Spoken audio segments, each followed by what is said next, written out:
Hey, good evening, everyone. It's Agent Vincent, and we are not going to try to be back tonight. Oops, let's shut that off a little bit. Sorry, I was doing testing earlier because we had the issue yesterday with the stream kind of bogging down, stuttering, a lot of stuff like that, and that seems to have been fixed. I did some network stuff, network resetting, equipment resetting, and that seemed to have fixed the problem. So we're going to go back to Alan Wake 2. We're probably just going to just try to restart that chapter if it's possible. We'll kind of see what happened there, but that was kind of the only thing that really happened there. It was every minute to 2 minutes the stream would like stop and then resume and then stop and then resume. So for me, I was playing, but then like there was like good like 5-second chunks of like just the stream hopping everywhere. So we should be good tonight. We're gonna pick up and we're just gonna kind of keep working a little bit on Alan Wake tonight. We're kind of moving through the Remedy universe here. Right after Alan Wake, we'll probably do Control. Control's probably gonna take me a little bit longer, just because of the very nature of how Control is structured out, and plus the DLCs and everything like that. Whereas this, I don't think it's gonna take too much longer. This might be done like in one more stream, maybe two. We'll kind of see where we're at. But after that, yeah, we're going to be leading up into Alan Wake 2. Alan Wake 2 is going to be the next big game that's going to be streamed here on the channel. And I do have some Assassin's Creed Mirage content in the pipeline for some videos, some shorts. I've been kind of trying to figure out some things there, and then just overall, we'll be kind of in a good spot. I'm not sure what I'm going to do with Spider-Man 2 yet, but I'll let you guys know. We'll kind of talk about that on Discord. So let's not waste any time. Let's get into this. So let's jump over to Alan Wake here. And let's go ahead and see if we can restart this chapter real quick.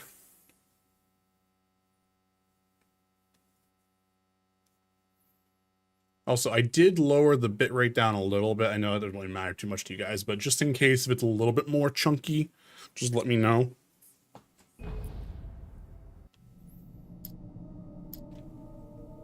Let me see if I can continue from here. And the kidnapper. Yeah, okay. Let me go back to the menu here. I'm just going to try to see if I can redo this chapter. Yeah, because we're on the run here. So these are broken up this way if I want to do it that way. That's kind of cool to kind of go back and collect stuff if we wanted to. So let's go back to Ransom. Let's do on the run and the existing checkpoint. Here we go. Alice has been kidnapped. Alan, please help me. Alice? You'll do exactly what I say if you ever want to see your wife again. I can't tell anyone except my agent Barry. Damn it, Barry, they'll kill her. You're my best friend, and I'm worried that you're not right in the head. The ransom is a manuscript I supposedly wrote that's coming true before my eyes. It happened just the way it was on that page. So dark. I have found only a few scattered pages. I want the entire manuscript. The deadline is in 2 days. I found Mr. Wake's pages. Good girl. We're at episode 3, Ransom. So this has been How did she get cool. her hands on the manuscript anyway? I don't know. She's resourceful. I told you were too hard on her. Listen, I found out all sorts of interesting stuff while I was digging around. Yeah. Mr. Wake, it's Sheriff Breaker. We have an FBI agent here, Agent Nightingale. FBI. He's anxious to see you. You'd better come to the station. Okay, I'll be right over, Sheriff. Let's make this quick, huh? Help you folks? Name's Randolph. I'm the manager. We're looking for Rose. Works as a waitress down at the diner. Rose, sure. Nice girl. Who wants to know? I'm Alan Wake. The writer, huh? I heard on the radio you were visiting. Well, I'll show you her trailer. That Rose, she's a nice girl. Always pays her rent on time. As I was saying, Al, I found all sorts of weird stuff from the local newspaper's archives. This place is crazy. Disappearances, mysterious deaths, urban legends come true, and get this, most of this stuff takes place around Cauldron Lake. Well, you ain't wrong, mister. The Indians thought the lake was a doorway to the underworld. I'm the God-fearing type myself. I don't hold with that sort of thing. Yeah, okay. Anyway, there was an island there owned by a guy called Thomas Zane. Now, some of the articles I found about him make him out to be a famous writer, but I ran a bunch of searches, couldn't find a single thing he wrote. Zane was heavily into diving, so much so that the place came to be called Diver's Isle. but the volcano under the lake erupted in 1970, and Zane went down with the island. Yeah, how about that? It was there in the morning, as if it had fallen from the sky. But it would take a tornado to lift something like that. We're damn lucky it didn't crush any of the trailers. So that's weird. So they're saying that that's from the whenever Thomas Zane's the volcano erupted with the boat here. But it's crazy to me. Why would they have not removed that if it's been such a while? Come on, mister. I'll take you to Rose's trailer. Sounds good. We're going. Nope, because I can't do that by myself.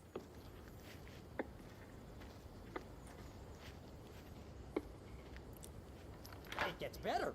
A local girl, Barbara Jagger, drowned in Cauldron Lake just a week earlier. They were lovers. Sure, Jagger's a local spook store. The Scratching Hag. Comes for you in the dark. Childish stuff like that. Anyway, Al, I'm just getting to the best part. All of the articles about this stuff were written by Cynthia Weaver. I asked around, and she's that crazy bag lady you met. What, the lamp lady? She can be a little loopy, but she's not homeless or anything. Anyway, she knew both Jagger and Zane before they both died, and she had some kind of a breakdown. Interesting. So it's funny how, like, and you'll kind of will see this here in a minute because we played this a little bit last night. It's funny how Alan learns about this now, and then like how the game will kind of change that up here a little bit from like it's like the encounter and everything like that. If I remember right, there was a thermos that I guess I must have. Oh, you know, I restarted the chapter, so I think it has even has a manuscript. Okay, so I already have that stuff. Gotcha. Well, mister, this here's Rose's trailer. You mind me asking what you want with her? We're just here to talk to her, pal. Yep. So it's been cool. I like how the game presents its story in a lot of ways. I like the manuscript, and like that's the thing too about the manuscript is like we've been getting like glimpses of what's going to happen before it happens in a way. I should have honestly started the game on nightmare mode, but maybe we'll do a run through of that, depending on how quick we go through everything. But here we'll have this this encounter, and this is kind of creepy. Welcome to oh dear, Mr. Wake. I'm so glad you're here. Rose, you have my manuscript? Oh. That's not creepy back there. Yes. The shrine in the bedroom. Please come in. Hey, this is really good. Rose, Yes, my manuscript. I really need it. I understand.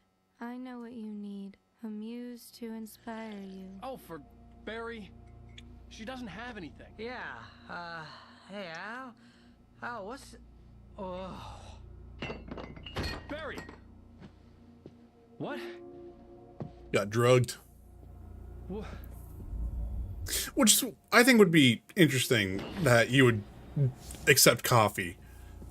You know, especially like whenever like all this shit's happening on. Like, I don't think I would accept coffee from anyone. And that's not creepy at all. It's coming for you, hiding in my barber's skin.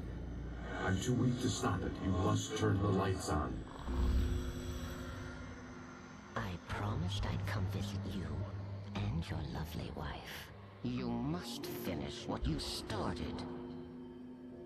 I insist. You must turn the lights on. Turn the light on. Back to work, boy. That's not creepy at all. You know?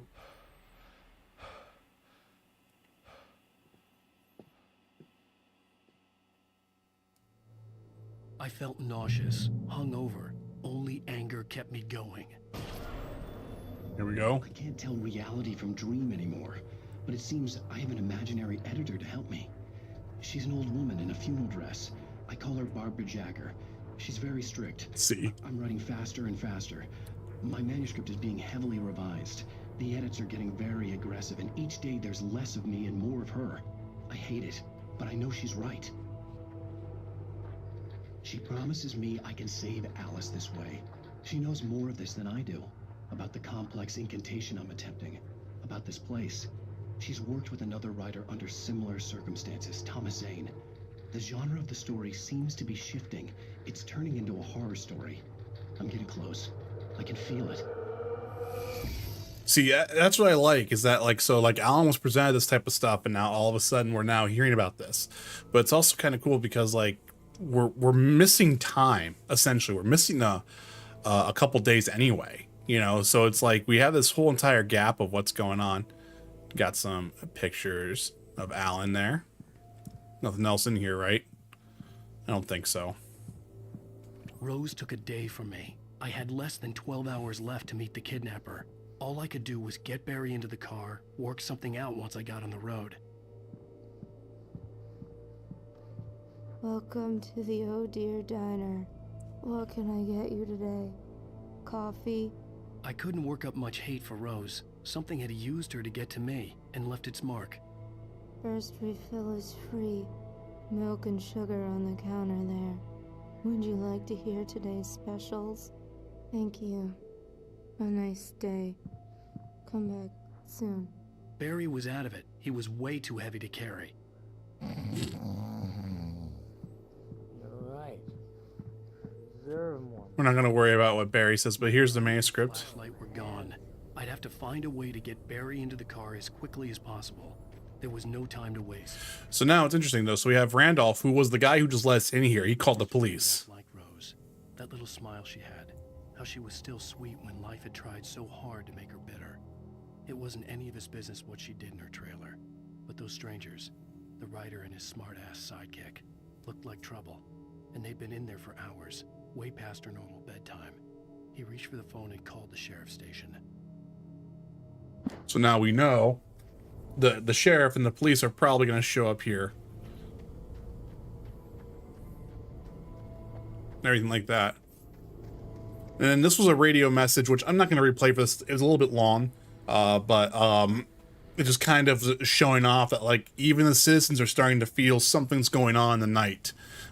They're starting to feel different. There's a heaviness in the air with the weather, and they're all kind of surprised by some of the behavior that they have, you know, like the first radio message that we heard was some guy's dog just like running away, you know, and it was like, he never does that. So clearly stuff is going on that isn't usual.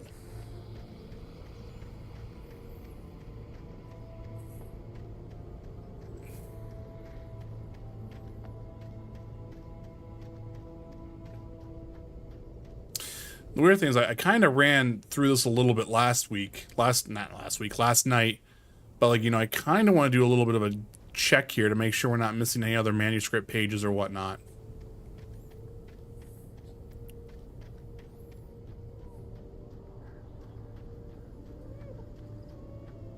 We got a baby crying in there. Which is weird. I wonder if that's like an Easter egg type deal for Max Payne. Or just showing off the atmosphere, like something's going on. Oh, you're gonna get it now. God knows what you've done to that poor girl. This is Agent Nightingale, FBI! Get him up, Hemingway! You're under arrest! You move a muscle, I'll unload right in your goddamn face! Stay right where you are, Spillane! Kind of funny too, you know, like that they would think that that'd be an okay thing to do. Like they're just gonna shoot this writer.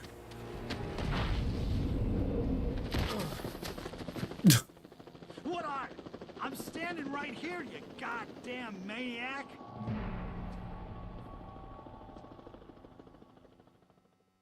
I hated to leave Barry behind, but there was no way I'd miss my appointment with the kidnapper.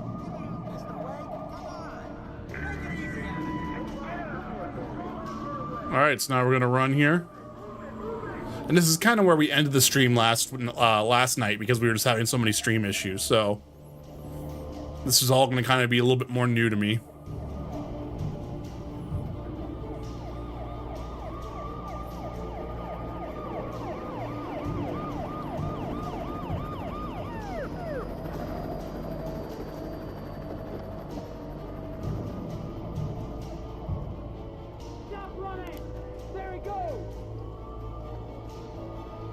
We're gonna run. Oop. Oh, damn. We got flare guns going off.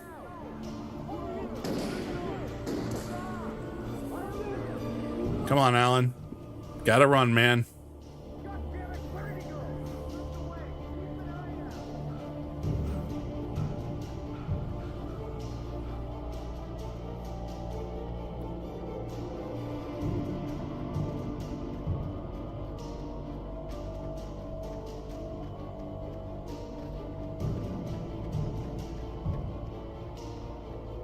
We got another manuscript page in front of us.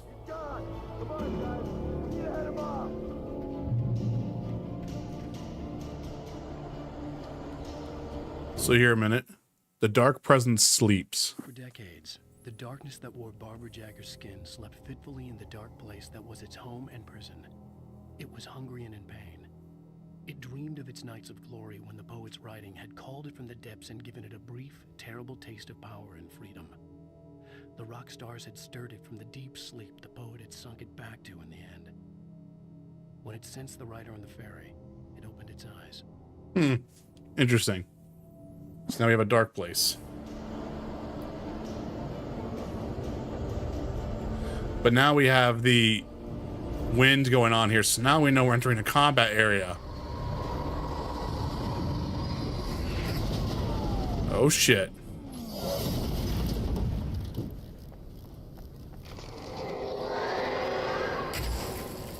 Oh shit. Nightingale, over. What on earth is going on? My deputies tell me you fired at Wake and he didn't have a gun. You almost hit a civilian instead. Over. Sheriff, Wake's running. I'm giving chase. I don't have time for this. Well, make the time. You can't just go shooting at people in my town. Over. I'm a federal agent pursuing a fugitive. You want to discuss my methods, Sheriff? Make an appointment. Over. You stay right where you are, Agent Nightingale. I'm on my way. Out. I think there's a manuscript page over here.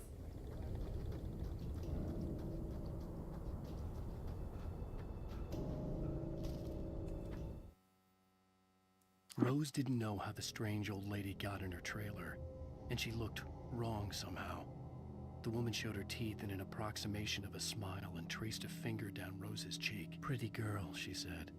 Rose felt as if she was falling asleep, but her knees didn't buckle. The crone spoke in a whisper, her words ice cold and dark in Rose's ear. There we go. So now we know why Rose was probably acting up a little way too. That's the other question too, is how does Alan know about all this stuff ahead of time? You know? This is an interesting thing right now. It's almost like if he's writing the story, then he's reliving the story.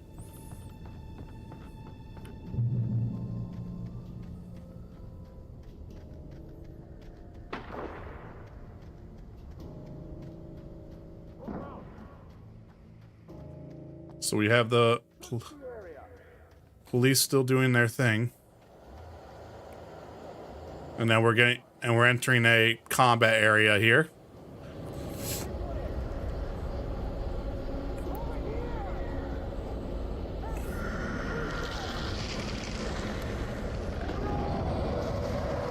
Oh shit.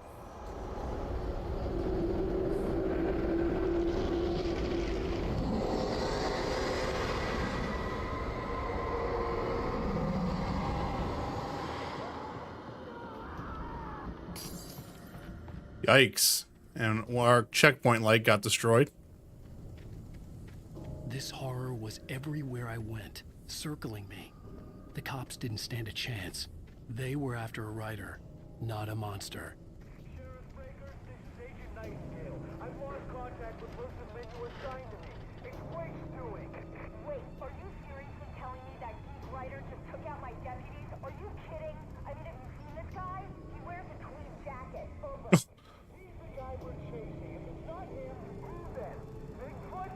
Over. I don't know yet, but I'm not in the habit of jumping to conclusions. That tends to come back and bite you in the ass. Out. Damn, okay. Sheriff's at least is, you know, somewhat trying to do her job.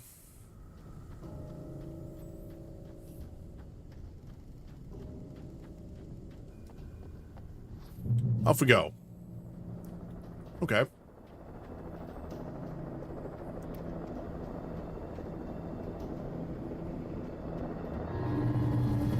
Oh shit. Oh shit.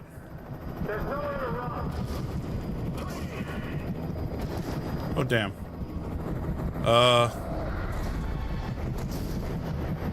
Oh, there's the crows. They were going after him. Oh shit. Oh shit.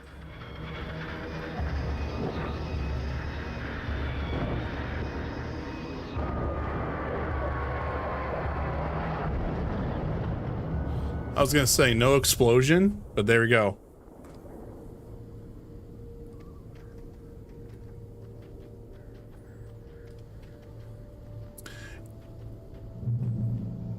Alright, so we're heading up to a watchtower. It looks like there might be a light up there. And it looks like we'll be leaving that way. This might be a good time to get some supplies. What we got here?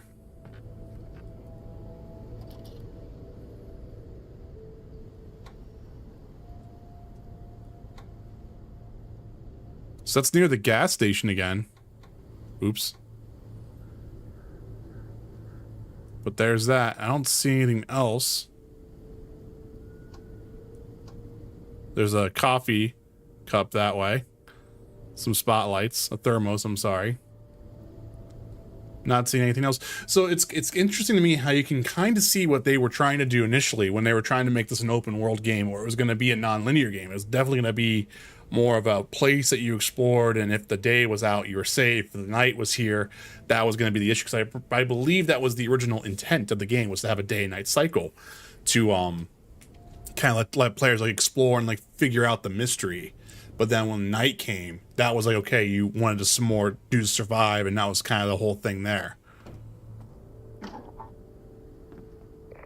This is James. Mulligan, Thornton, come in. Over. Thornton here. James, we got both Wheeler and Rose in custody. They didn't put up a fight or anything. Why, they were... Hey, what you... Come on. Sit down and give me that. James, Mulligan here. Over. Go ahead, Mulligan. Over. We got Wheeler and Rose here. Wheeler's drunk or hopped up on something. Speaking of which, that Fed had a pretty distinctive whiff of Otis Scotch about him, you know what I mean. Over. I don't have anything on that, Deputy Mulligan. Over. Well, whatever. Anyway, Rose is just being plain weird here. You better get Doc in to take a look at both. Over. Gotcha. You better get them here quickly. The Fed's gonna want to interview Wheeler. Over. Oh yeah, I'll bet he does. Looks like they have a lot in common. Mulligan out.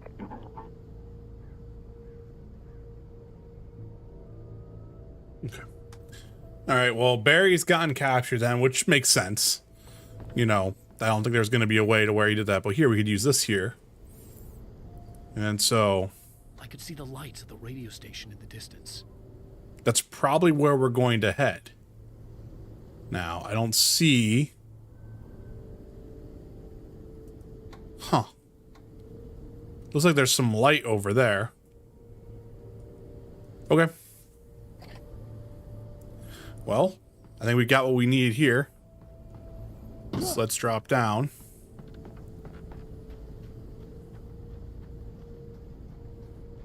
I don't see anything here, so let's just head out this way, but let's... I imagine that the broadcast tower in the distance was part of the local radio station. Maine seemed like a decent guy. Perhaps he could give me directions to the coal mine. Yeah, so we're going to try to head to the coal mine to meet up with the kidnapper. Because... you know, Alice is alive. Even though, you know, like Alan saw Alice,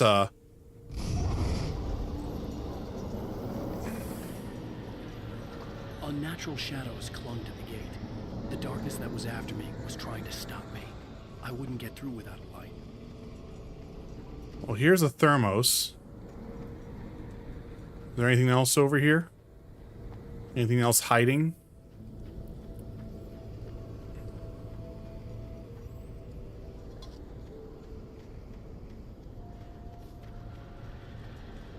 There was no power to the searchlight. So, if we follow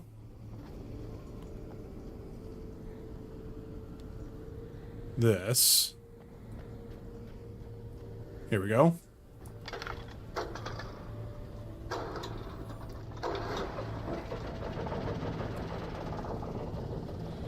And now this probably has a limited amount of time, is what I'm going to assume.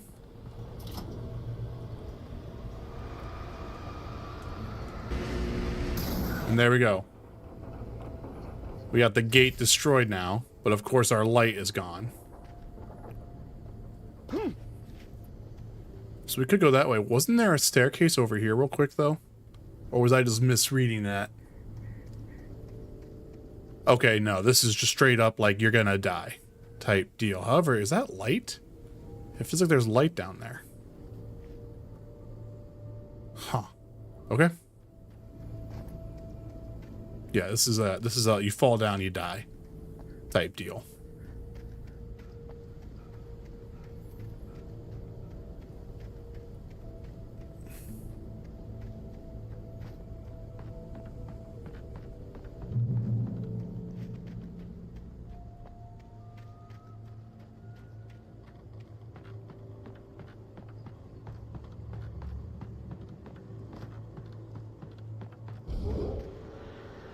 Okay. So we have another gate. I don't like that. Alright, so now we got our flashlight.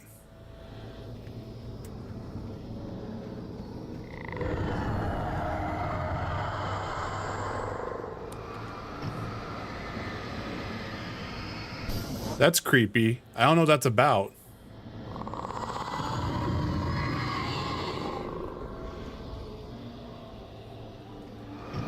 I don't know what's gonna hit me there.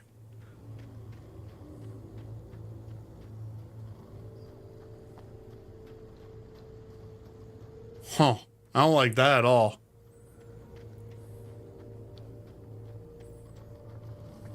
It took me a moment to recognize the flashbang grenades. They were an ideal weapon for my situation. Team 1, come in. Over. Team 1, this is Sheriff Breaker. Report. Over. Team 2, come in. I need a report. Over. Come on, guys. Talk to me. Come in, please. Over. I don't think anyone's gonna respond. Alright, so now we're gonna be dropping down. And it seems like the fog is getting a little bit thicker.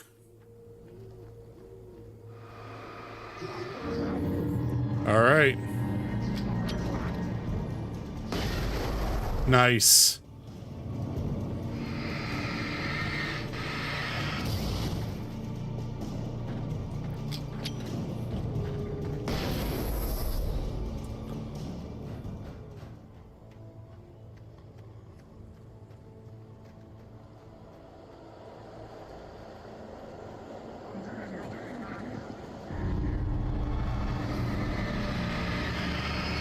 Shit.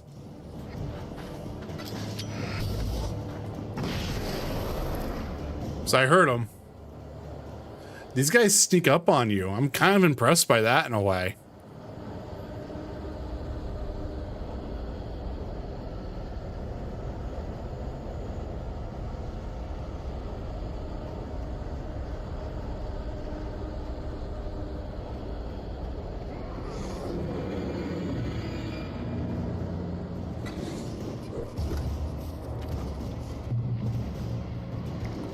Let me pick up these flashbangs real quick. Now, where are you guys?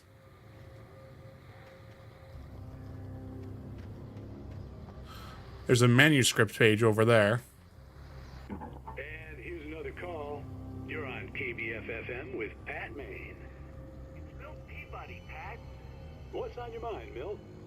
Well, I live near the trailer park, Pat, and there's a big ruckus going on over there. Well, that's just up the road from me, too. What's going on, do you know?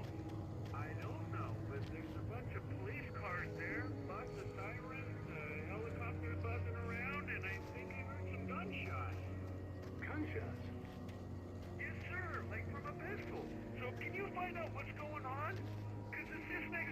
They're popping off guns there. They're still shooting? No, it was maybe 10, 15 minutes ago. It sounds serious, Pat. I'm telling you, it don't sound like no party. Well, I'm certainly going to give the station a call, Milt. Okay. You'll hear it here as soon as I hear from them. Okay. So there's a manuscript page right there.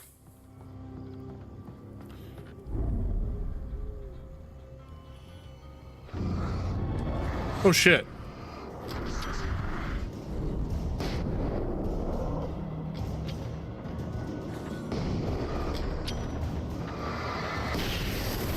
I was gonna say, that's kind of funny. The actual flashbang actually fell down through the gap there.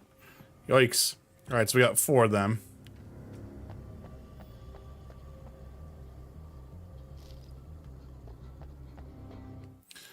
Rose touched by a dark presence. Rose was lost in a dreamland where everything was drawn in black and gray crayons. The old lady had promised her that all her wishes would come true. She would be Alan Wake's muse. She was smiling so hard it hurt her face. She crushed a bottle full of sleeping pills into the coffee. Deep down inside, she was screaming in terror. Ooh, oh geez.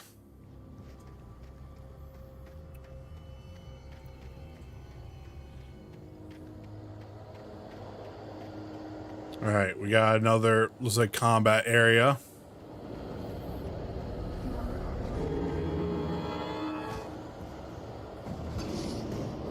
Ow. All right.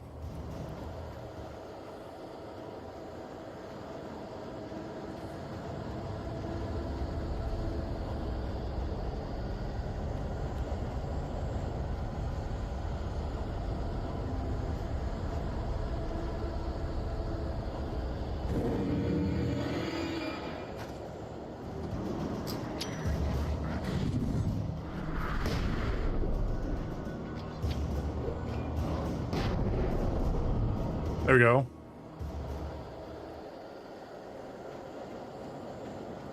I'm curious though. Is that where it wants us to go?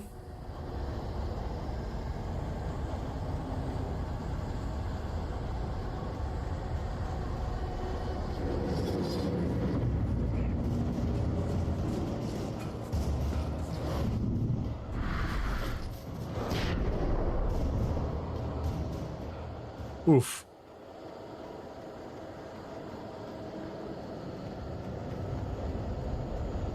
This might be where we want to go. Yeah, here's our walk in light. Okay. Trust no one in the dark.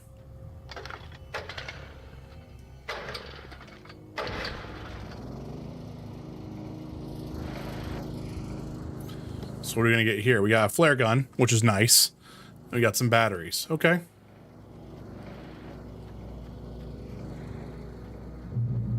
And now we have a checkpoint, which is cool, just in case anything bad happens.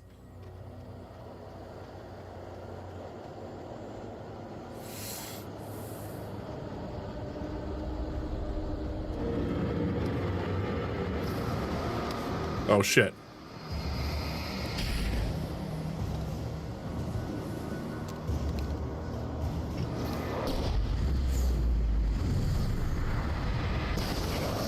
Nice.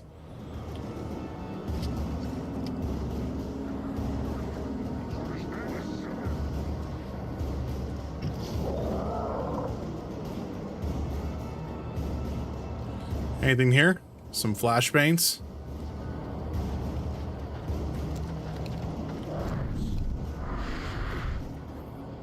All right, let's not waste ammo here.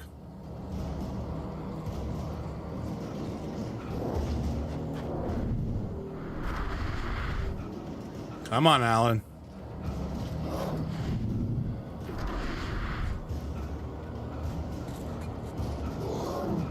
Ooh, that was a close one.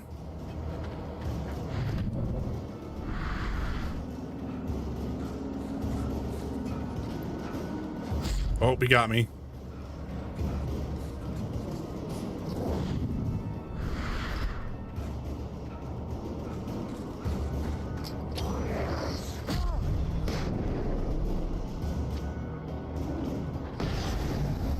Oof. All right. A little tough, but we got it. There we go. There's a manuscript. Maine could lend me a car to get to the coal mine. Hello, Lorna. What do you have for us?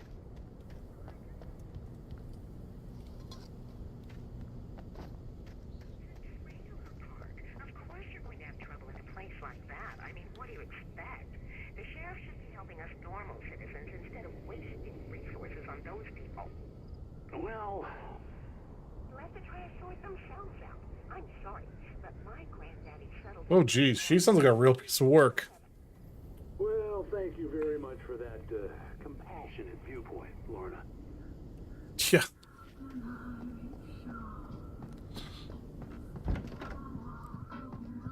Man, that would be so freaky. Like, this guy doesn't have his doors locked at all in the middle of the night.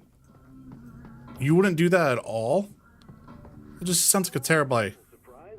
The famous writer Alan Wake just walked in, folks. I'm gonna see if I can... Oh, that dude just gave away a position. Come on in, Mr. Wake. Oh, I'm so glad you could find the time to do this, Mr. Wake.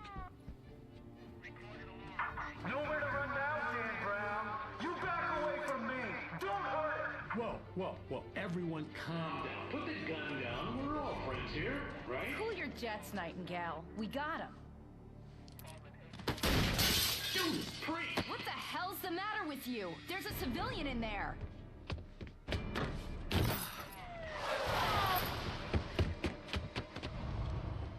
Action shots.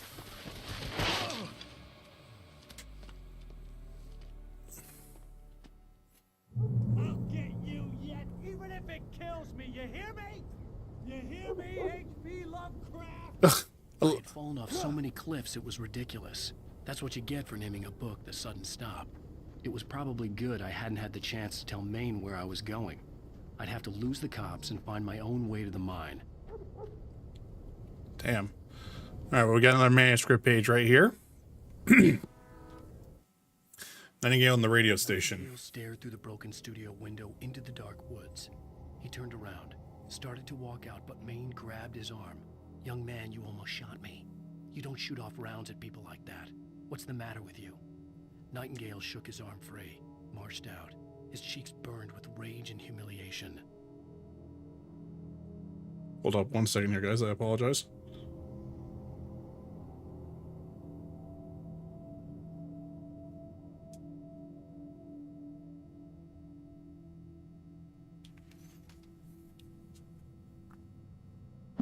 Okay, off we go.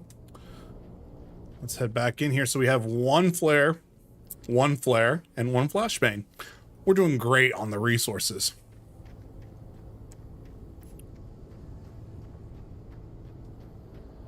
Yeah, we're already at another combat encounter.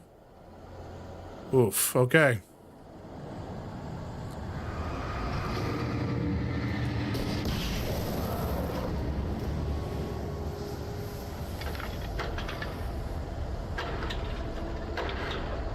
Let's do that.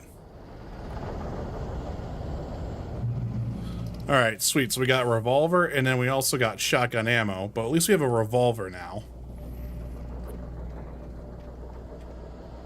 It's at least something, right?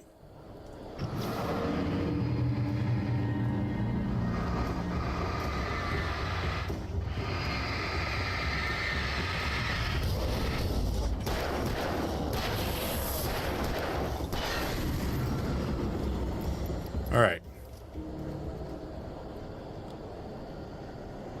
So this is where we want to go, but there's a pathway up here.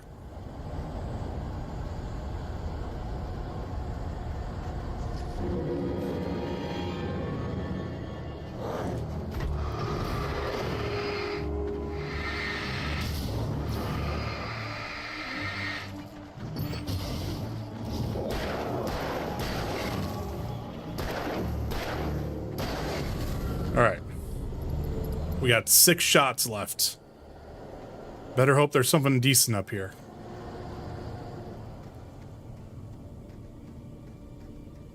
Interesting. And now the sounds have kind of stopped. I do like that. I do like that about the how the game's encounters are. I wonder if we're going to be heading this way up.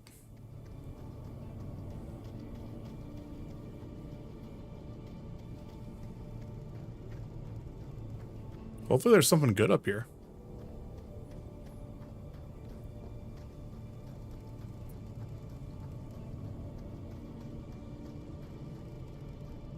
It's kind of crazy that we can just kind of keep moving up this way.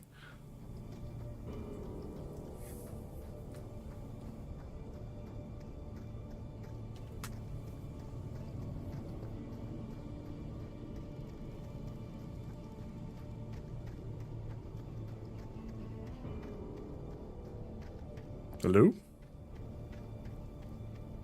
Hey, there's a thermos up here. Wow, there's an entire... So that's actually where the radio station's at? Huh.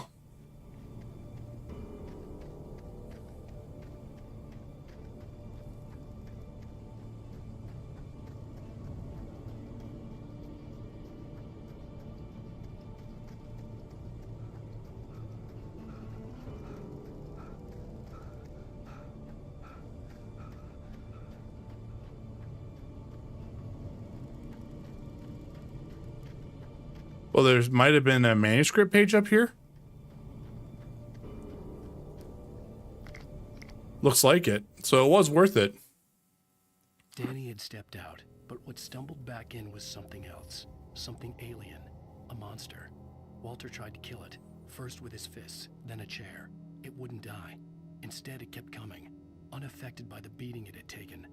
After Walter managed to kick it down the cellar stairs, fear took over. He ran. Got behind the wheel, gunned the engine. The booze wouldn't make him forget, but he knew he had to try. So it's Danny and Walter.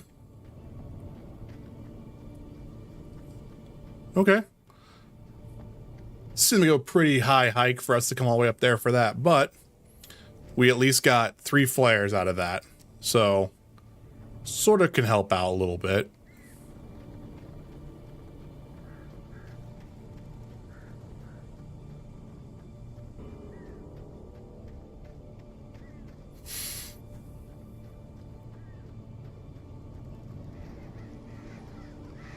Uh-oh. That's what I thought.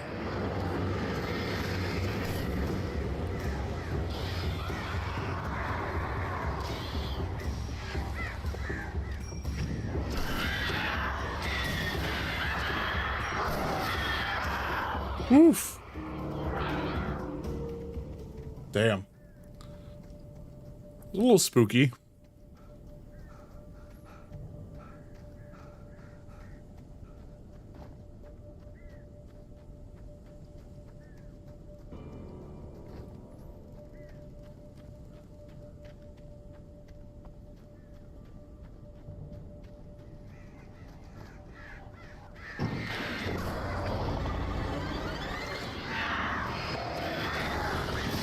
Shit.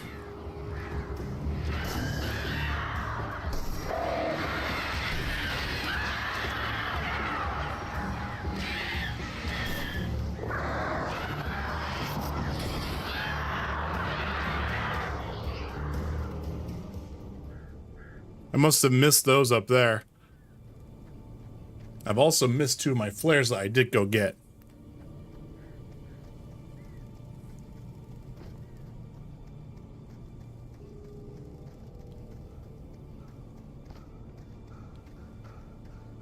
Alright, so now here's the actual fog.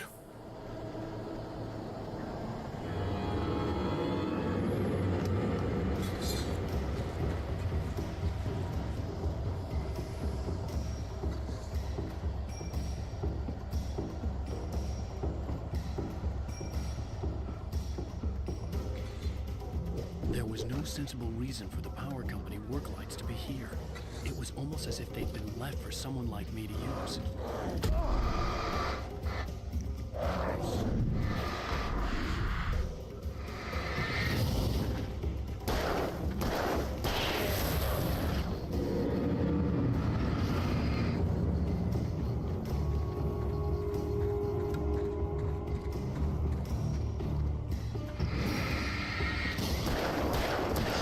All right.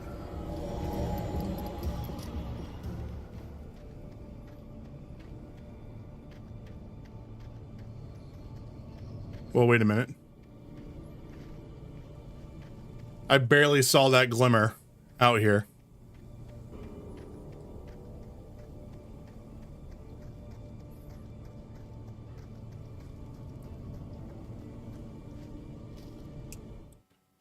We get attacked by a bulldozer. Roared to life. Mud and rocks flew as it fought for traction. It crashed through the concrete wall and landed heavily in the yard. If it were an animal, it would have shaken its head after the impact, fixed its eyes on me, and charged.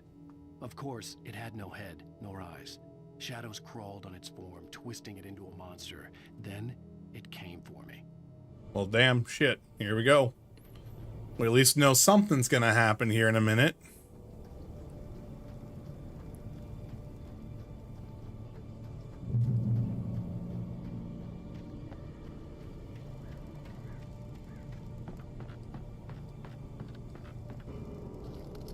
Well, here, we at least have a shotgun. Oh. Wow, they're all over.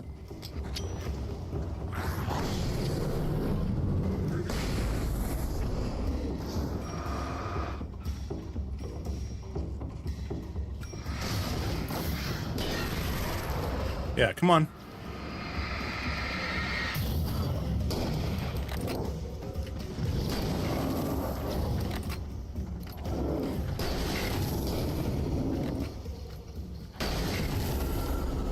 There we go.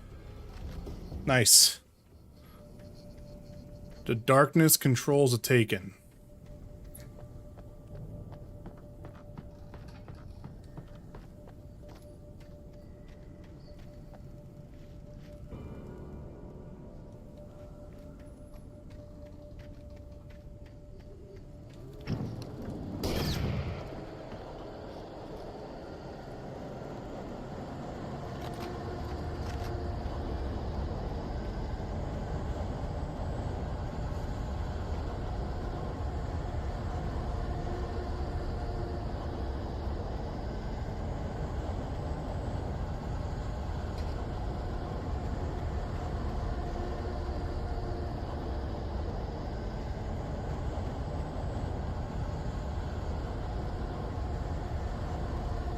Another manuscript page.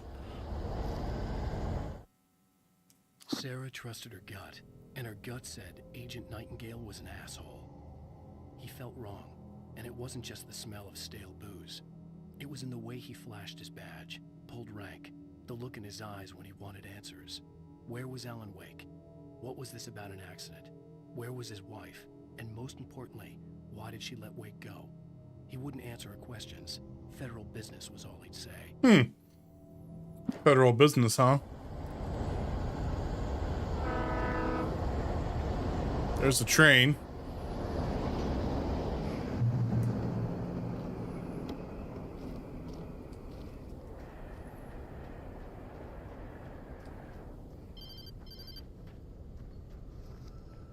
Hello?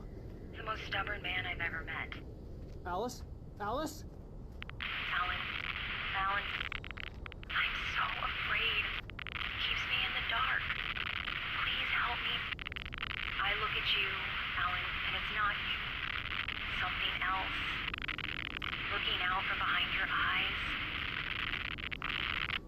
Alice, I'm here. I'm so alone here. It's all gonna go to hell. You need to be careful. Cooperate. The connection had been terrible, but that wasn't the only thing that hadn't been right with the call. She sounded wrong somehow, but she had called me. Well, that's where one of our crates are going to be. Let's grab this manuscript page.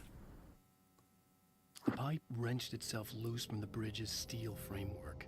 Wrapped in darkness, it floated in midair, twitching. For a moment, I didn't understand what I was looking at. The heavy object lurched at me with impossible force. I threw myself out of the way, but just barely. When I turned my flashlight on it, it shook in a dark rage before it flew at me again. Oh gosh, we're gonna have poltergeist stuff going on. So we have one of the crates going by here, it looks like. Which I won't say no to some more supplies.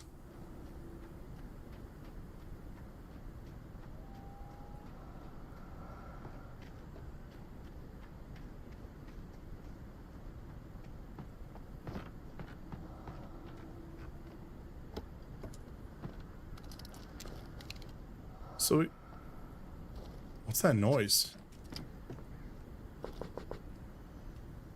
So we have a decent amount of revolt. Yep, I was gonna say, hold up.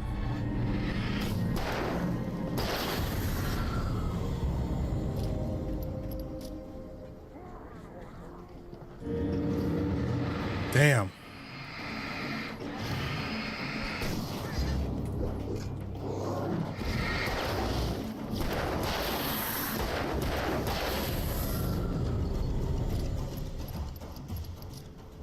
Oof.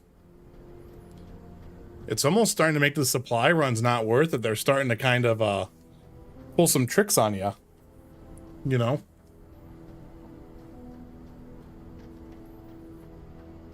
I could see a railway bridge up ahead, and a warehouse of some sort on the opposite shore. I hoped I could find a car from there.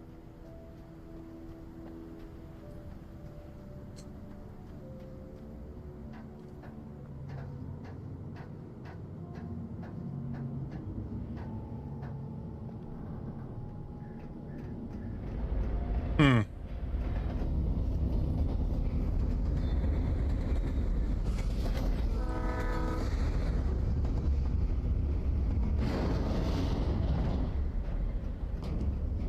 The darkness that was pursuing me was growing stronger, and it was taking over everything in its path.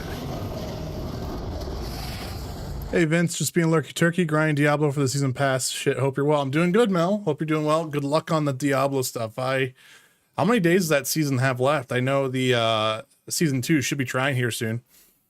Hey Vince, game still hold up? Haven't played it in years. The action parts, from what I can see, Rick, I'd actually never really truly finished it. I only ever knew about the actual like story from it.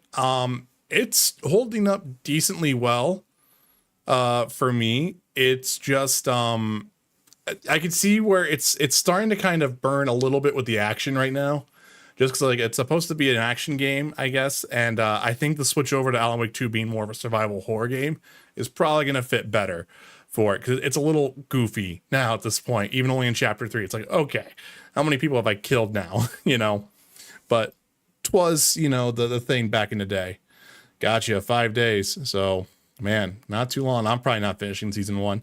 I haven't even really looked too much at season 2, to be honest. But yeah, no, I get it, guys. If you're lurking, it's totally cool. So like we're at chapter 3 on it right now, so we're a little bit more ish halfway through the game. However, I never played through the DLC at all for the game, and I actually don't know where the DLC kind of fits in here. So yeah, we're having a good time though. I've realized how much I enjoy the story and the music and everything like that. So I'm pretty actually on pretty psyched for Alan Wake 2 now. Like, it's kind of funny, like Alan Wake 2 is sneaking up. Like, it's actually more important to me than Spider-Man 2 at this point, just from what I think Remedy's going to do with it. So it's exciting. It's been real exciting to see what they're going to do with it.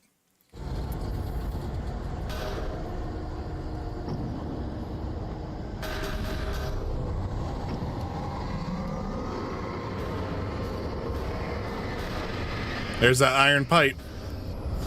Ow.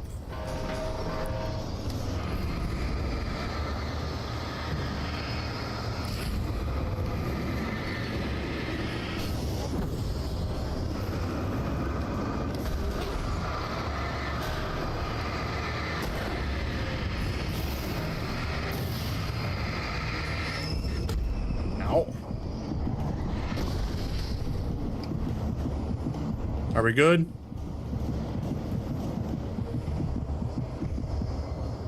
Oof, that was a little bad. You can settle down now.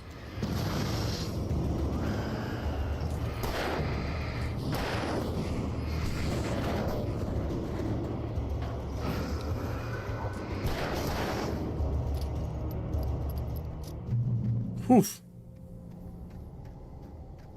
But yeah, no, I'm glad to hear you guys are doing well. And like I said, enjoy your lurk, but I appreciate you guys being here. And also thank you for the 2 likes, guys.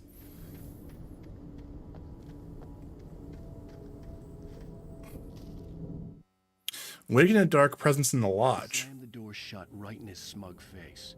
He pleaded for me to open the door. True to form, the asshole actually thought I would obey. I had no sympathy left, no guilt either, not for him. I took a moment to savor the scream. I bet I had a smile on my face. It was all that I had time for. The dark presence was inside the lodge with me. Hold up 1 second.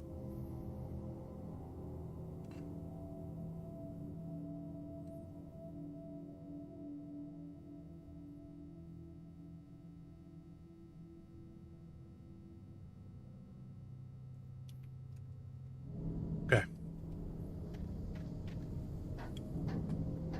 As a teenager, just starting to get interested in writing, Stephen King had been a source of inspiration to me. I thought about all the inanimate objects that had come to life in his books. No one is safe in a good horror story. Certainly not the protagonist. That's what makes them fun. This was anything but. The darkness could possess anything, and it was getting closer. All right, so now we have a heavy-duty flashlight. And that's the cool thing. I like how the game is doing its story. I really appreciate this. I think younger me wouldn't have appreciated this. I thought I would have, like, younger me would have appreciated like more the game itself, but it wouldn't have really appreciated the story. You know, I wouldn't have appreciated the story or how it was presented. And now, just kind of understanding more how games are made and what they do and the choice that they make, it's kind of astounding to me that this game kind of came out the way it was. I mean, especially from the initial pitch of it, you know, with it being open world and going to be more hub based with the day and night cycle, pretty crazy stuff for the 360 generation. So we have a thermos over there we're gonna go pick. We got that, we got that. Okay.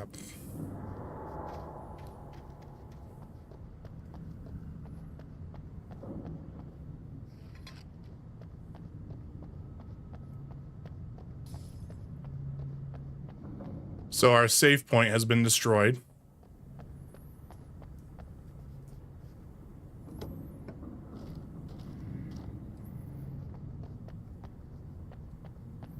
I think there's a flare right there. You might as well grab everything we possibly can.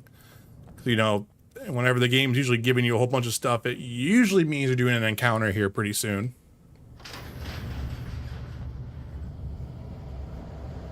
Yep, here's all those guys coming, so we can...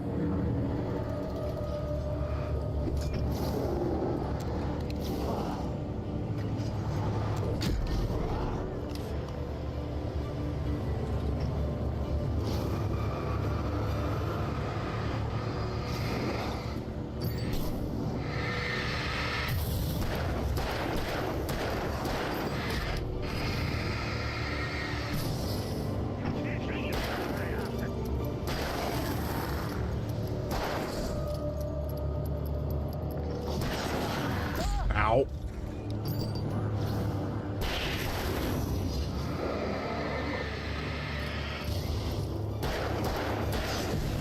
All right.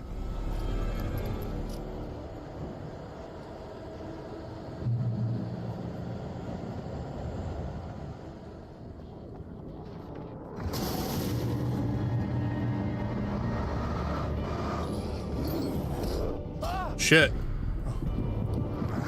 Nope, that's it. All right.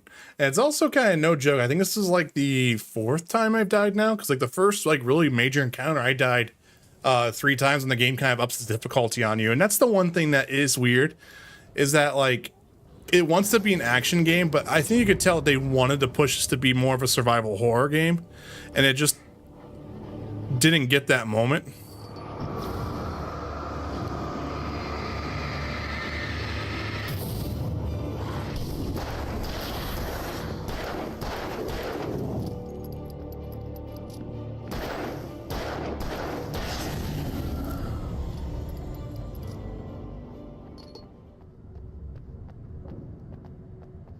Well, so much for having supplies now.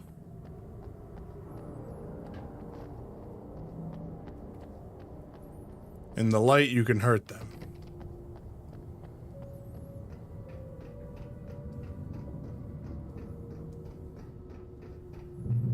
Well, we at least got a checkpoint. There's some flares, revolver ammo, lithium batteries.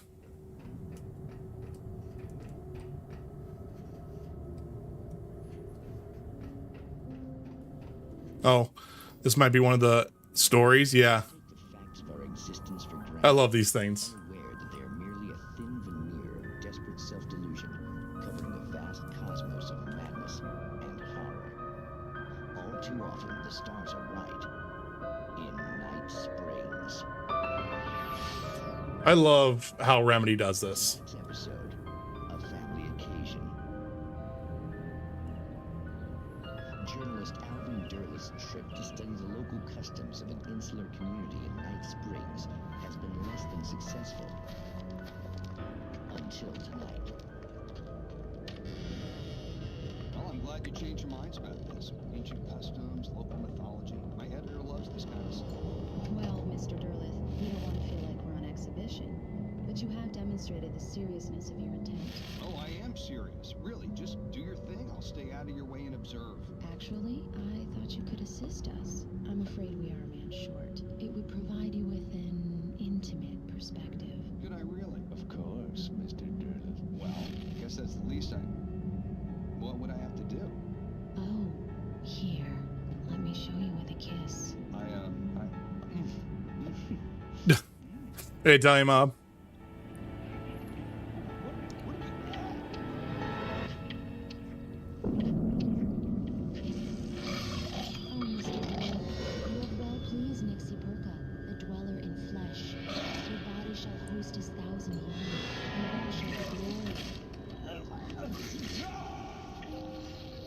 That sucks to be him.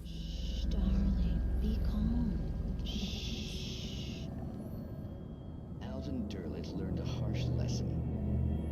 If you go looking for mythology, it may come looking for you. There hasn't really been too many jump scares, Italian mob.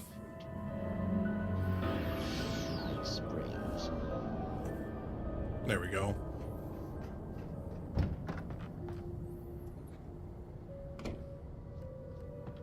Oh, it was a manuscript page. The darkness surged towards me, sucking everything loose from the ground into its depths, tugging at my clothes.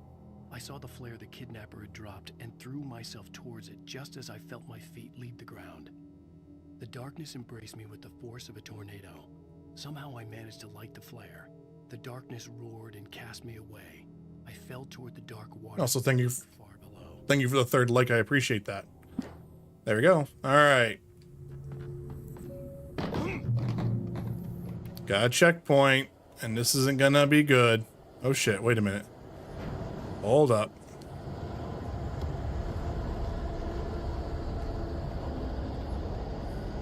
But like, see, like, this is cool. Like, there's all this dynamic lighting and even texture work that they did for this game, which back in the 360 era, this was pretty impressive. I mean, you know, the fog is doing this. There's an entire wind system that they're actually using to move all the trees. There's all this, you know, clouds, stuff like that. It's all being moved over. It's pretty impressive for way back in the day.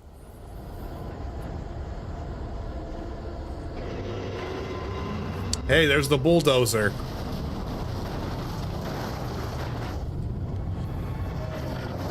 Oh shit.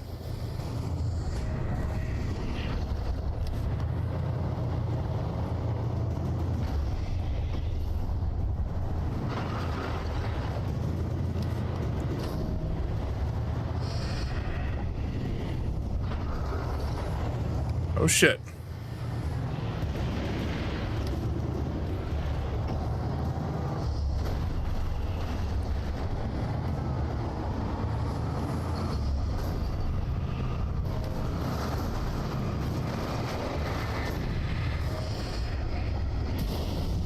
There, we at least got the bulldozer out of the way.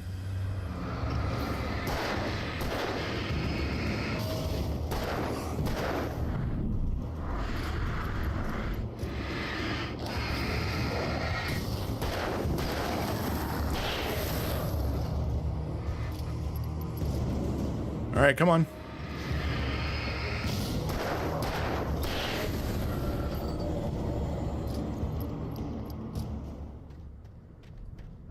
Sweet, so we got that.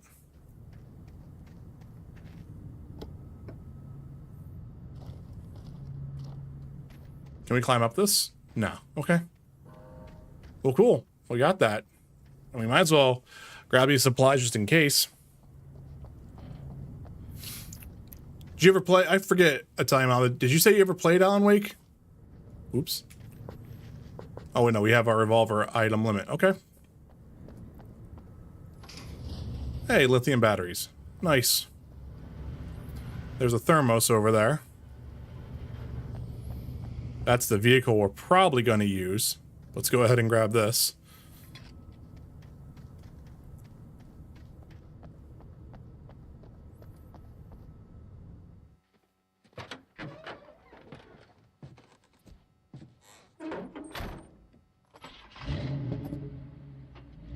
I had never been this glad to see the sunrise. I had a couple of hours to get to the coal mine.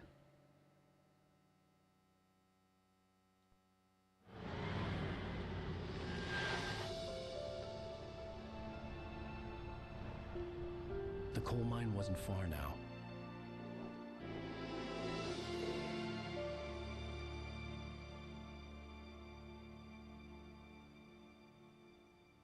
Nice. Today, I would meet the kidnapper, and he would give me Alice. I wouldn't give him any other choice. A drowning man will clutch at a straw. It's a weird analogy, but all right, you go for it. All right, so hey, now we're, you know, it's sunlight, so now we don't need to worry about, you know, things coming and attacking us and everything like that. Oops, my bad.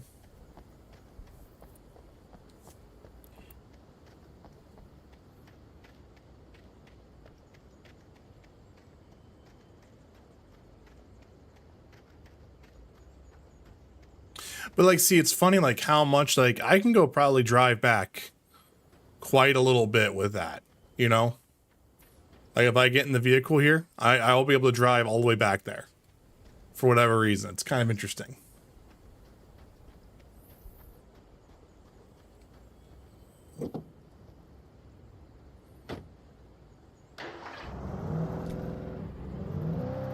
Little by little, without realizing it, I'd come to believe that the story in the manuscript was coming true. The current of its narrative had taken me deeper and deeper into dark waters. Alice had been taken from me. Barry was probably in jail. I was a fugitive from the FBI. The whole world taken over by the dark presence was trying to destroy me. It all felt real, but it matched a textbook case of insanity. Even during daytime, I was being stalked. The bridge must have collapsed only moments after I'd crossed it. Well, bridge that was back there. So, I mean, that's a whole thing. So we still have that going on. I'm just trying to see if there's any manuscript pages before I, you know, careen off too far.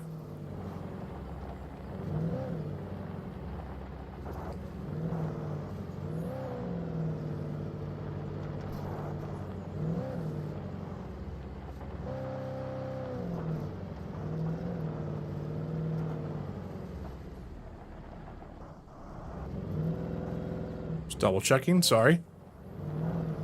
So the bridge was out up there.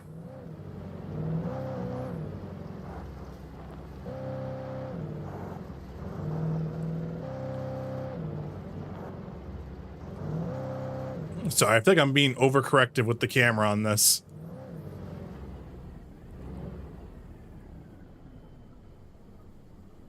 Nope.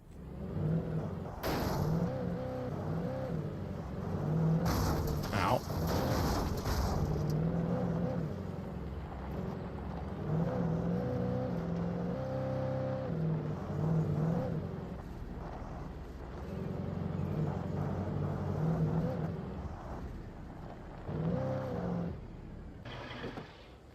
This is our first like little shack though, so let's go explore that real quick.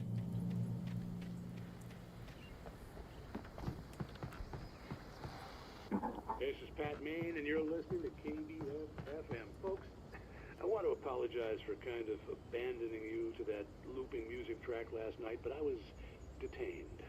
You see, I encountered a big shot G-man with an itchy trigger finger who could use a lesson in manners and a boot in the ass. Not necessarily in that order either. Now, folks, I know I'm not being very informative here, and I apologize for that. I really should just keep quiet, but I'm just so peeved right now, because some people just shouldn't be carrying badges. I'm just glad that our Sheriff Breaker was there to straighten things out. And if someone I met last night is listening, let me just say, I'm sorry if my mouth got you in trouble. I'm pretty sure you're not the bad guy here. Godspeed, son. I hope you know what you're doing. Now, on a lighter note, I'll be talking to Dr. Nelson all morning. But first, a little music. There we go. Nice. So we got that going on. All right. You know, let's swap vehicles here. So this is the bridge that was broken. I didn't miss anything. Yeah. Okay. Well, I probably missed something, but it doesn't feel like I missed anything major, you know?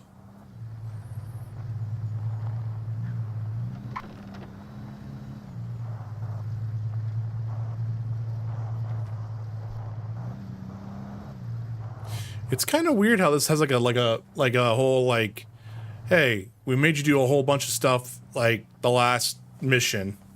Take a breather here for a minute, you know? There's a manuscript page out there, so I definitely did miss a few. I just saw, I'm pretty sure I saw the glimmer of one all the way over here.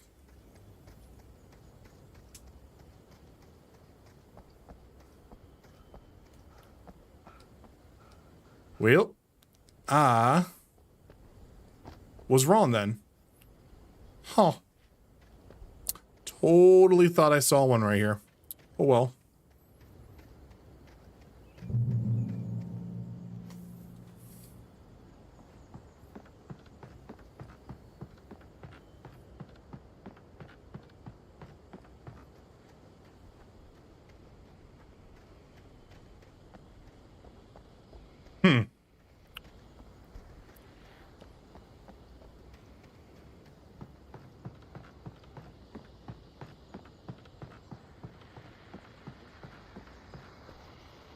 Welcome back to KBF FM.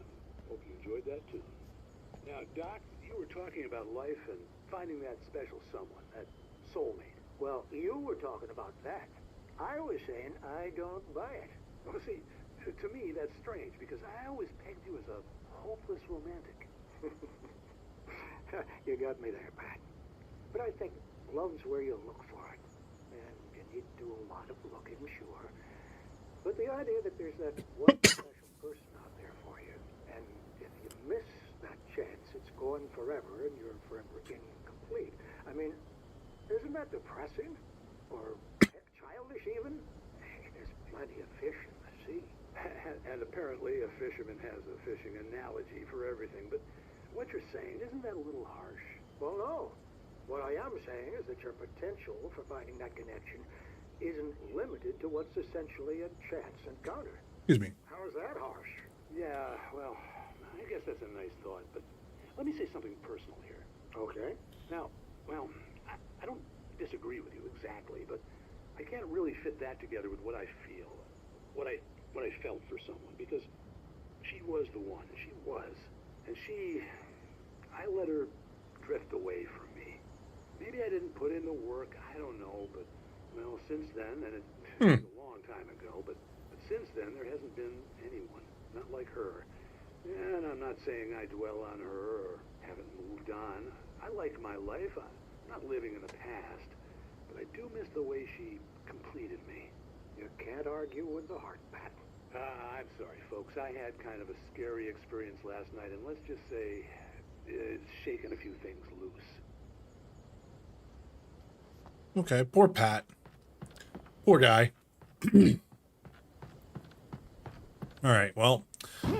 Oh, kunk. All right, let's swap cars again. You know, just for the heck of it, because we can do that. Because apparently everyone left their keys in all these vehicles, you know.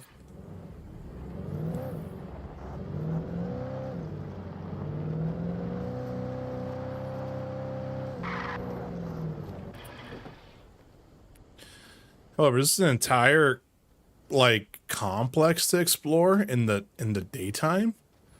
Oh man, this is kind of spooky. The fact that we can even do this. Wow.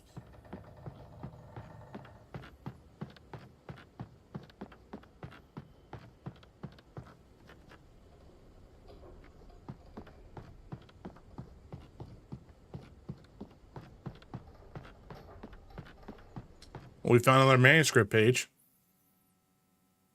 For Mott, spying on the writer on the ferry had been a disappointment.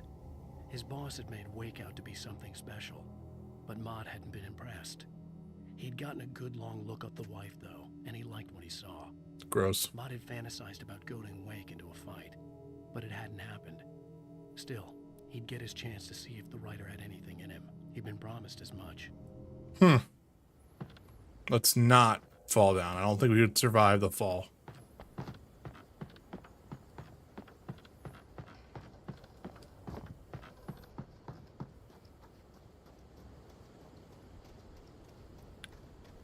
All right, so I'm going to assume this is a you drop down there, you're technically dead type deal. We're probably going to be wrapping around this anyway.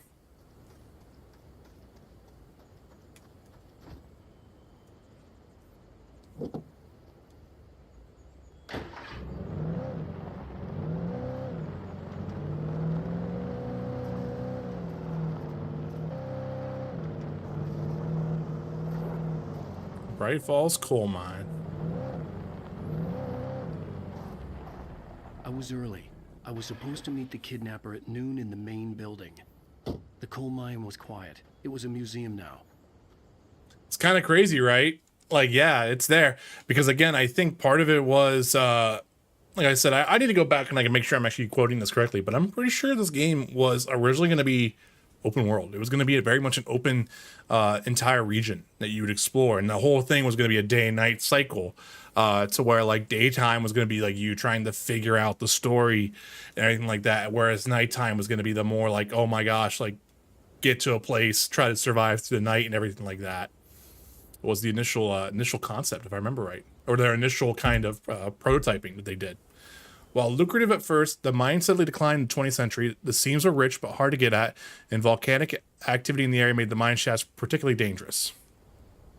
Okay. While there were some early residents in the area, the true genesis of the town of Bright Falls came with the founding of the Bright Falls Mining Company and the opening of the Bright Falls Coal Mine in 1878. Although the work was hard and dangerous, many immigrants, Germans, Poles, Italians, and Finns, Swedes, among others, worked the mines.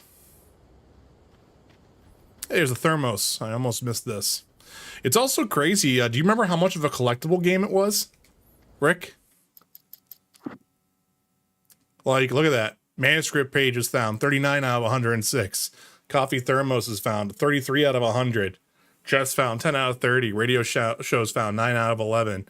TV shows, 7 out of 14. Signs found is 4 out of 25.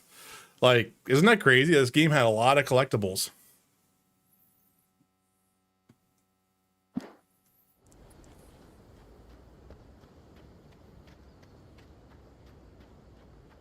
It's another manuscript page in front of us. Sarah at the radio station. Nightingale gone and the night wind blowing in through the broken studio window. Maine stared at Sarah. The sheriff looked away. Maine's voice shook with barely controlled anger. That boy's doing more drinking than thinking. I hope you know what you're doing, Sarah. He's got a sickness in his eyes. You take my word for it. He wants Wake for a reason, and it's not for anything good. Dun, dun, dun. In 1970, a volcanic eruption below Cauldron Lake, while relatively minor, caused most of the deep mining tunnels to collapse or flood. 32 miners lost their lives in the calamity, and all mining around Bright Falls came to a final stop. Now many of the remaining buildings are protected as historical landmarks.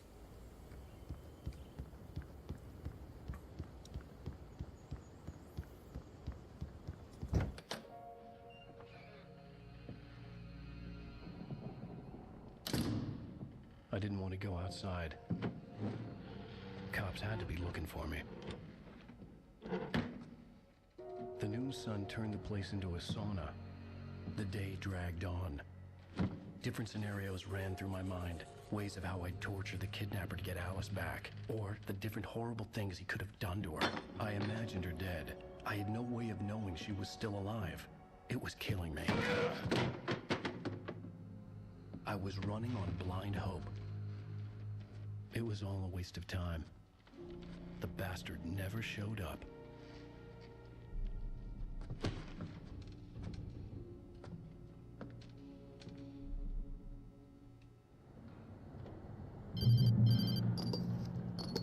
Wait, Where the hell are you? Change of plans. You know where Mirror Peak is? It's a big mountain north of where you are. You follow the path from the mine, you can't miss it. There's a lookout point there. I'll be waiting. I'm through being jerked around You by want you. to see your wife alive? Because if you do, you better watch what you say to me. Do we understand each other? I want to talk to Alice. Yeah, and I want the manuscript. Don't keep me waiting, Wake. Hello? Hello? Ah! I'm gonna kill him. You know what's really weird? I had to get to Mirror Peak. never put two and two together that Jesus Christ.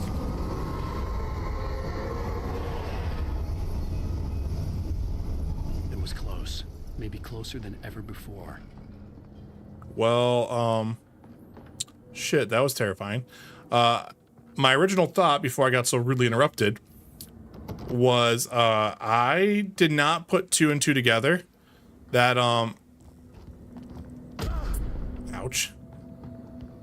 That sorry, that Alan Wake's voice actor is Dr. Darling. I did not put two and two together for whatever reason. You may have said something a long time ago, Rick, but I just now realized it.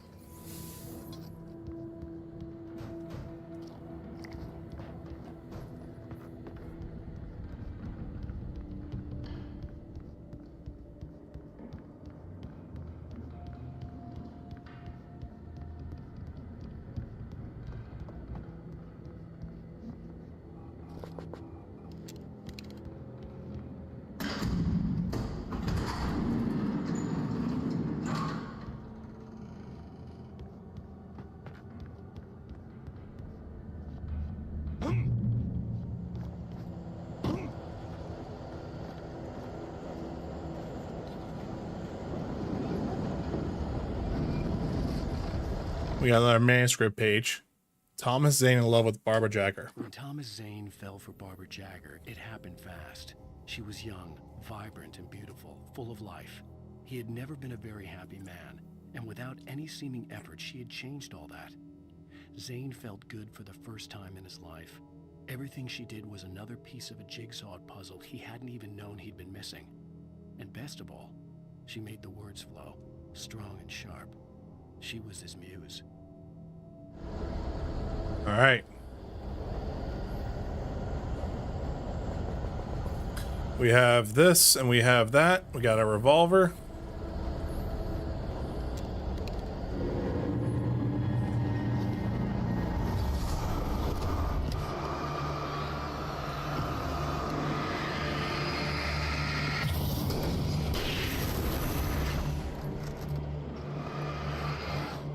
Ow.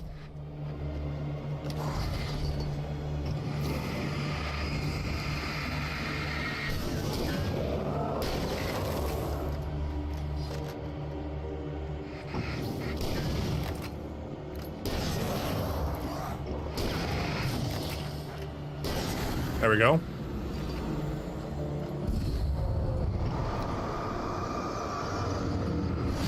Damn.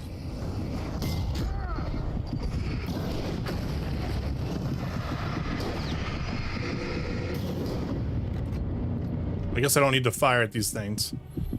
Oof. Okay. A little spooky, but we got it.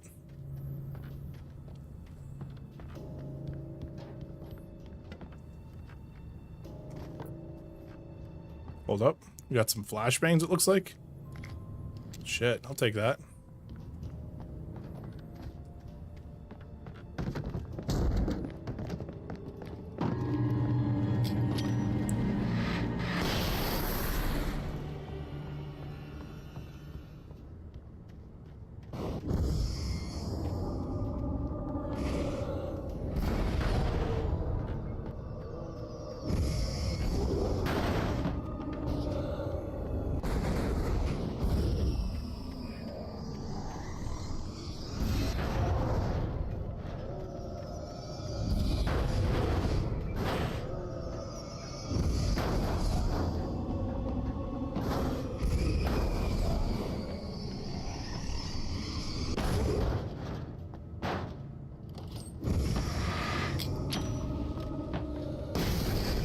Nice.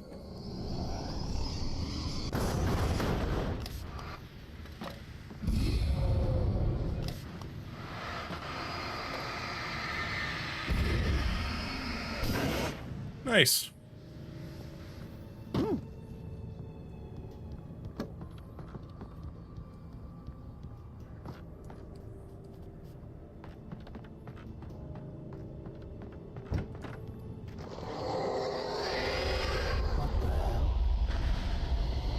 That is our tornado, it looks like. Oh shit.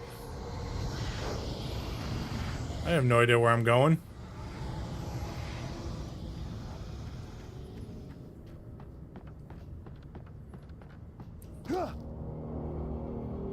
The only way to reach the hillside ahead was to go through the building. I had to find a way to avoid electrocution.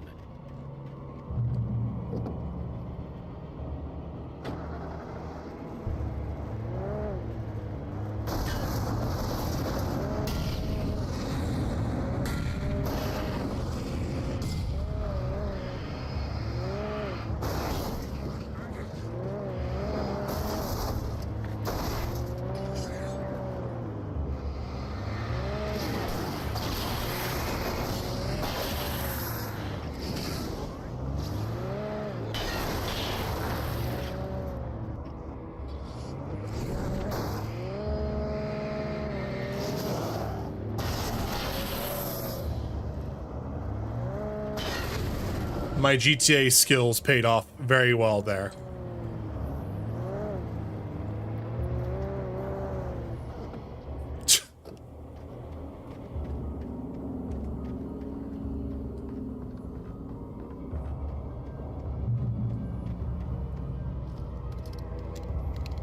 So we're actually going to turn off the power, which is interesting.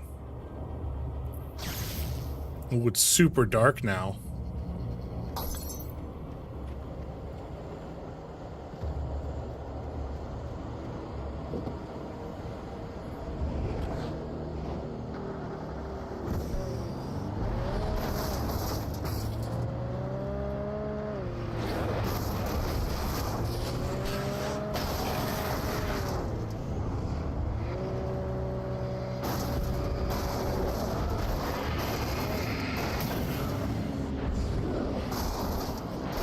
Oh, that's not good.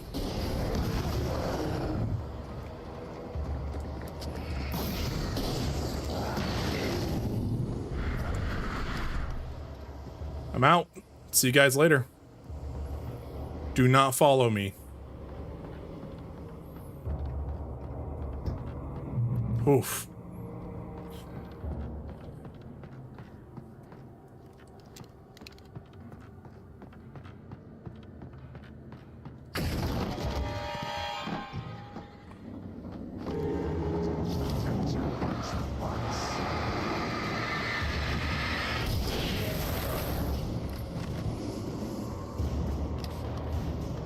Come on out.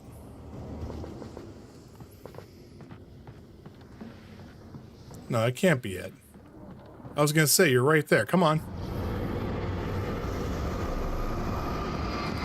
Ow, shit.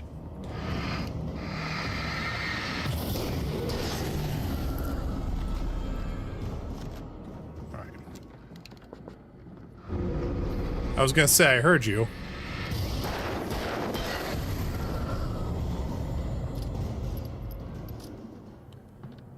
Whew. There we go.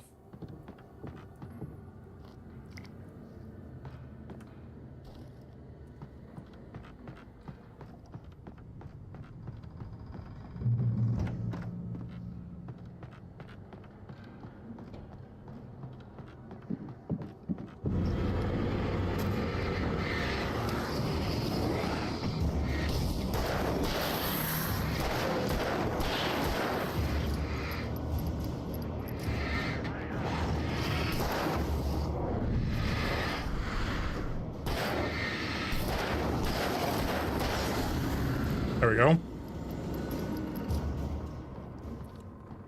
Trust no one in the dark.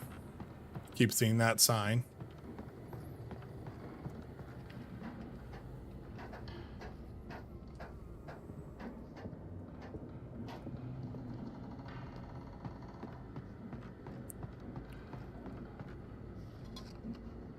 Follow.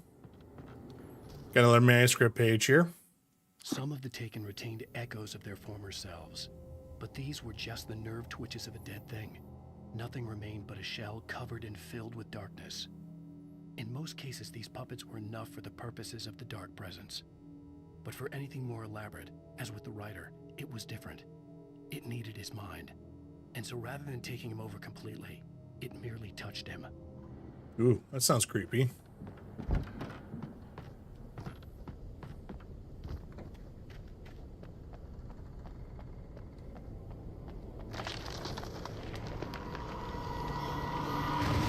Oh shit.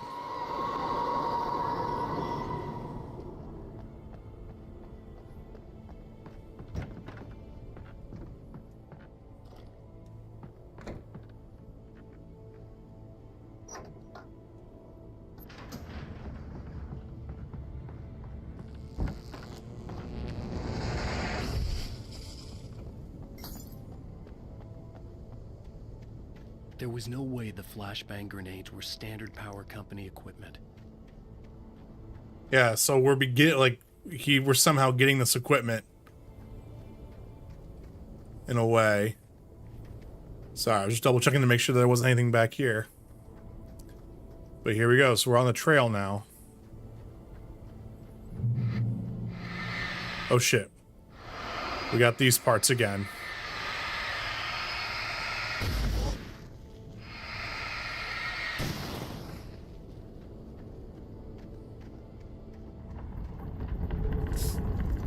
I see you guys.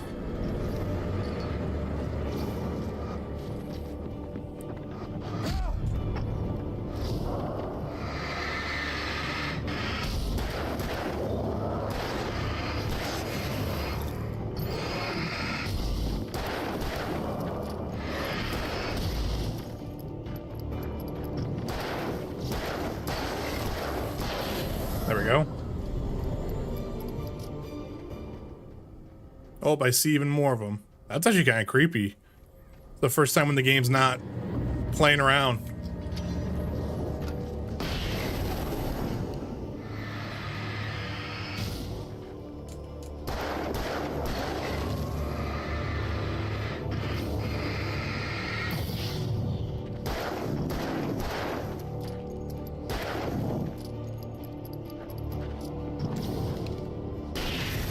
There we go.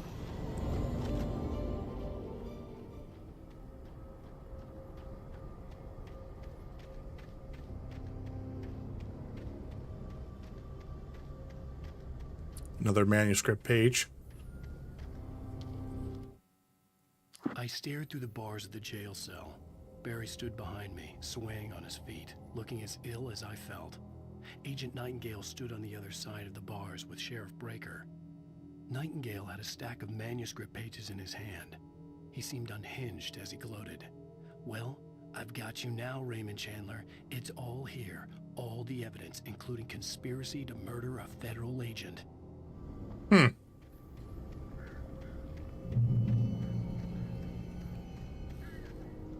Bird. I don't trust these crows when I see them.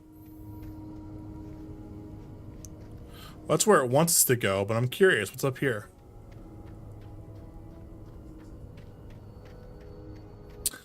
Alright, now these have been getting a little bit more tricky lately. We got bats coming out.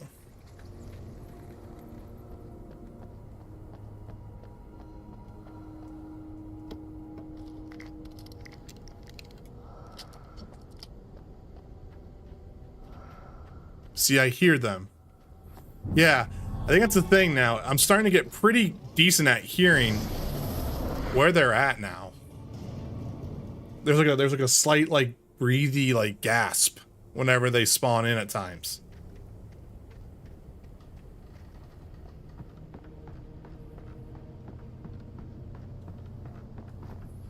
Oh shit. Nope. Tell you one thing that has not aged well. The whole platforming stuff, like the jump mechanic. Oof, I remember this as being just as bad as it was in Max Payne. They clearly have gotten super better with that, especially with Quantum Break, I think is really the big one. Ow.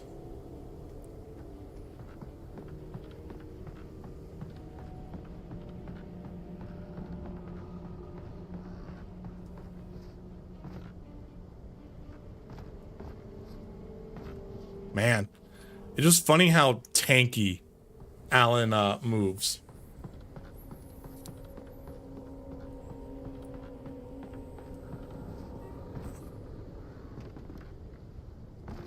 Ooh, I like just gravitated towards the to the gap there. That's kind of goofy. All right.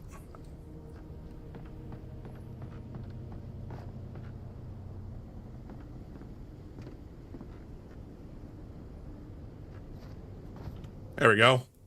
We got it. Just a little hop. All right. Oops.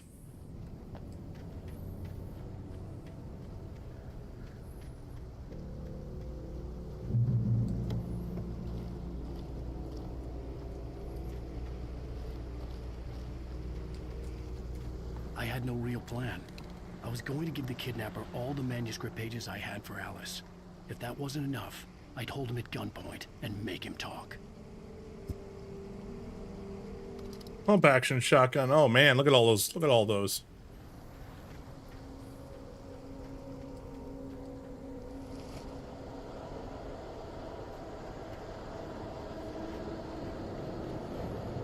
Now this is weird. That's where we want to go. But we can also go this way. So there seems like there's multiple paths.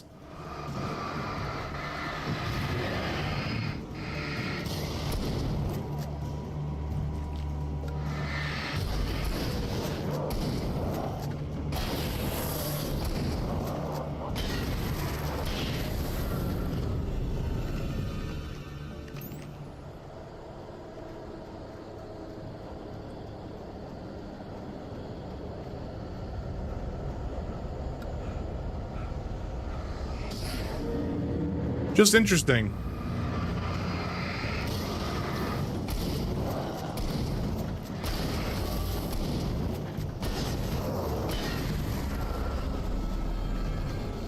All right, we got 5 more shots here.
There we go.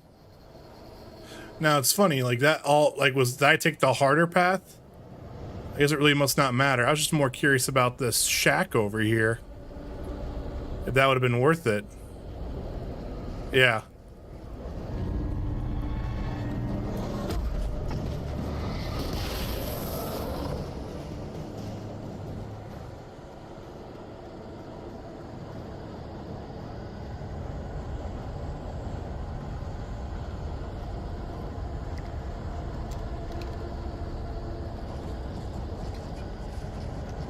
I hear you guys.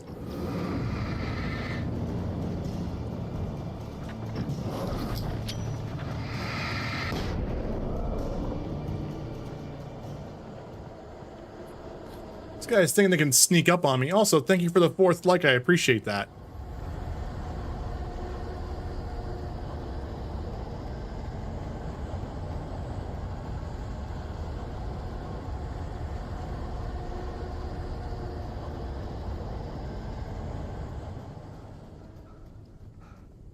And see, it's so weird how, like, the audio will just all of a sudden just stop. So interesting.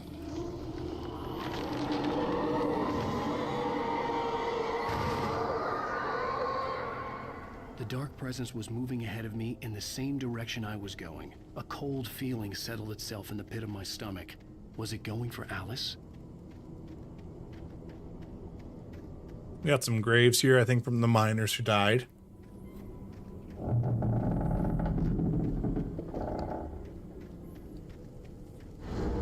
The graveyard shift may cause cancer.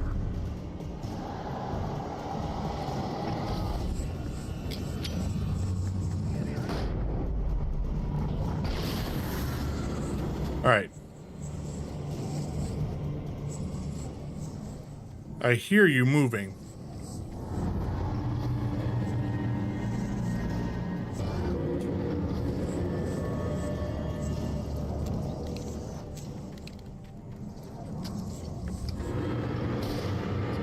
Damn.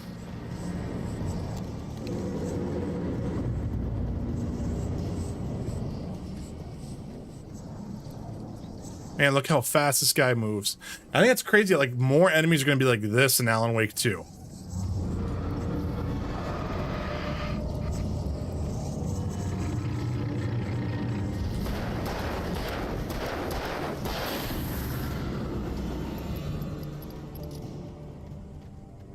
Still got him, though.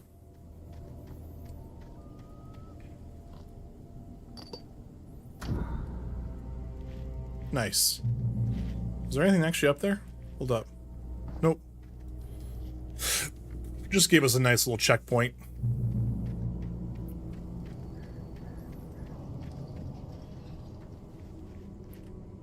That was weird for that to move.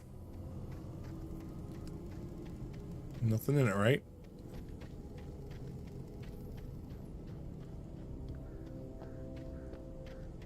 Couple more smaller shacks. Not seeing anything, so we're just gonna keep going this way. The place was dead. A ghost town. Had been for decades, maybe a century. Oh, what was that about? We got something moving in front of us.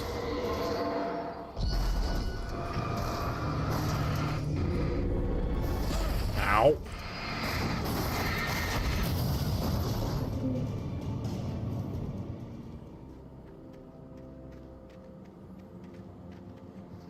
We're not jumping up in there.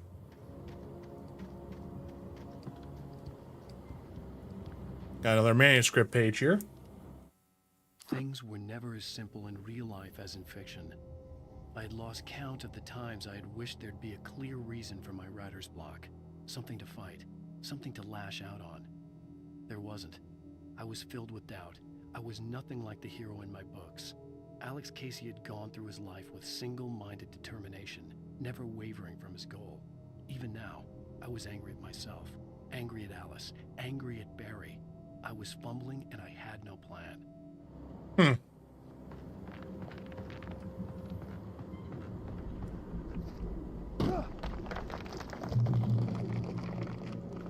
Now we know the dark presence came through here.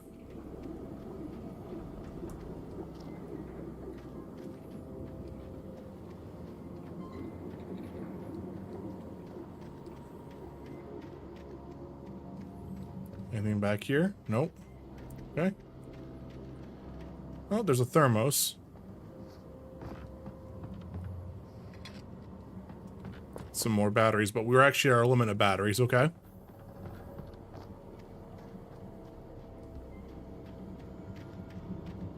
Just kind of double checking, you know, making sure we're not missing anything.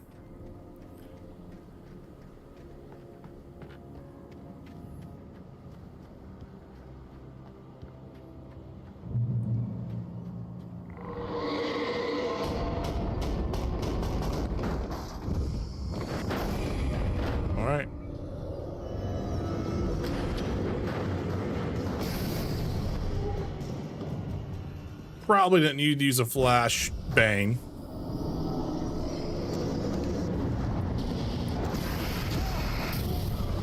Oh god, I couldn't even see what was going on. I flashed myself. That worked though. Sorry. Alright, so now we don't want to fall down this way.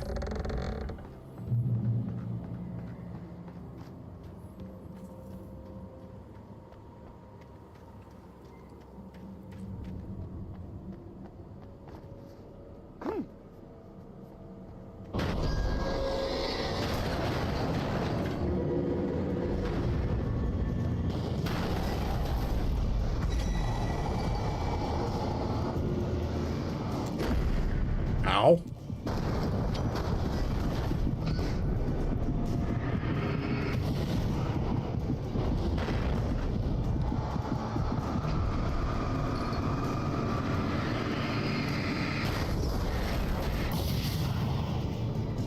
All right.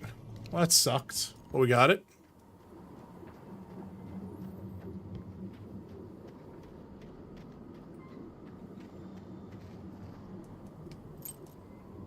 We got a key.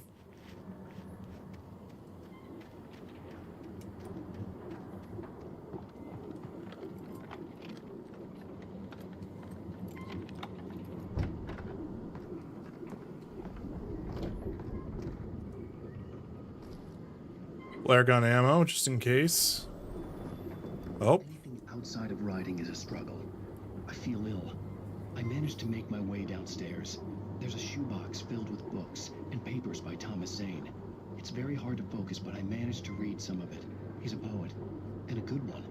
He writes of muses and creators summoning fabulous things from a magic lake, using his powers to shape the world of a realm of gods and dreams and demons, dark things that wait for a chance to slip through, wearing the flesh of men as disguise. Zane writes about himself, his girlfriend being taken over by a dark presence, about growing scared of the lake. Zane believes it's a mirror to the gaping void of darkness above, where some Lovecraftian presence lurks. I crawl back upstairs. I'll borrow these things for my story. They ring true. They fit. Doesn't seem like that might have been a good thing. We got hunting rifle ammo.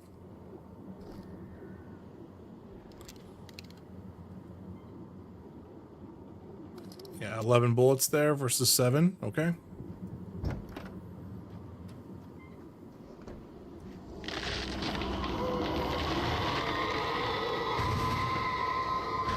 There it goes.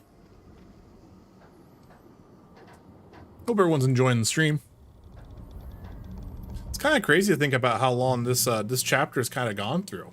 You know, this seems like this might be like the biggest chapter of them all from the game. It feels like, as of right now, it's kind of crazy how gradually chapter 1 was short, chapter 2 got a little bit longer, and then chapter 3 has been like, okay, this has been a significant amount of time.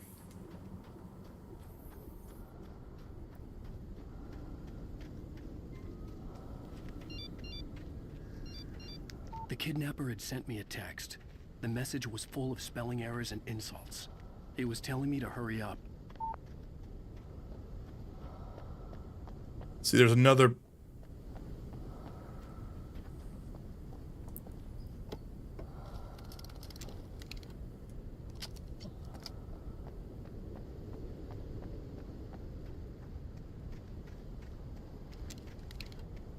Weird. Okay. So the game was trying to fake me out there, it seems like.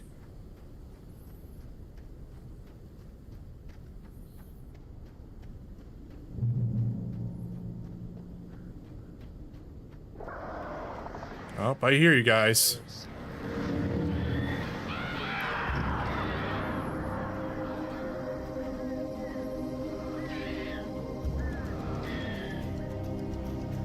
Oh shit.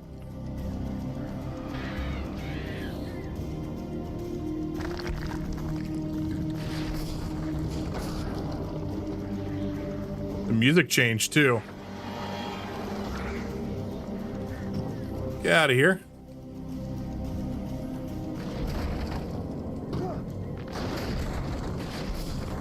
Oof.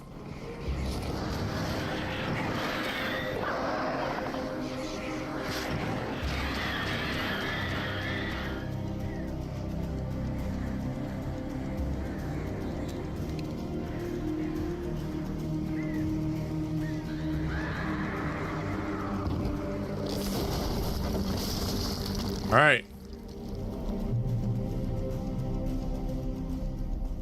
We got in there.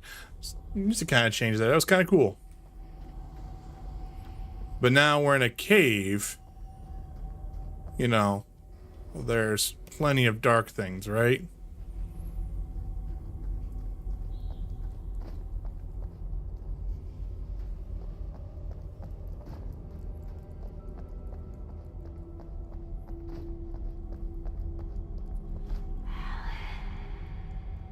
Tunnels go to Golden Lake, and then we have Alice. Now, all of a sudden... Wait a minute.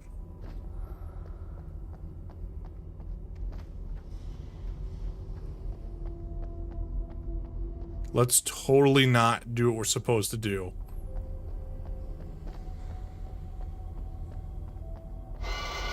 Without warning, the headache stabbed at my brain. Ooh, okay. Should we maybe not go this way?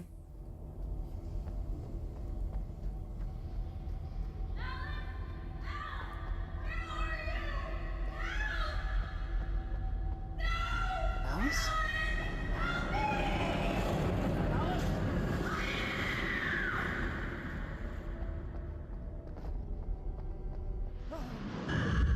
Whoa, shit. I'm losing it. I gotta get out of here. There's a manuscript page. The hunters were big, thick-set men, confident and at home in the woods. They were feeling good, running on beer, ghost stories, and camaraderie late into the night. It did them no good, as they were taken by the dark presence, sucked deep into a darkness far worse than any ghost story they ever told or heard. It's also interesting here, the music's a little different. The only thing I will say that kind of sucks, now I'm sorry, I'm hoping that the audio is kind of helping you guys out a little bit. The audio balance for this is not great.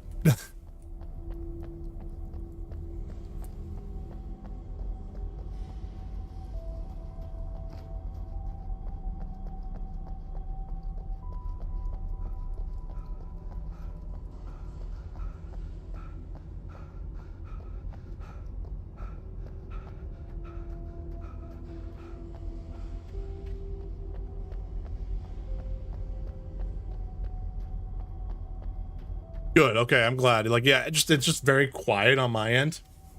Also, is it dark for you guys? Because I want to say something's definitely messed up in my video settings here on the OBS side, because you know, I can see all of Alan's jacket. You know, I can see the rocks and everything like that. You know, there's a brightness curve here. But on my other monitor here, it feels like this is almost like just pure, like pitch black here.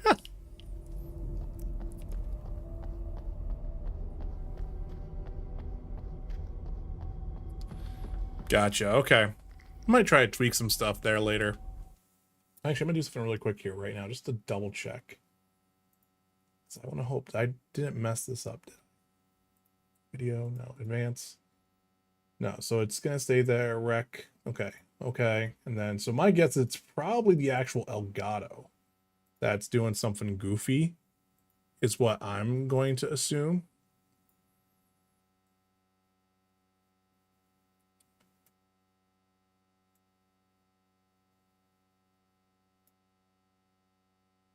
I don't think I need to change the saturation there, but I think that's probably a little bit more actually accurate from a picture standpoint. I'm trying to move things over so I can actually see it. Sorry.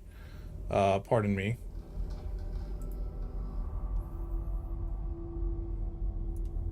Yeah, because like for me, the contrast goes up a little bit. Nah, it's like I don't want to bump things up too much, but I think right there it's a little bit more, I kind of want to say a little bit more accurate on where that's gonna probably be, and that's probably a little bit better for you guys to see now, right?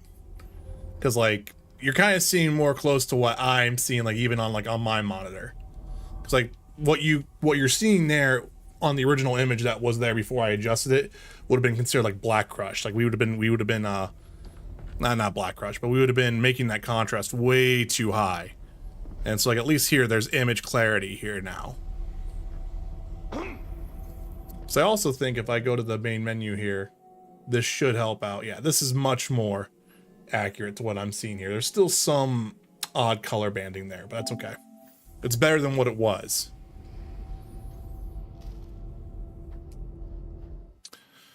Even behind the closed doors and curtains of his grimy room at the Majestic, the local motel, Nightingale could feel the locals' eyes on him, the unrelenting pressure of their judgment. He forced it out of his mind. For all he knew, they could all be under Wake's spell already. You do what you have to do to get the job done. He took comfort from the bottle in his hand. Please, he thought. Just let me get through this. So Nightingale's having his own issues.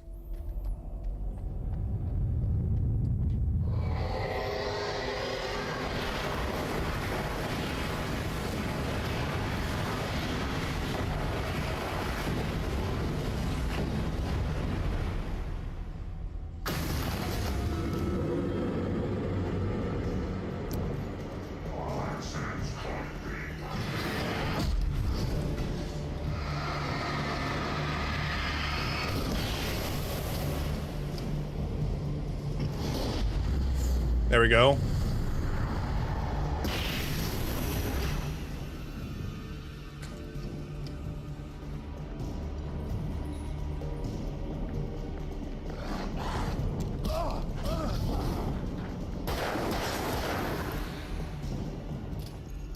We good? For right now, we are.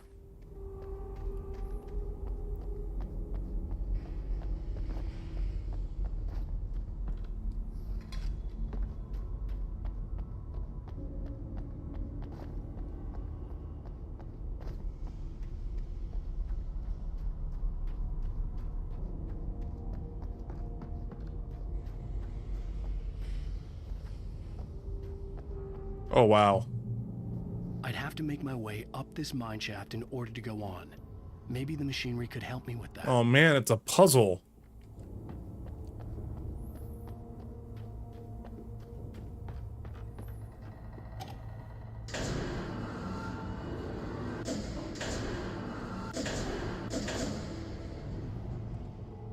Guarantee you this is where a lot of people died in like playtesting. Someone's running around here.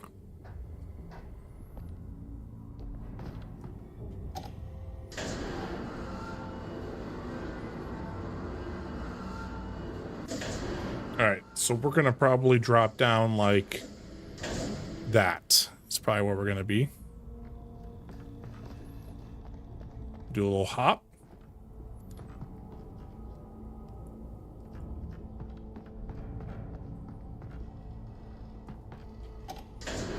And then here, it's gonna be just like that.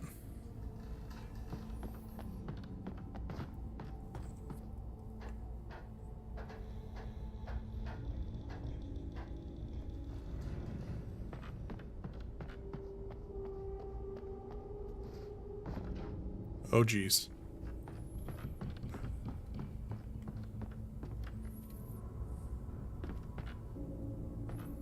We're probably gonna kick this. And then we're gonna raise this up.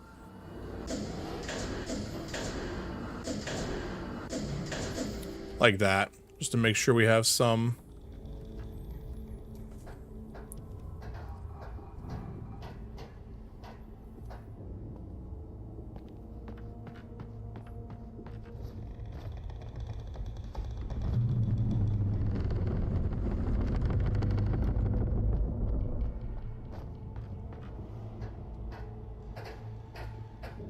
All right, up we go. Kick that door down.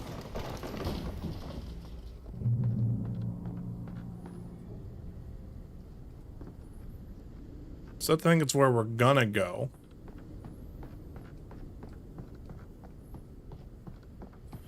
But I'm curious, what's up here real quick? Uh-oh. Never good whenever you get to pick up stuff like this.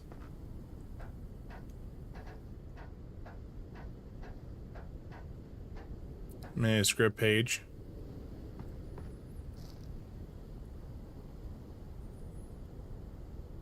This is cool. Nice little aerial view there.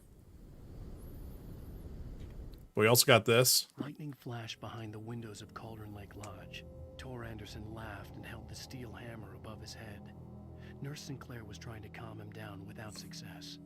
Tor grinned madly and shouted, "My hammer's up. Here's a friendly poke from Molnir, wench." He brought the hammer down with all his might on Sinclair's head. We're on a comeback tour, baby.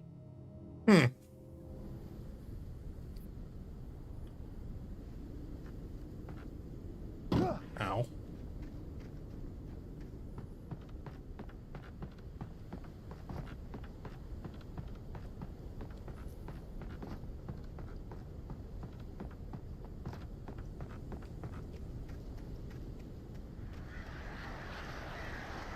Where are you at?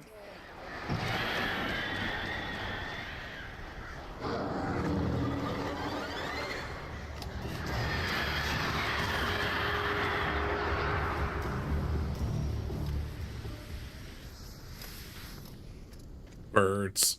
I hate them.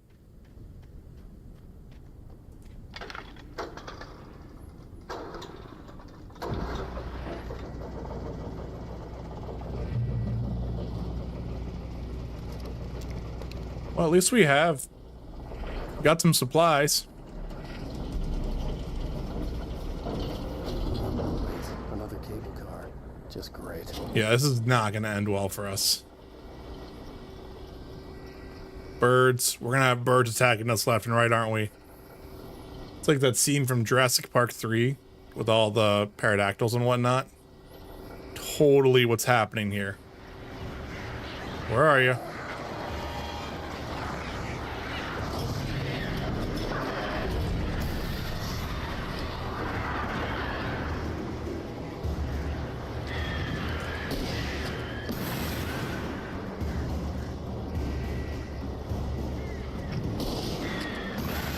Yeah, get out of here.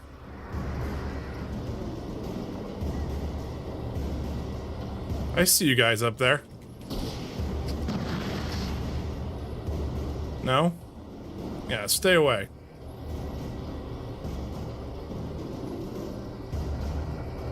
Yeah, that's right. Oh shit.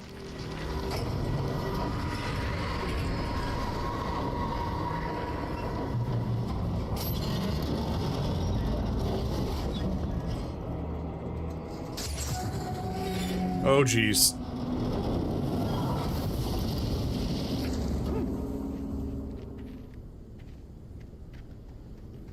Yikes.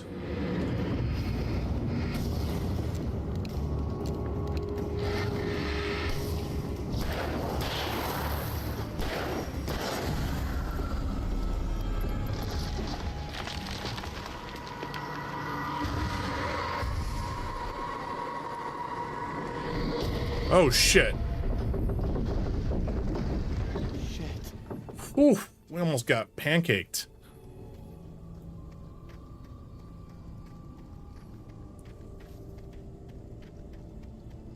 Okay, nothing down that way. All right. Whew. Yeah, we got everything that we need here.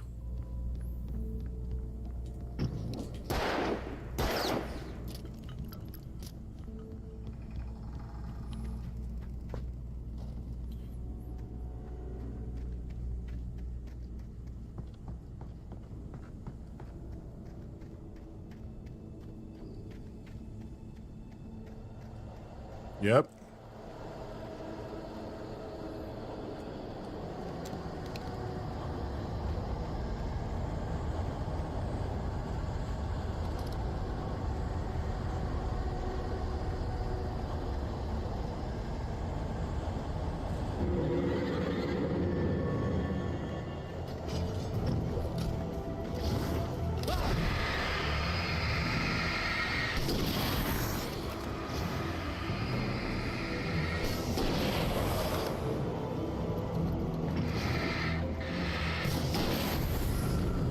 Right. Oof.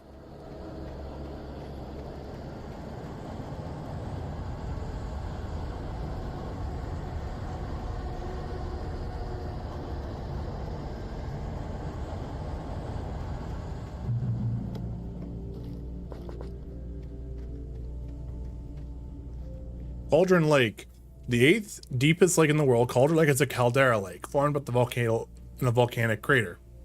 The volcano itself could be considered to be active, but has not erupted since the volcanic earthquakes of 1970. And even then, the underground activity was comparably mild. Despite some property damage, there were no casualties. Cauldron Lake is one of the most beautiful spots in the Bright Falls area, as well as a central figure in many local folk tales. It is a popular recreational area for area residents. So wait, is this the lake, or are we heading towards the lake?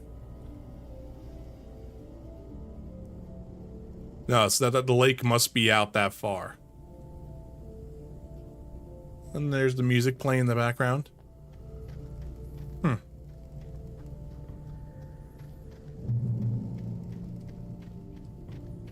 It's weird. Hold up. I kind of want to explore the top of this if I can.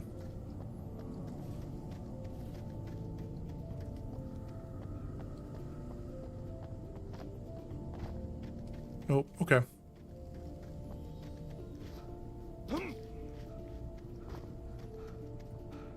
Oh, geez. This bridge is not going to last.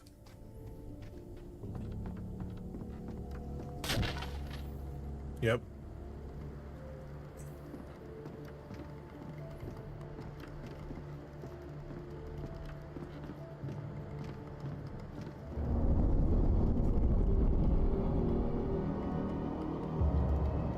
Yep, there they are. Here they come. Bridge fight.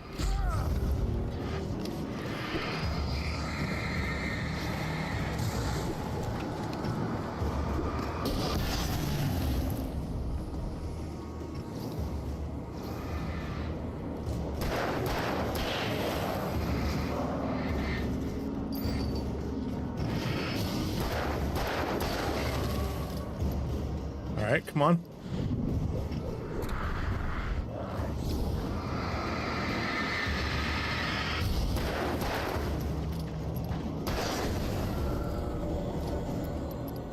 All right. Well, we got that done. We do have, it looks like another sign coming up saying we're going this way into this cave. We're back here.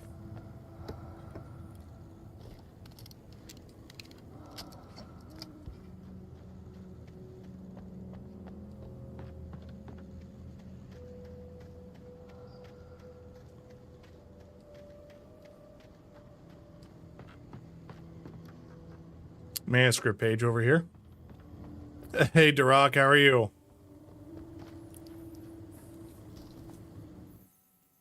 Maud had checked all of Stucky's rental cabins. There had been no sign of the Wakes. It was dark when he'd found their car parked at the end of the road by Cauldron Lake. It made no sense. They must have taken a wrong turn, but there was no sign of them, and the car had been there for hours already. Frustrated, Mott stood on the rotten ruin of the footbridge that had once led to Diver's Isle before it sank beneath the waves years ago. The boss wouldn't be happy. I'm doing good, Duroc. Just doing good. Just working on some Alan Wake here. Got my internet issues fixed and kind of happy that it wasn't anything major, you know? But glad to hear that you're doing well as well.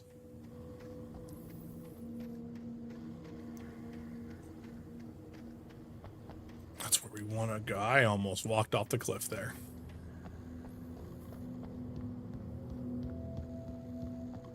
Push.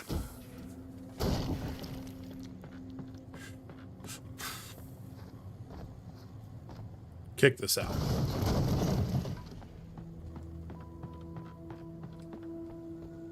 Ooh, what is this? This looks creepy as hell. Oh, geez. I actually fell down in here.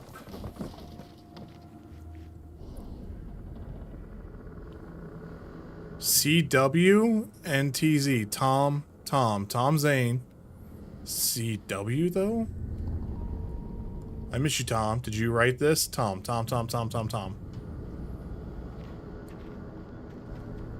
You talked to me on TV. Tom.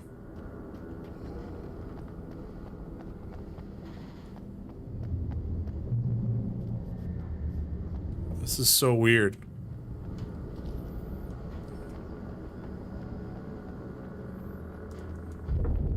Hunting rifle.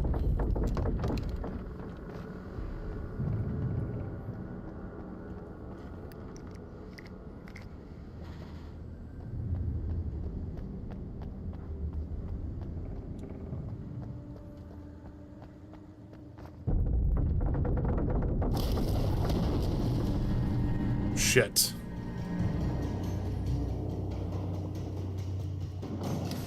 Do this. Kind of get everyone to back off.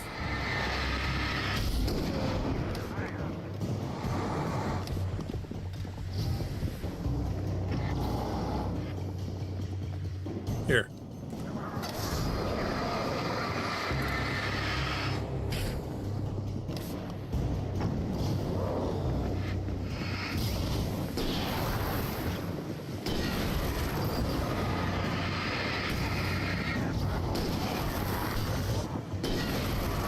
I have the high ground, guys.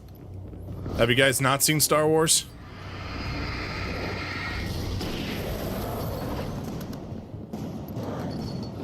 The original trilogy's okay. The prequel trilogy's kind of where it's at. Don't watch the new trilogy. It's not that great.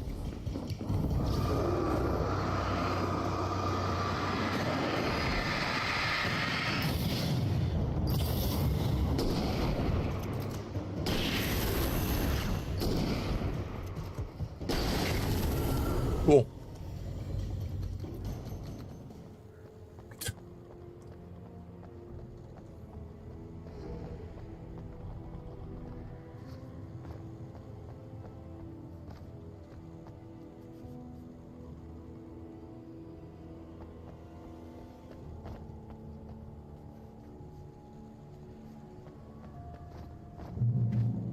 So that was an interesting thing about Tom and everything like that.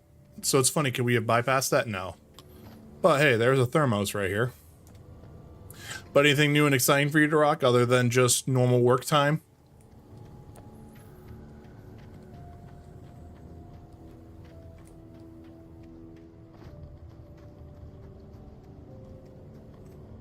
Wait, I could see Cauldron Lake. I thought I could make out the spot where the island and the cabin had been.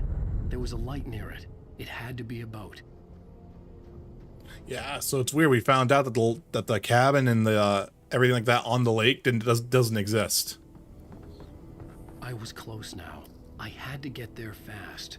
I dreaded what I would find. I tried to hold on to Alice, but her form melted away. I was losing control. Dr. Hartman stood in her place. I wanted to hit him, but my arms were jelly. He smiled. It was a reassuring smile, and I hated him for it. I had to give you a sedative. Don't fight it. You went through another rough period. Right now, it's very important that you stay calm. We don't want you to have another episode. You're a patient at my clinic. Have been for a while now.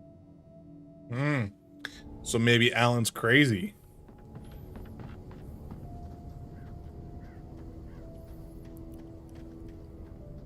Wait!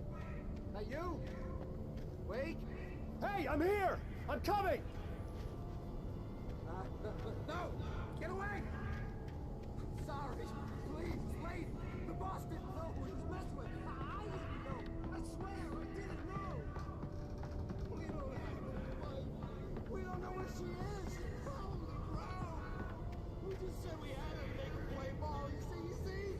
They got it writing for us. Please. Please. Oh. I'm sorry. Please.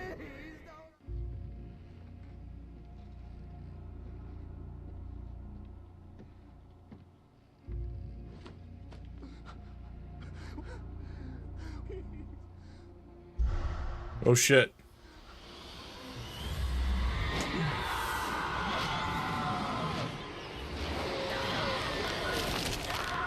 Oh damn.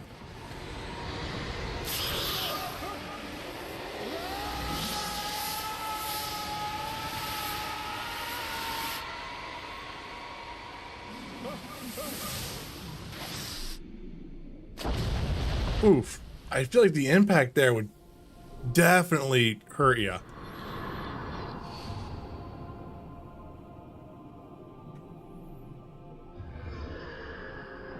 Oh, so saw her dragging down Alice.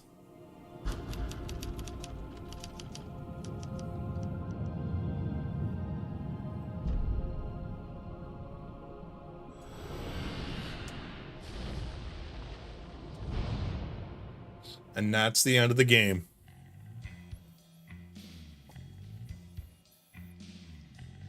I'm kidding. That's not the end of the game. It's the end of the chapter.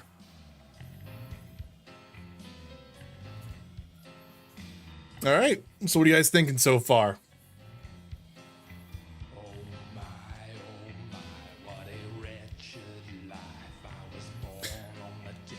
I'm gonna mute the game here a little bit because I don't want to deal with copyright here. But like I said, I actually really like this whole episode chapter structure. I think it's really, really cool. So I'm actually really excited the fact that they actually brought that back for Alan Wake 2. Good from what you saw. Nice, Duroc. Did you watch the VOD of the previous streams at all? I mean, were you just working and just kind of lurking on last stream or whatnot? Because you're seeing technically part 2. That was the other thing I was gonna let you guys know. I'm gonna start doing I think part 1, part 2, part 3, part 4, you know, etc., for my game streams now, just to kind of let people know like where we're at with the games and everything like that. That way it's a little bit easier for people to think, like, kind of understand, like, you know, if they're jumping into a stream, how long have we been playing the game? You know, I think that's what we're going to try to start doing there. Things are okay. Things have been busy, been training the last 2 weeks, so pretty busy. Damn, man, I'm sorry. Well, I hope the weekend and hope everything else like that gets to kind of settle down here, or it gets easier here for you. Sorry, I'm kind of tripping over my words here. But yeah, no, so that was my other thought there. So I'm hoping that might help kind of bring more people in. And that's just kind of the idea there with that. So yeah. All right. Well, I think I'm going to I'm going to go to the Be Right Back screen because I'm going to go refill my water real quick. I'm going to keep this muted. We'll just go right to the Be Right Back screen. You guys can enjoy some clips, which I need to add a whole bunch more there. But yeah, I'll be right back, guys. You didn't see the other VODs. Okay. Well, Duroc, if you want to, check them out. You can see every single VOD on YouTube. It's really, really nice. It's organized by most recent on the playlist. That's the cool thing about YouTube versus Twitch is that you, Trish, can put any single one of those on at any time. They're there. They don't go away. They don't get deleted after 14 days or anything like that. Just so you're aware, okay? But so that way you never have to worry about missing anything or anything like that. There's always something to check out. But yeah, I'll be right back, guys.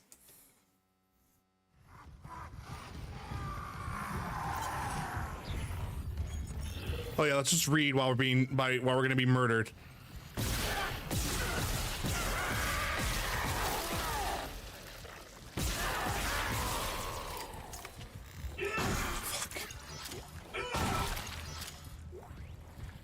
Oh. That would have been something, though. Could you imagine if I just read that entire text log while being chased? Jesus.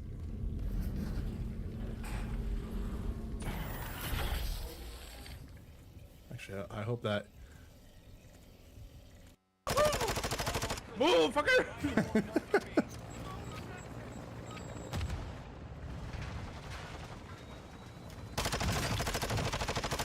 I denied that player allowed to come in here. Holy shit. Really? Yeah. Straight up. Wow. Vince the asshole.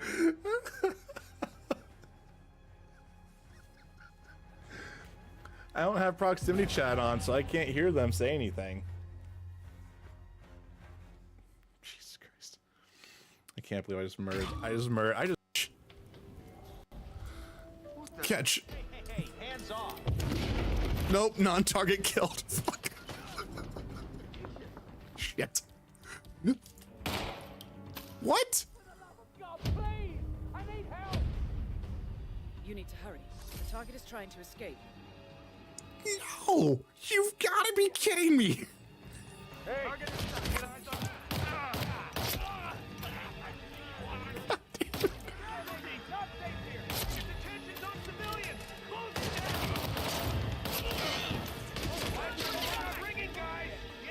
I was wrong. I made so many terrible mistakes.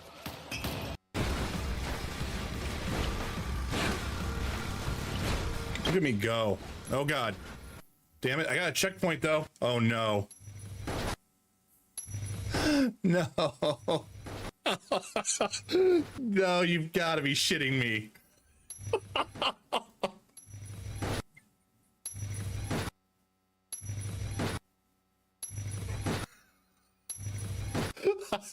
I can't stop it, guys. All right, we're back. Sorry, I kind of that. Oh shit, I didn't realize that the game just continued. Focus. Hold up. I'm going to quit the menu here because I didn't get to see that. I didn't get to see any of that stuff. So what's really cool about this is that when you do an episode and after that you go to here, you get a recap for the game, where you're at, where everything like that. So I'm back, guys. Sorry about that. Let's get in here. Previously on Alan Wake, I'm hunted by the law. Sheriff, Wake's running. I'm giving chase. Are you seriously telling me that writer just took out my deputies? A thriller I supposedly wrote is coming true. The genre of the story seems to be shifting. It's turning into a horror story. I was told that Alice had been kidnapped, but that was a lie. We don't have his wife. We don't know where she is. Her purported kidnapper was eaten up by the dark presence before it attacked me. The truth. So here we go. Alan, shh, baby. It was just a nightmare. Alice. There you go, Alan. Hartman, I fell. I had to give you a sedative. Don't fight it. You went through another rough period. What? Right now, it's very important that you stay calm. We don't want you to have another episode. You're a patient at my clinic. Have been for a while now. The shock of your wife's death triggered a mental illness. No, you're lying. You're suffering from various symptoms of undifferentiated schizophrenia. Bastard. It's okay, Alan. Just let go. You remember this bit well? The truth part? See, like, this is still going to be really new to me because I never actually really finished the game. I felt groggy. Whatever Hartman had bumped in me was making me numb. I felt like this was happening to someone else. Nice. Someone I was watching on television. I couldn't think. Couldn't focus. So, like, Rick, with you lurking, watching a little bit, I know you and Mel are busy right now. Like, how's it holding up to you in a lot of ways?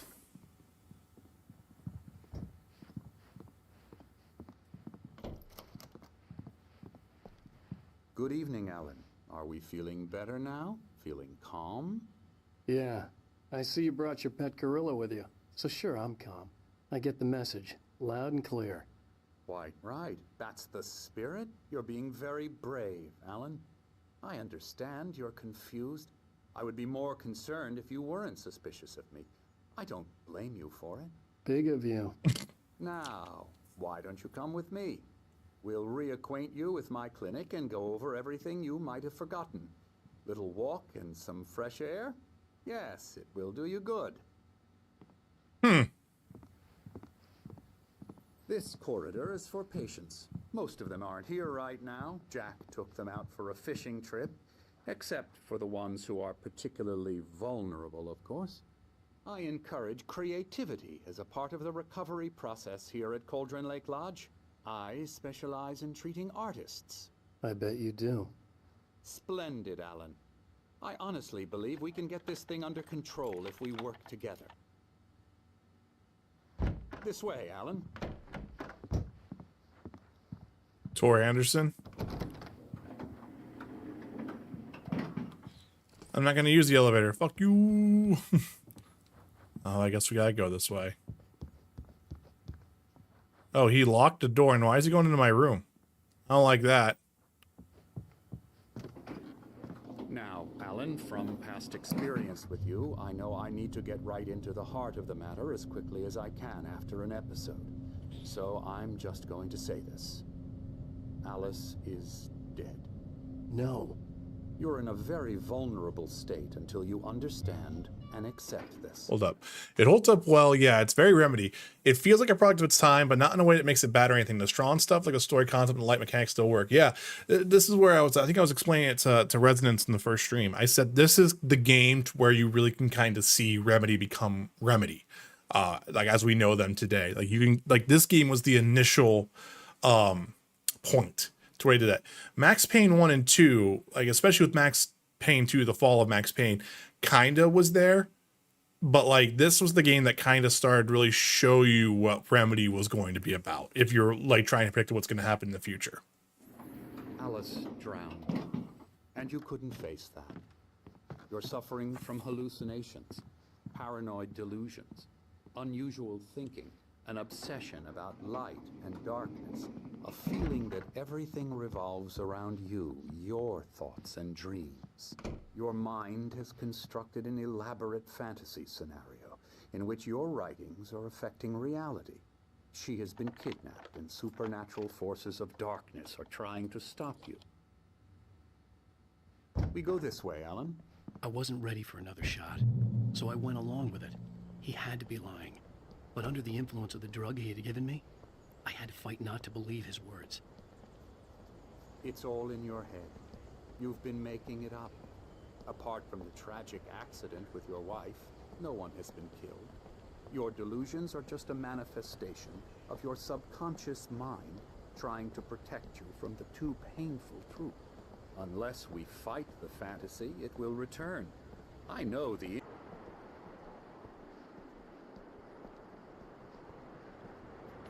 That is kind of cool, though.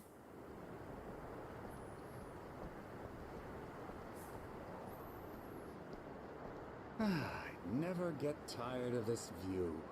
Very inspiring, isn't it? Cauldron Lake spread below us. I could see Mirror Peak on the other side of the lake. I thought I could make out the spot where Diver's Isle had been when I arrived with Alice. Now there was nothing but waves. It seems there's a storm coming. Funny, I don't recall there being a mention of that in the weather forecast. Well, no matter. See, like this is cool. Like the wind and everything that's happening here, like that was all cutting edge. It was good news. Right now we're in control. Every time you have a relapse, it gets more and more difficult to resurface from the dark depths of your imagination. Not surprising, considering your profession. Imagination is what you work with. After all your nightmares, this should come as an immense relief to you. If it doesn't, why is that? Because I'm lying? Or because you don't want to admit that you're not well? It's very natural for you to think of me as your enemy.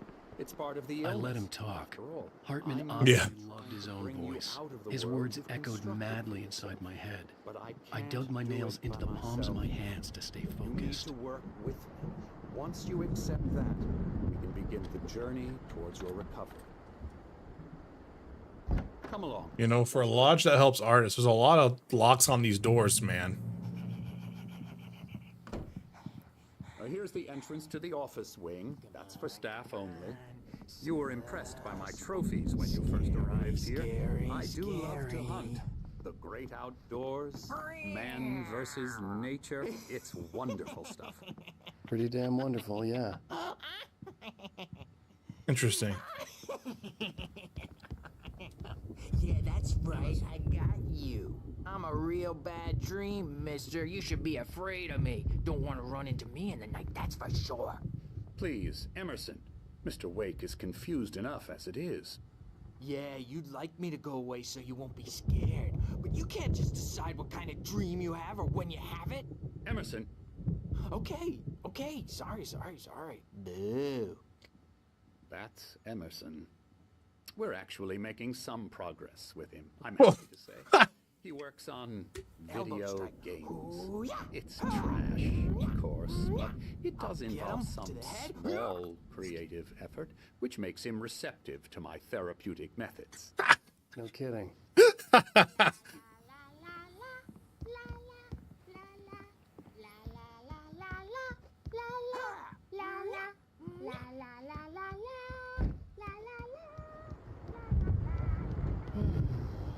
Oh, weird. Hello.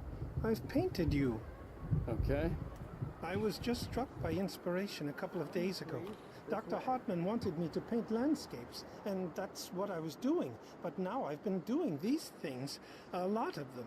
The images just keep coming. Dr. Hartman likes them. He has them in his office. Yeah? He's very proud of me. He says I'm getting much better. I think I'm getting better. Can't go that way. Well, I guess I'd better start wrapping this up. The storm is almost here. Look at that. I'd hate to be out there tonight. Yeah, that would be a bad idea. Now, you might have noticed the typewriter in your room. You've been writing as a part of the therapy. As soon as you feel up to it, you should continue.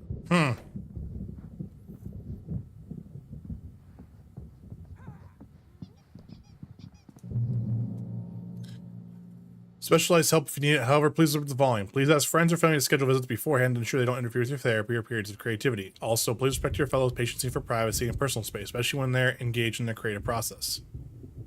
Be patient.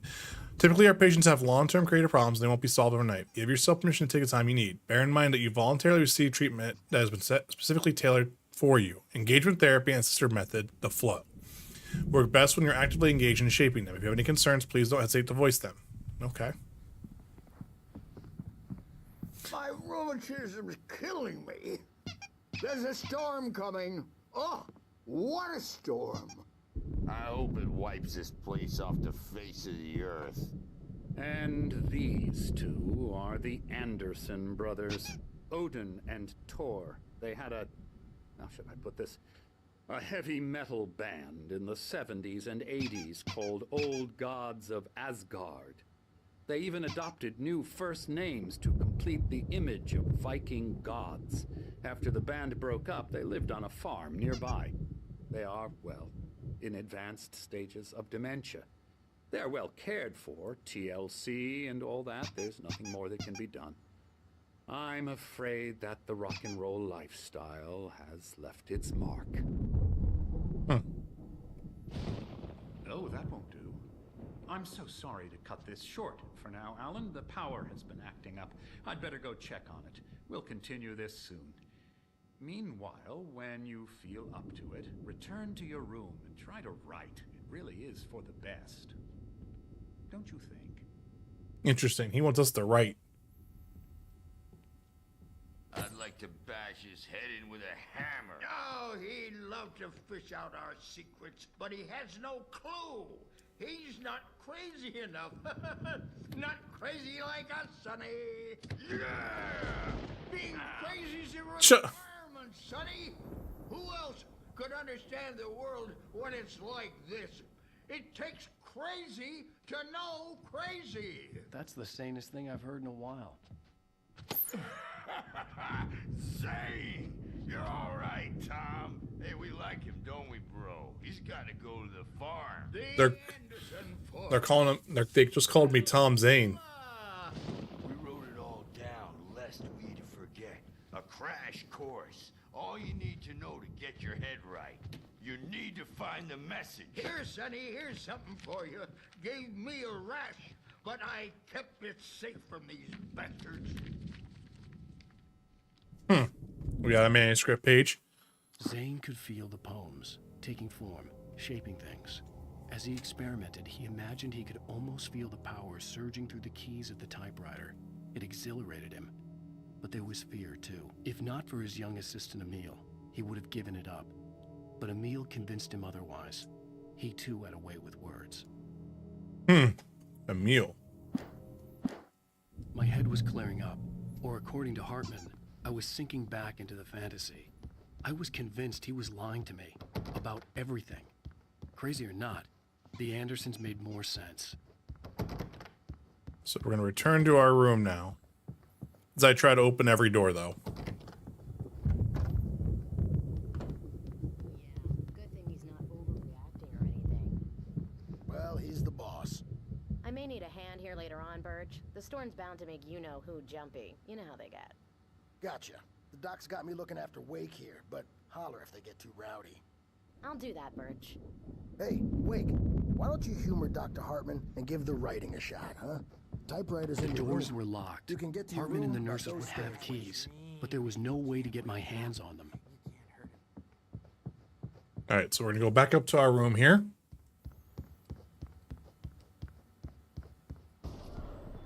Something's wrong. I'm not myself. It's hard to think. There's a shadow inside my head. I can only focus on writing. Everything else is a blur. I'm trapped in this cabin. Have been for days, but it's always dark outside. My editor is real. I saw her again. She's not human. It's not human. A dark presence is wearing the old woman's face. She was covered in clinging shadows. There's a hole in her chest where her heart should be. I think I've made a horrible mistake.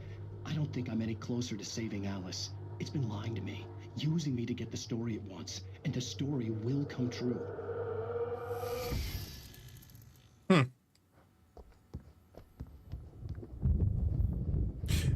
Again, another QR code. You know what? I'm curious here.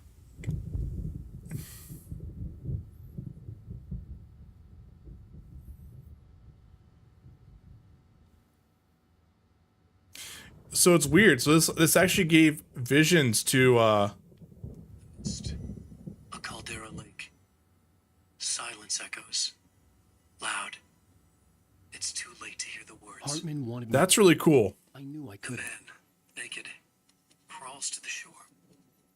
So these are all visions. So they actually had they had really cool like pre-marketing for before Alan Wake 2 to right whenever Alan Wake 2 probably got announced, because I think the remaster came out after they announced.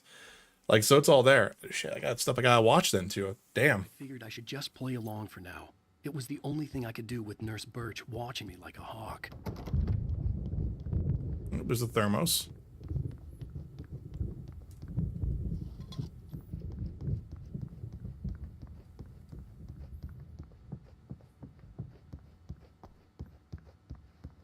Hartman had mentioned that the power had been acting up. Maybe that was the reason for the generator and the work light on the balcony. The generator hadn't been activated, and there was no key. Emerson?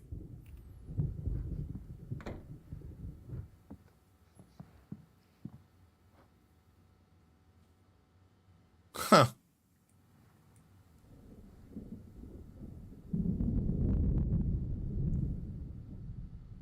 One of the design concepts probably from the game there.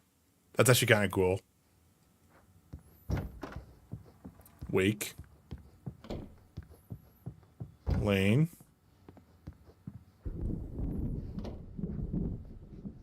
This is the painter.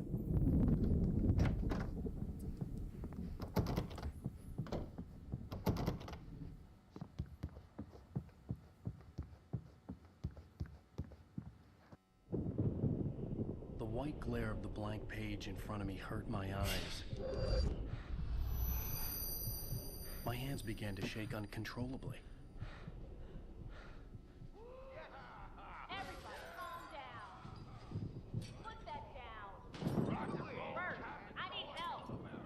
Hey, Wake, you stay here. I'm gonna go see what's up. You just keep doing what you're doing. Be cool, okay?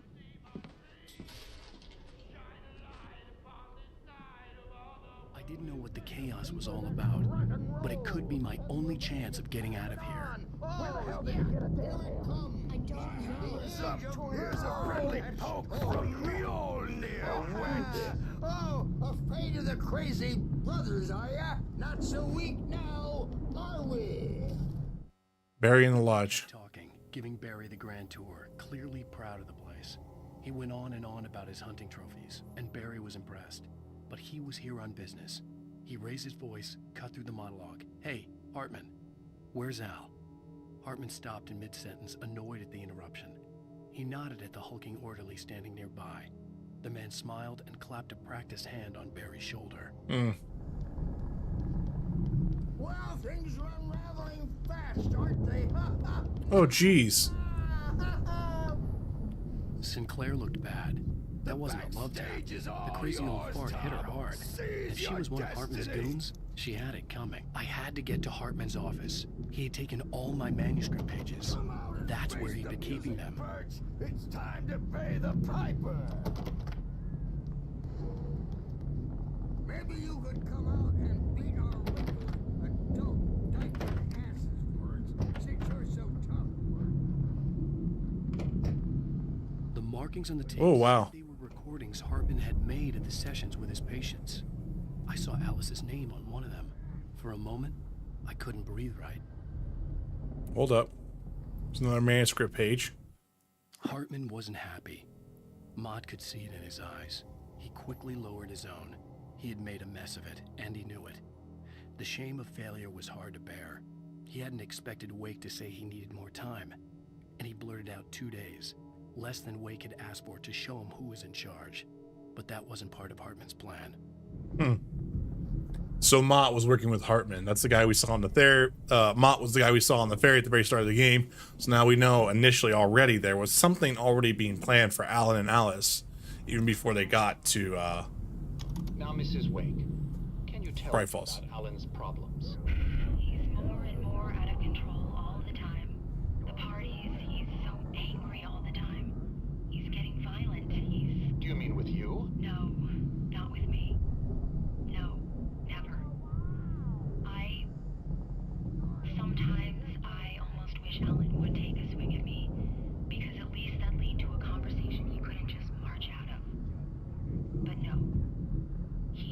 Alan doesn't really sleep.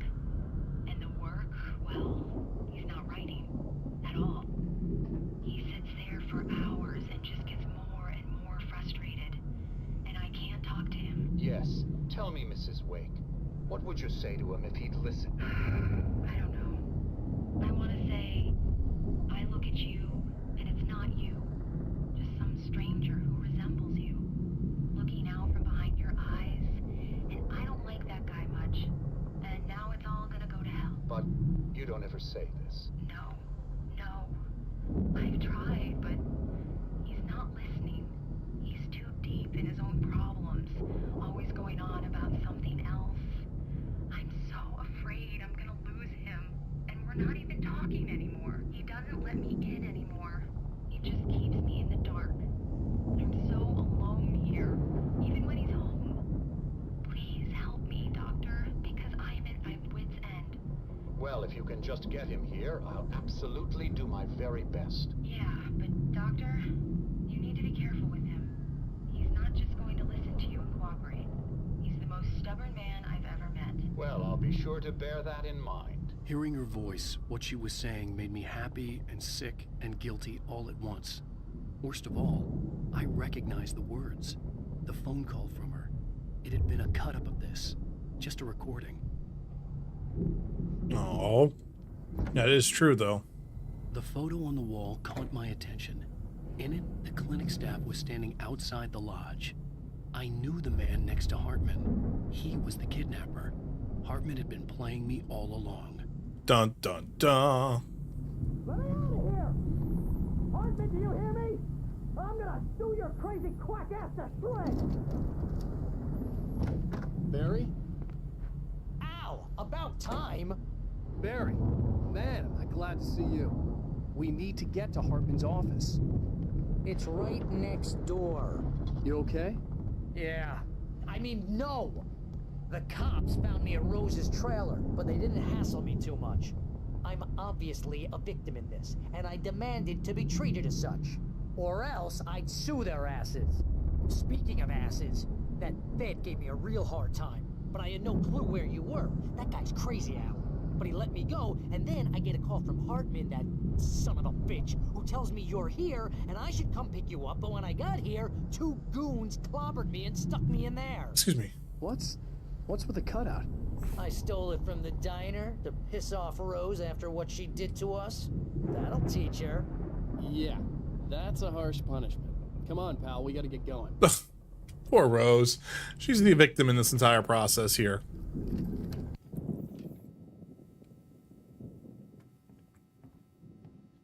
These were all the pages I had on me. And more.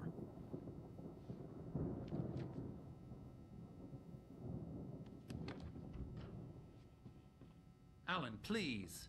You're sliding back into the... Tell me one more lie and I'll shoot you in the face. Ah, well, it was worth a shot. Really, Wake, come on. Let's work together on this. You have no idea. Hartman, shut up! Barry, get out of here. I'll catch up with you. Get a car. Oh, Al, let's just... Go!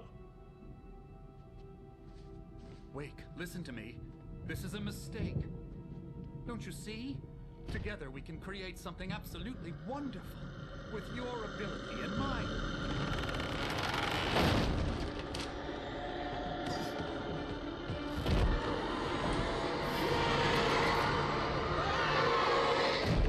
Oh shit.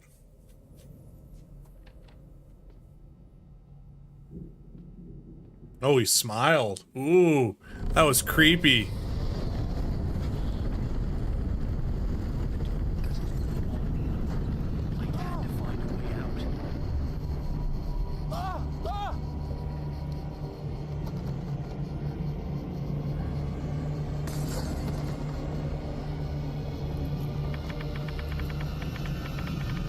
Oh, wow. Oh, shit. I needed light to get the possessed bookshelves out of my way. This is kind of cool. Man, I really wonder what they're going to be able to pull now with Alan Wake 2.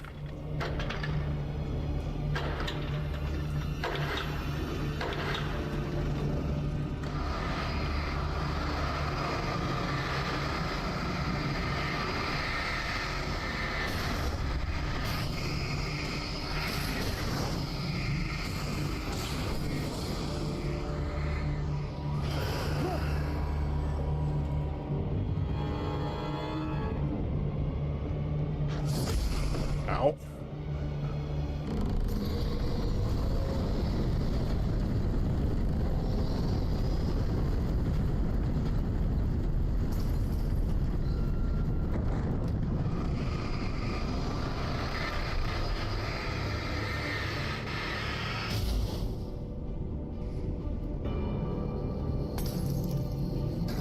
Another manuscript page. Let's read that. Hartman's mission. Hartman knew he was no creator. He had no ambitions on that front. And he certainly didn't want to end up like every artist he had worked with here, damaged in ways that were hard to describe, or worse. It was enough for Hartman to maintain creative control and provide direction, to be a producer. That was what most of these people were in need of anyway. Of course, suitable subjects were few and far in between.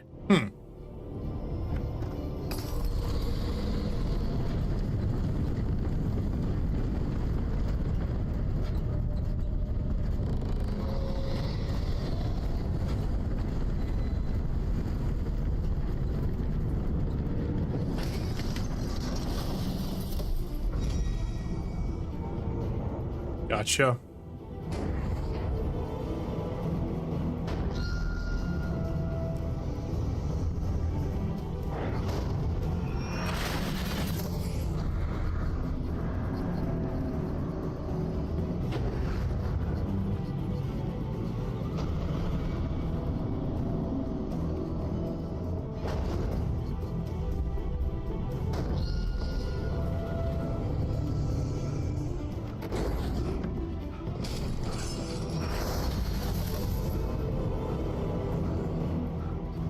Nice job, buddy.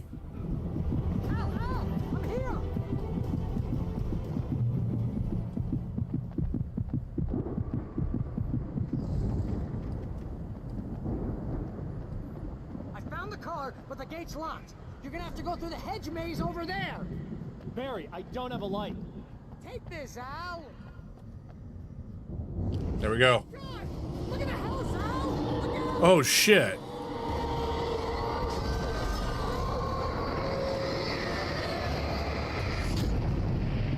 Well, I might be dead.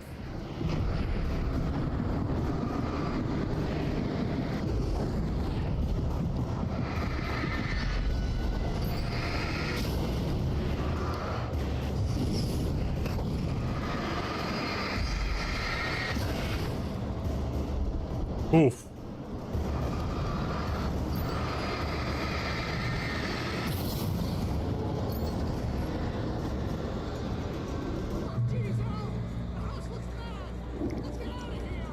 Ooh, man. It's a little terrifying.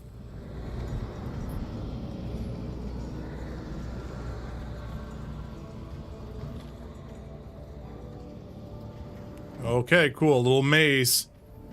Wouldn't be a remedy game without a maze.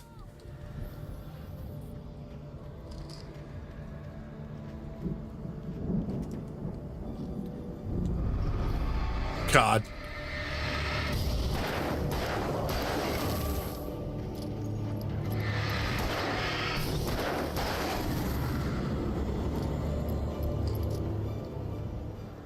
Don't trust Emil. Emil Hartman, yeah. Okay. Yeah, now I get it. So Emil actually worked with Thomas Zane. Okay. I stared at the Viking paraphernalia that littered the area, surrounding an unlikely centerpiece.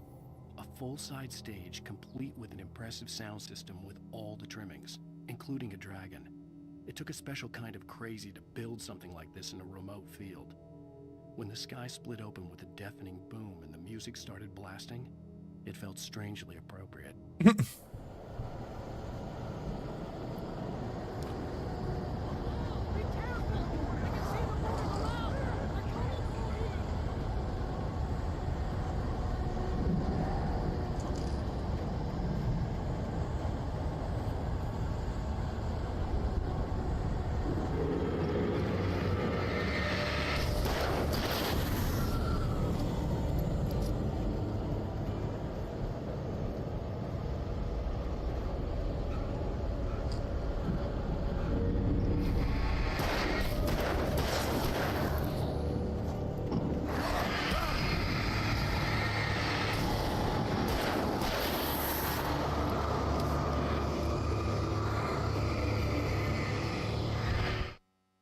Hartman hurried down the corridor. He had disliked leaving Wake when he was surely at his most susceptible to therapy.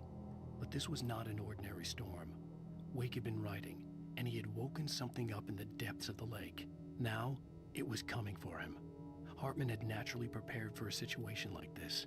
The idiot brothers would keep Wake distracted while Hartman double-checked everything, just to be sure. Well, that didn't clearly work out for him. Alright, I'm out of ammo.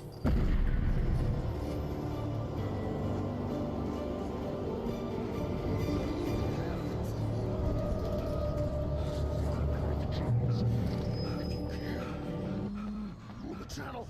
We turn it off. We don't want any fighting. It makes me.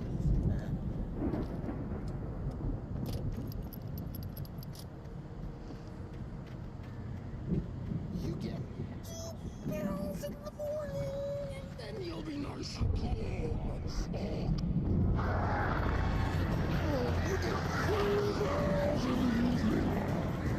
That's Birch. Oh shit.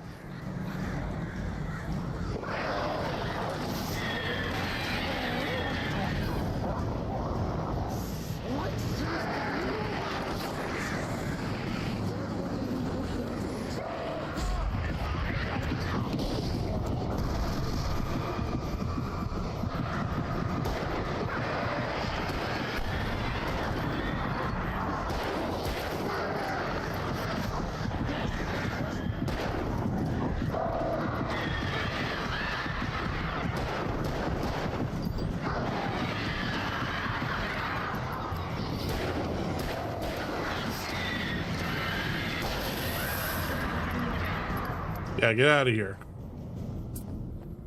Nailed it.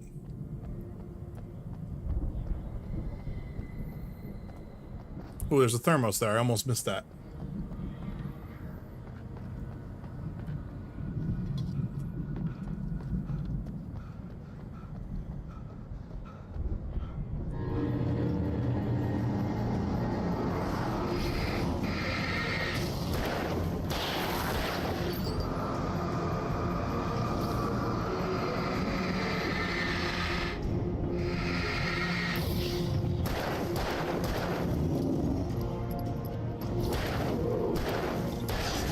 All right, we got 1 bullet left.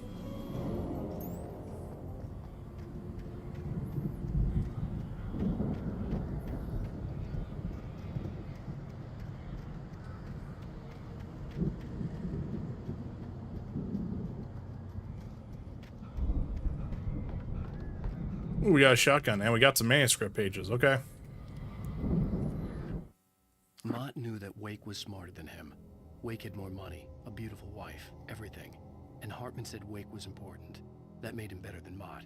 But Mott was calling the shots now.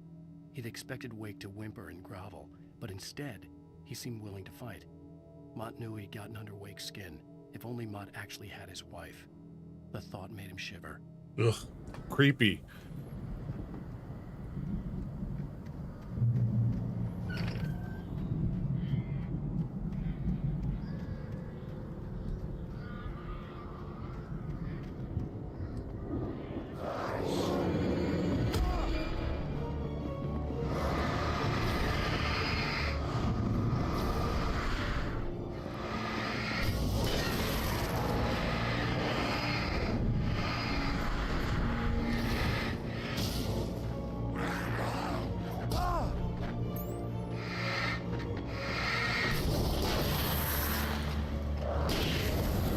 Here we go.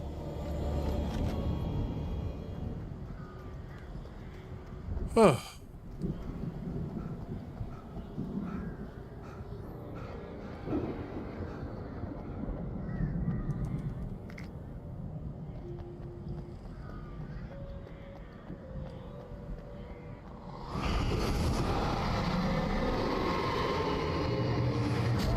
Damn. Can't really get a good grip on these guys.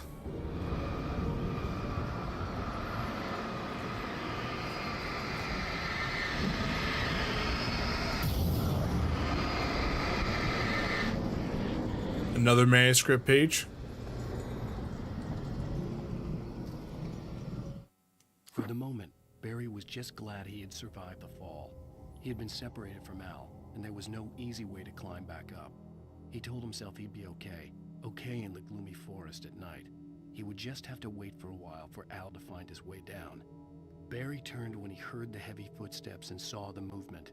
The man-shaped shadow lunged at him from the bushes, an axe held high. Barry screamed and threw up his hand. The world exploded. Uh-oh, poor Barry. Emil made Tom do it. So yeah, so we found out from one of the journals that Emil just kept making Thomas Zane keep typing and keep writing, and that's what woke the dark place, it seems like. Or at least it's what Alan's writing. Wait up. Hold up. Yeah, I hear you guys.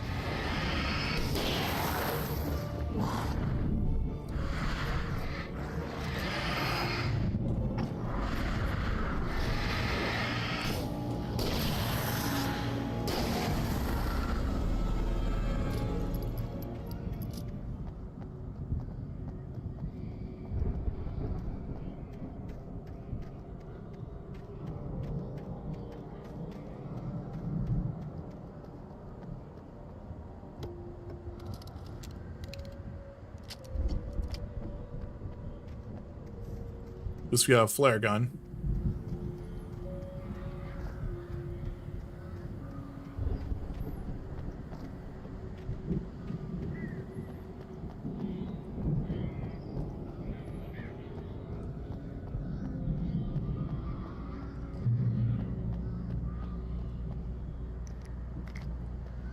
So thermos in front of us. They are giving us a lot of stuff right now.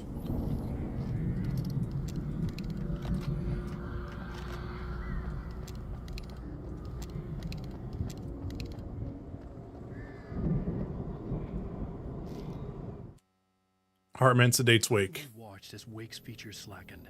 The man was bullheaded, no doubt.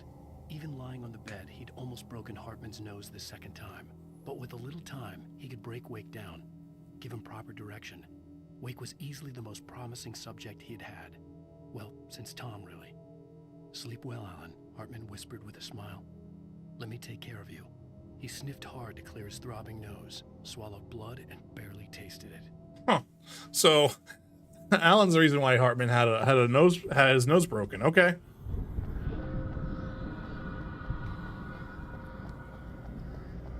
There's Barry.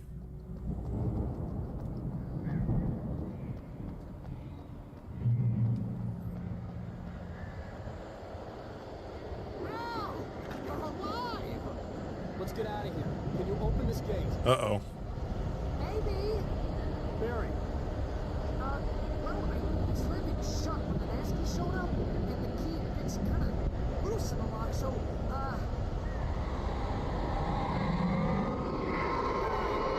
I'll find it. Don't worry about it.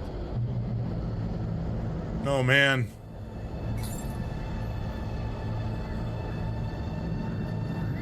We got a lot going on now. Combat encounter. Hurry up, Barry. I'm on it. I'm on it.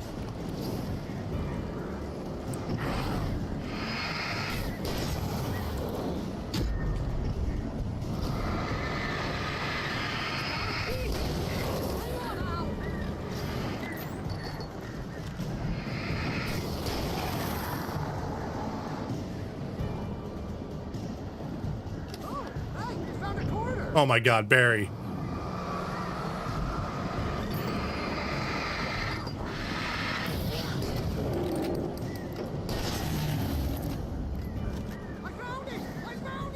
Oh my God, Barry.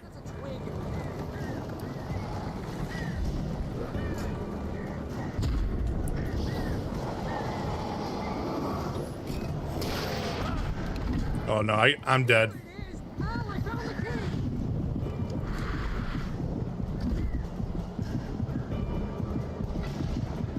Oh jeez, that guy got me out of nowhere. Smacked my head. Hurry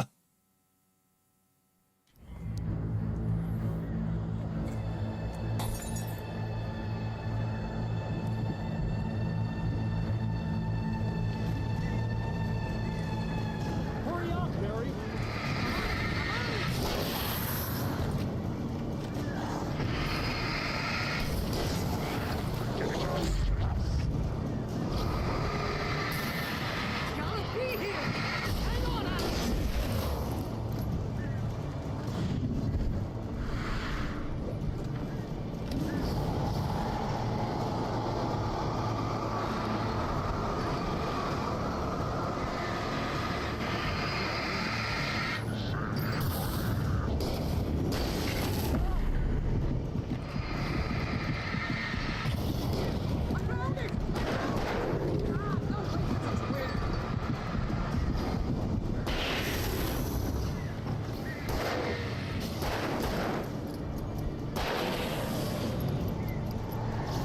Here it is! Al, I found the key!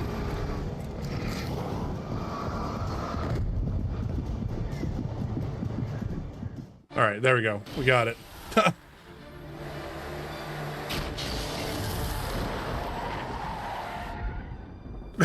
please tell me we're headed for the nearest "You're now leaving Bright Falls. Come back soon" sign. We're going to the Anderson farm. I knew you were gonna say something like that. You know what? You owe me big time for this. When this is through, if we make it, I don't care what anybody says, I'm done with darkness. You're gonna buy me a tanning bed as a gift, and I'm gonna live in it. Duh.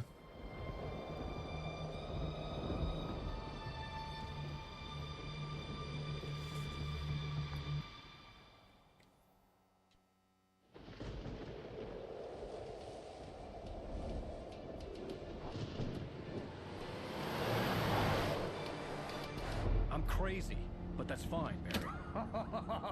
Oh, you got that right, Al. You're barking mad. You are by far the But craziest. maybe that's inevitable when you deal with crazy stuff like this. It helps. This is happening, Barry. Alice, they never had Alice. She's trapped in the darkness at the bottom of the lake, but she's not dead. Al, how can you know that? I know, Barry. I can... Al, No, listen. I can bring her back. I can find her.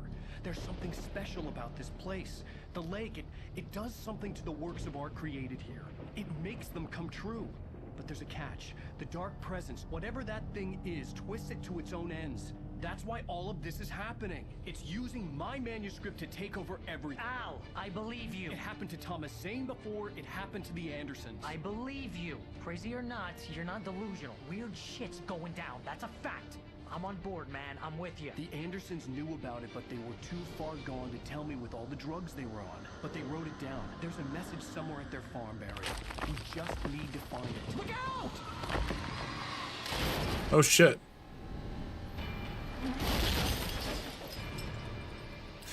That kind of there, like the piano notes there, kind of remind me a little bit of like Max Payne in a way. The dun dun.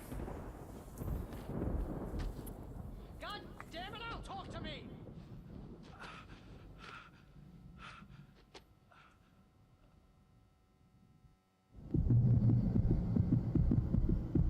I had lost my gun in the crash. Barry was nowhere to be seen. Barry! Barry! Oh, man, you're okay! Jeez, it's good to hear your voice! I was trying to get out of the car, but the ground gave way. Man, what a drop! Don't worry, your cutout is fine. Forget that. Are you okay? There's Barry. Hit some bushes, didn't get a scratch. There's no way you can climb down, though. It's like a sheer wall. Ah! Al! There's something moving down here! Barry, it's a taken! Use a flare, Barry! Oh, cool. So that changed that. Yeah! Nice. Barry, are you alright? I'm good, Al! I'm great! Guess you never messed with anyone from New York City before, huh? Alright, there's the farm. You're gonna have to find your way around to the farm, Al! I'll be waiting! Barry, just wait for me, okay? Al, I'm not staying here. It's suicide. I'm going to the farm. I'm gonna go ahead and secure the area. You can catch up. Don't worry about it. I'm on the case. Now he's a Rambo. This would turn into a disaster if I didn't catch up with Barry.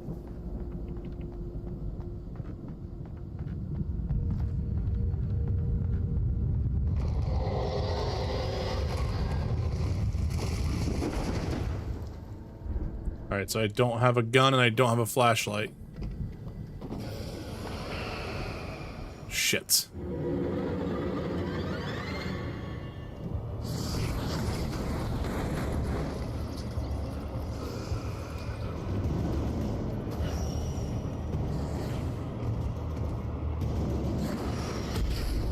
Ow.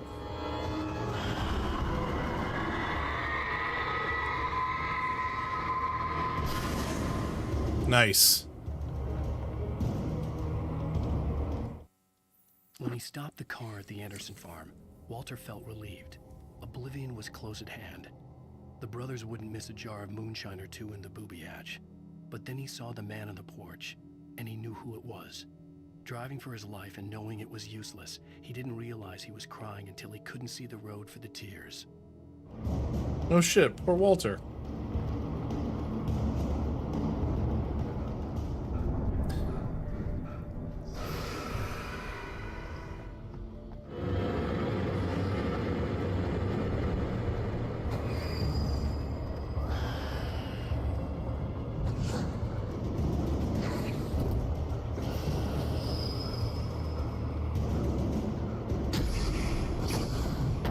Hey, I'm just trying to get this thermos, okay? Leave me alone. Ow.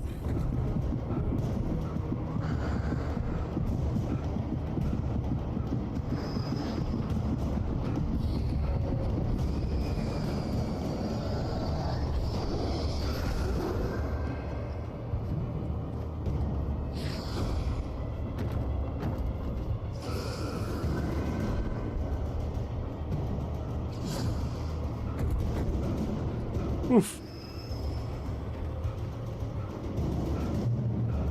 Shadows crawled over the gate. I needed a light to destroy them to get through.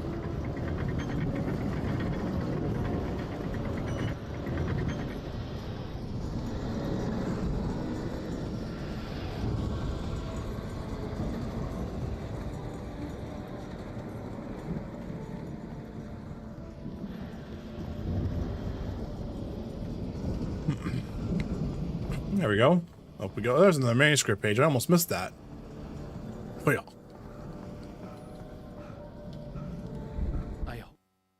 Agent Nightingale stared at the passed-out rider. The man was sleeping off one hell of a night. Nightingale felt a stab of envy at Wake's oblivion, but he had a job to do. He put the gun to Wake's head and almost became a murderer. His hand shook and his throat felt tight and dry. Biting his teeth, he tried again to pull the trigger. He lost the nerve. Wake stirred. Nightingale would have to settle for an arrest. There'd still be a working generator somewhere around here to power up the old lights by the gate. Here we go.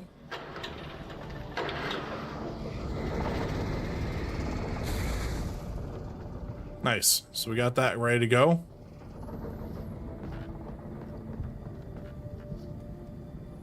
Oh geez, I lost pretty much all of my I could sense the movement in the woods ahead.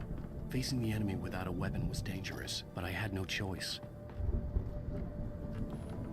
Trust no one in the dark. Yep. All right, well, this is going to be rough.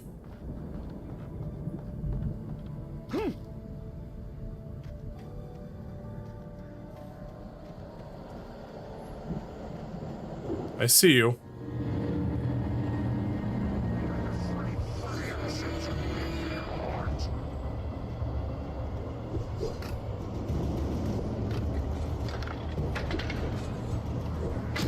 Nope. Whoa, whoa, whoa, what is going on there? Wow, they actually got me stun locked. That was actually pretty impressive. I was like stuck in the animation of trying to go in there, so. I could sense the movement in the woods ahead. Facing the enemy without a weapon was dangerous, but I had no choice.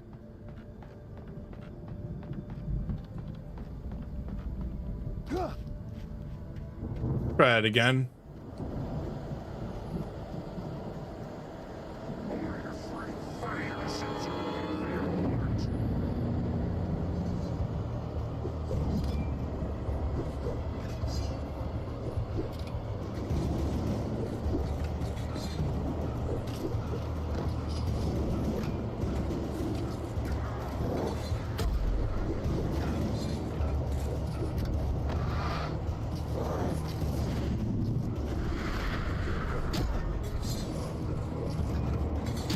Oh my god, come on. Oof. That's gonna be tough here. I could sense the movement in the woods ahead. Facing the enemy without a weapon was dangerous, but I had no choice. It doesn't help that like Alan is like gets winded like after like 10 seconds.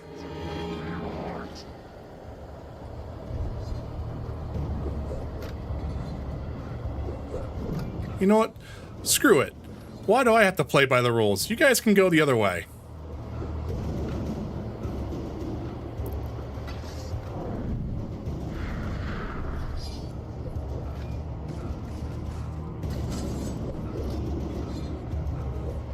Ha. Losers.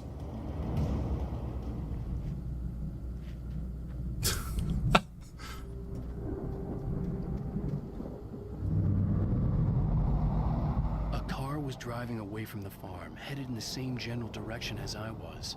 For all I knew, it was Barry, caught in the consequences of leaping before looking.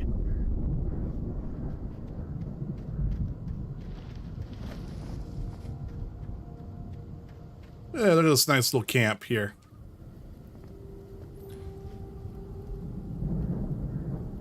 So let's switch to a heavy-duty flashlight.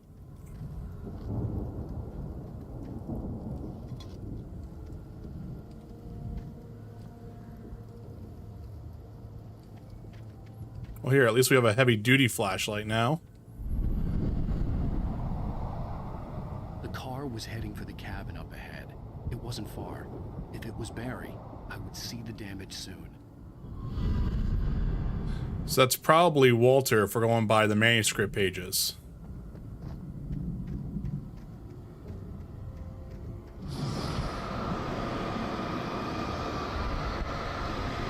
Yep. Let's burn away the shadows here.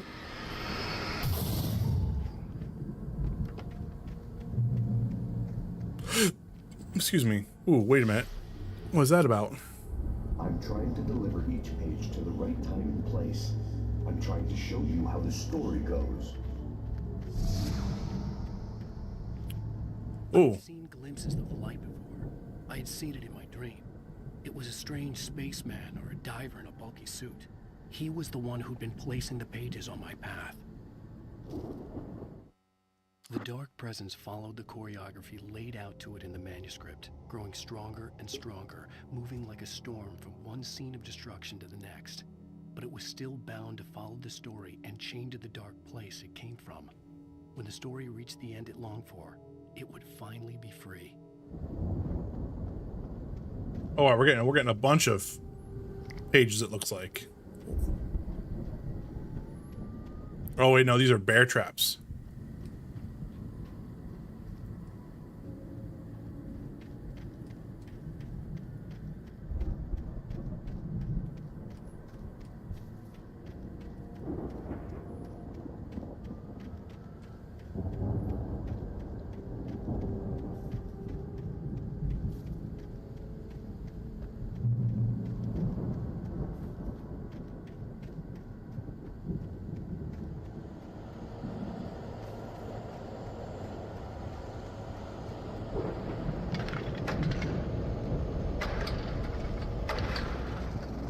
Here, that way we at least have this.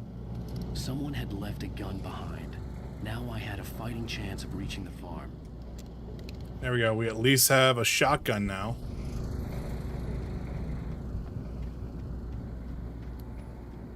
These still bear traps.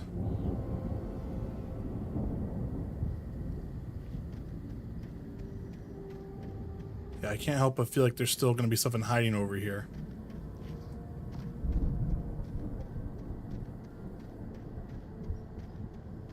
Yeah, there's a thermos up there.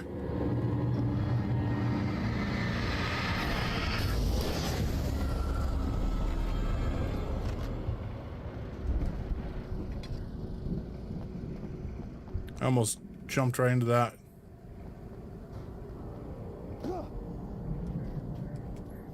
They've had plenty of people who fell down there, I'll tell you that much.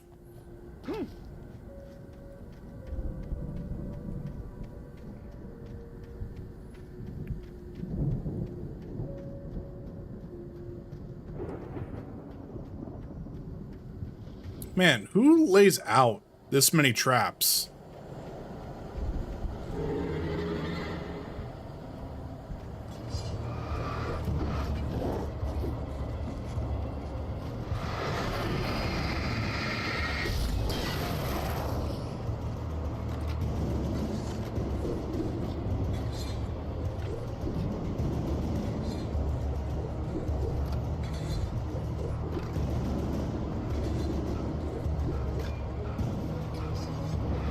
Ow.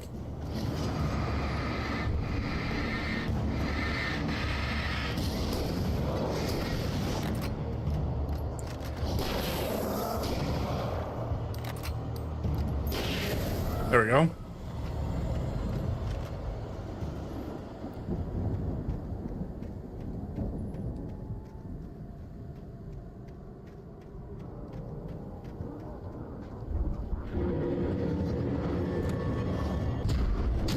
Oh, come on. Absolutely not.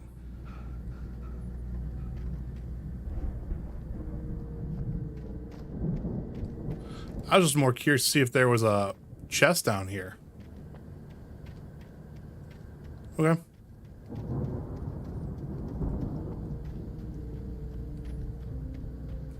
I could see the car, but there was no sight of the driver.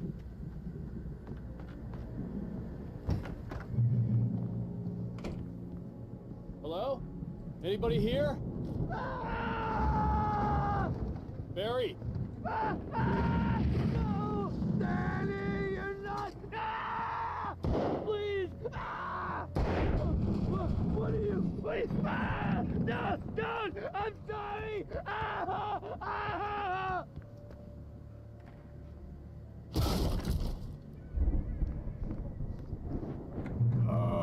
Oh, geez, it's Walter.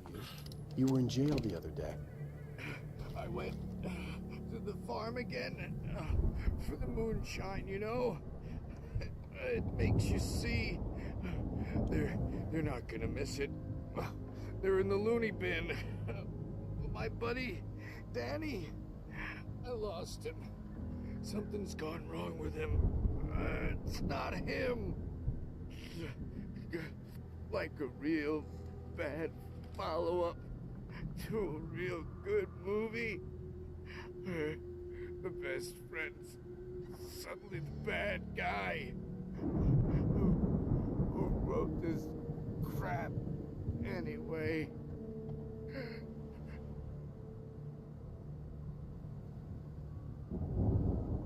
Dramatic death.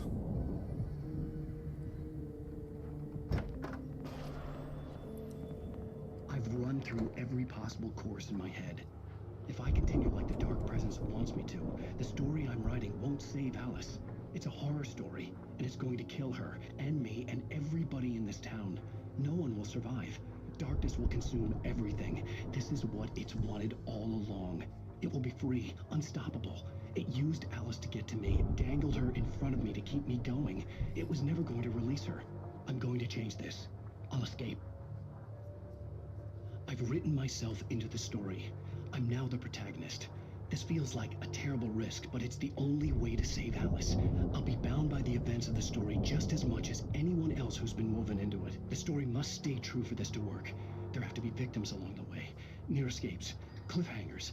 In a horror story, it can't be certain that the hero will succeed or even survive. He almost has to die. I'll write my own escape into the story next. I need help. Zane's going to be the one who will help me. I'll make it happen. Well, shit. So see, that's the thing I love about this game's story is that like there's 3 different layers going on and you don't kind of know which one to believe at the same time, you know?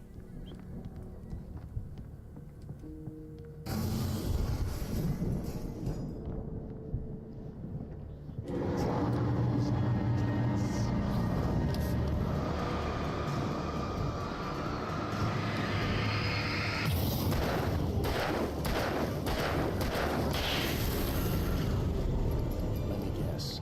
Danny, huh?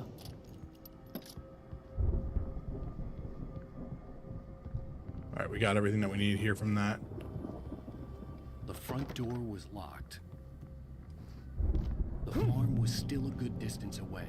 I'd need a car to get there fast. We got another manuscript page. For a moment, Hartman considered strangling the idiot. Mott was mean-spirited, but easily manipulated. An emotional infant who lived for his approval. Wake, by contrast, was a far more difficult subject. Mott had given him too much leash. In 2 days, who knew what could happen? Hartman would have to find a way to rein him in, and quickly.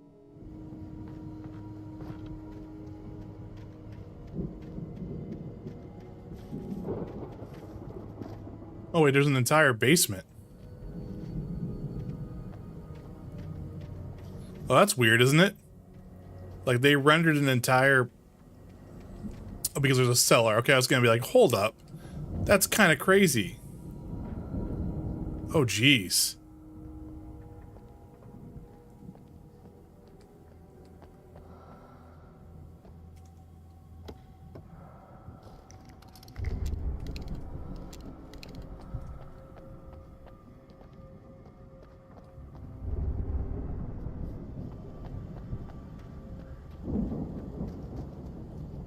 I don't think there's anything else over here. We'll just double check. Nope. All right, let's get a move on. If Barry wasn't up here, he was probably in trouble down at the farm. For a moment, I felt bad for doubting him. After all, I'd made it this far myself. But Barry was Barry. Let's grab that thermos real quick.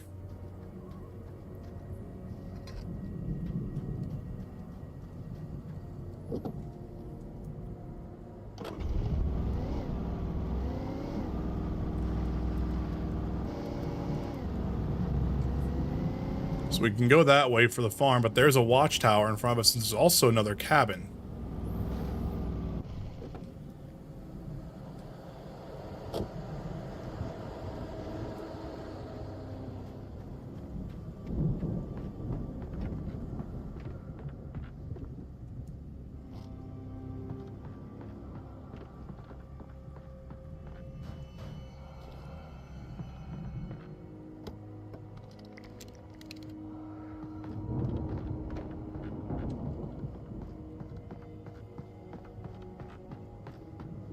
Nothing up here. Okay.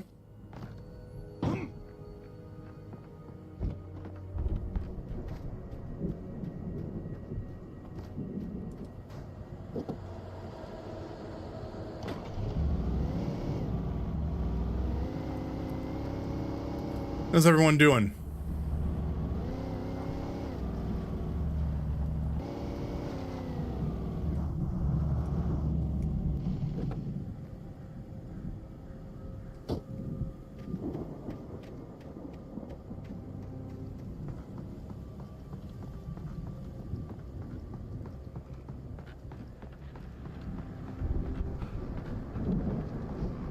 Oh, we got another radio message here.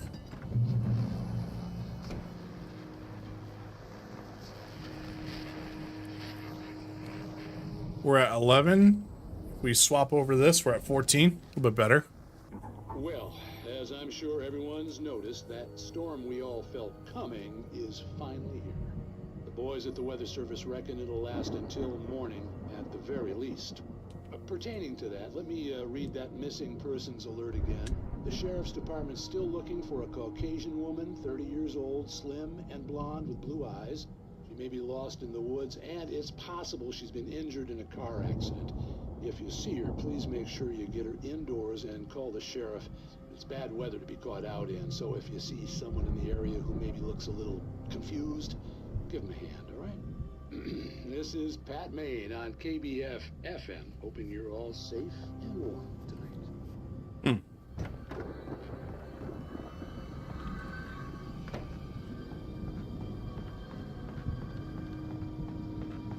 All right, down we go. Some creepy music playing there. Of course.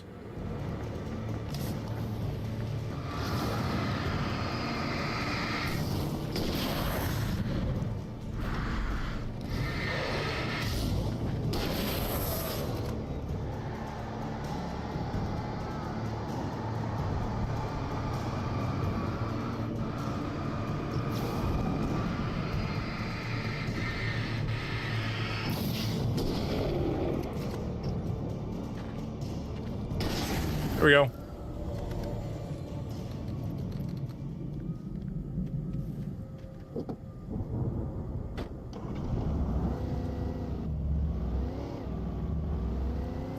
All right, so now we're gonna head down to the farm, I think. Oops. So is this a big loop here?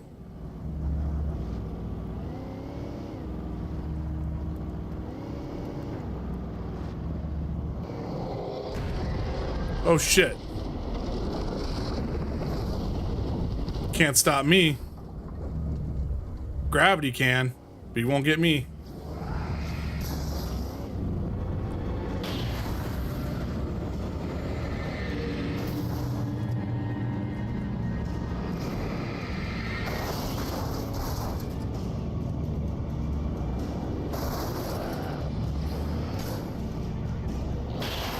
Yeah, you're done. You got people still throwing things at me.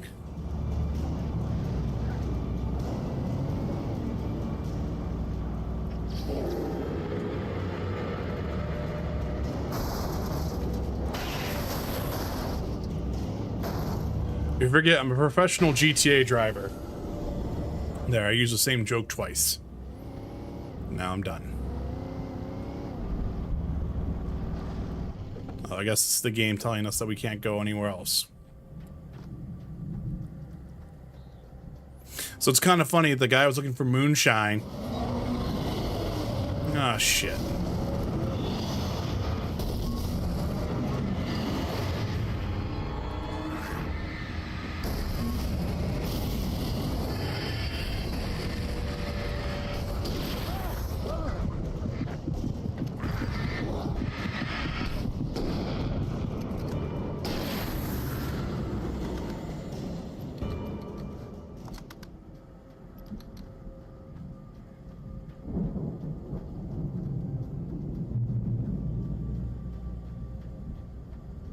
Nice.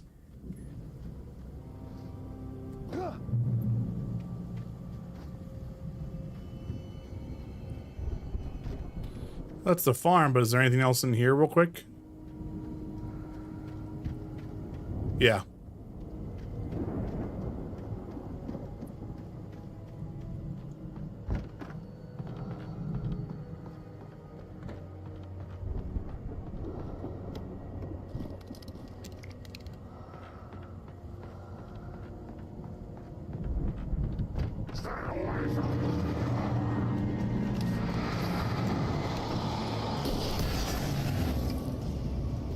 All right. Getting tired of these guys thinking that they're so cool, sneaking up on me and that type of stuff.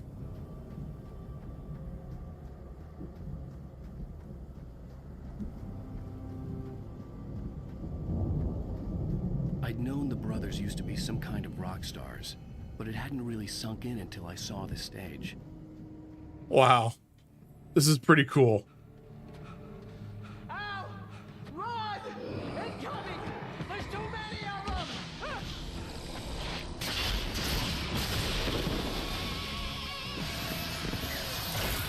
Nice.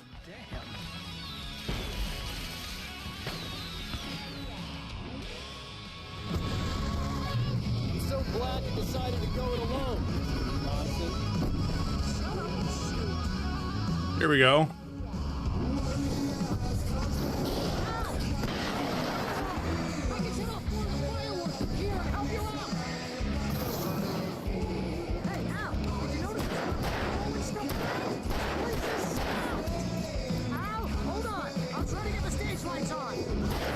Got our Poets to the Fall, technically the old Gods of Asgard song here.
Please, please!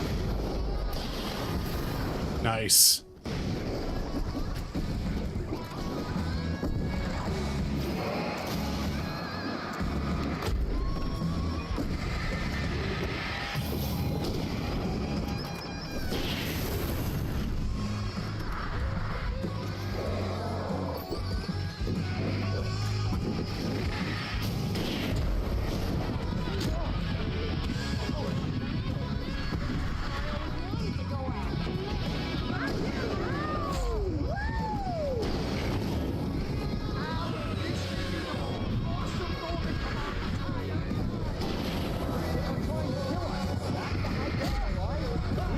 I'm dead.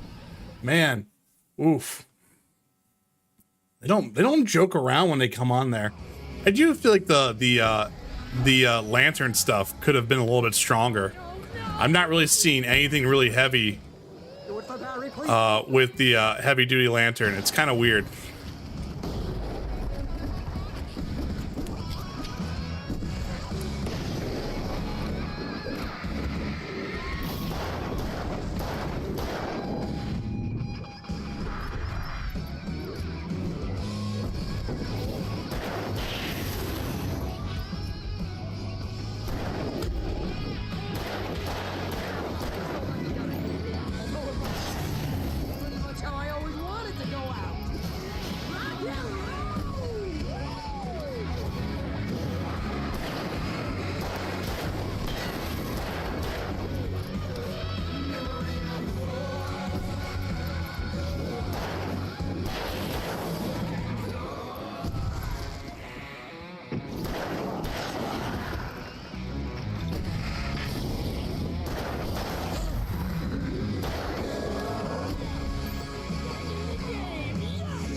Yes, they are.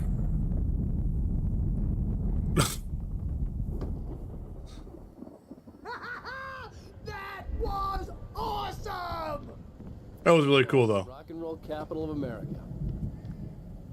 That was pretty cool. How you doing, Nine Fox? Hey, Al! This way to the farm!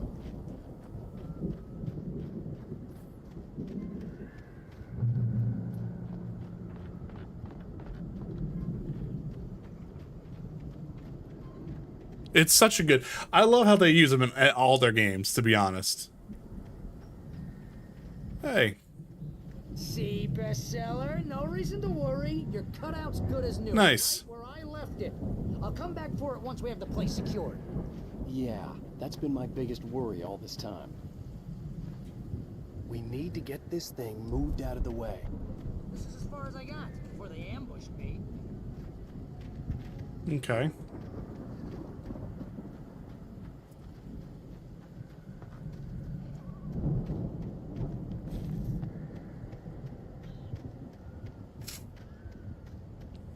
I assume that's how he got in here and everything.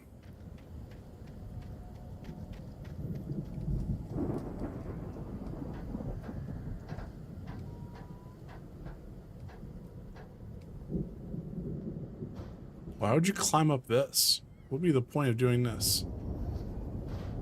Oh, because you're gonna do this. Hey, I think Alan Wake here has something to say. What's that, Al? Ooh, I'm Alan Wake. I'm always right about everything. Oh shit. And if I don't get my way, Thank you for the fifth like. all day long. I'm always intense and moody. It makes me very attractive and mysterious. Right now, I'm just standing here because I need my best friend Barry to carry me. But that's okay. I can just take him for granted. I think I see what you did there. Yeah, it was pretty good. You want me to do my imitation of Barry Wheeler? No? Thought so. Boop.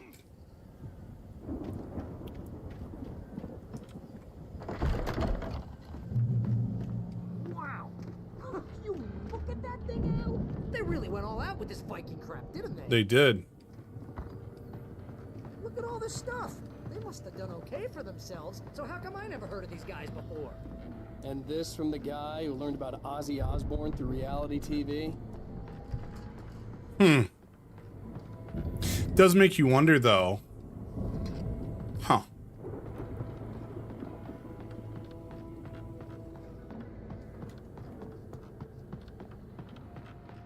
It's a manuscript page right up there.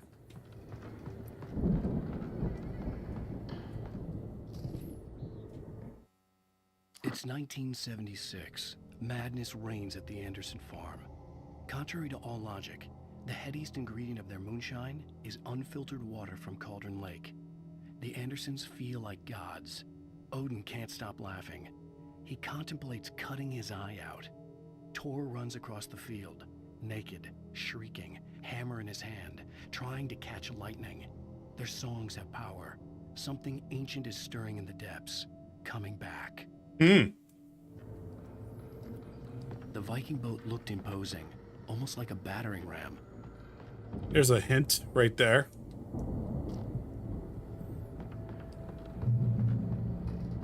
Right, but I'm curious here. The 1975 Ragnarok rock tour, Beyond by Celestial Wrath and Theory. They had Seattle, Bakersfield, Long Beach, New York, Newark, Detroit, Jacksonville, Tampa, New Orleans, and Baton Rouge. Huh.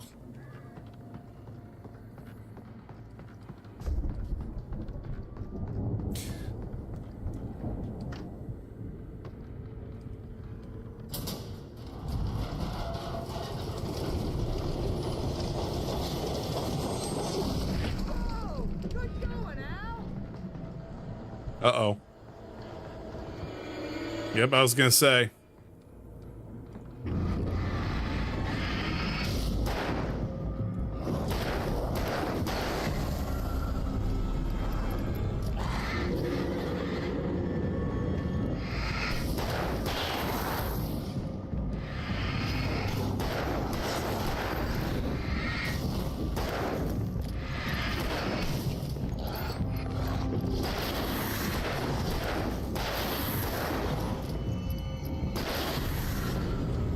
There we go.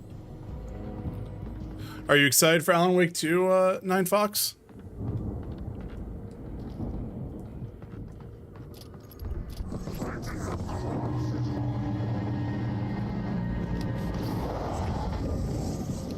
Oh, he's one of these fast guys.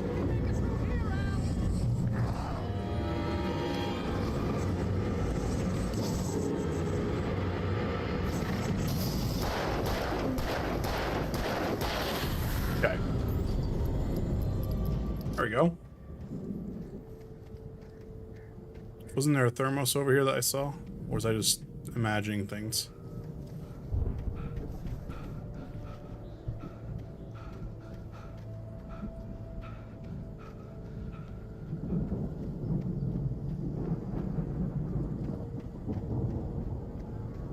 They had a big dog.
There we go.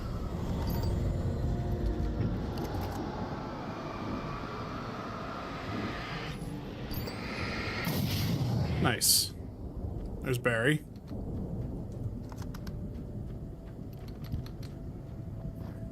Oof.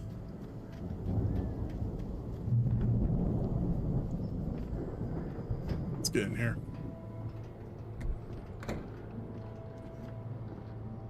That was their moonshine.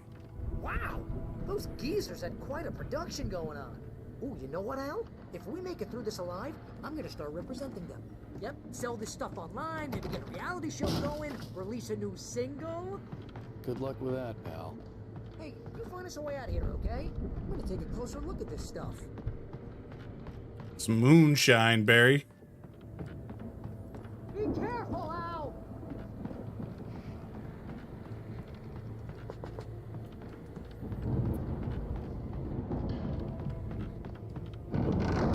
Yep, I was gonna say, I'm pretty sure I heard him.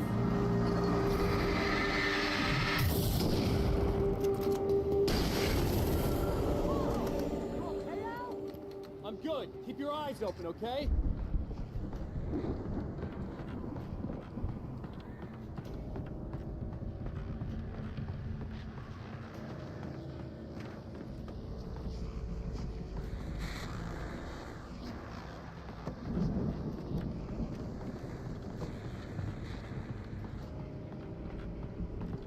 Right, up we go.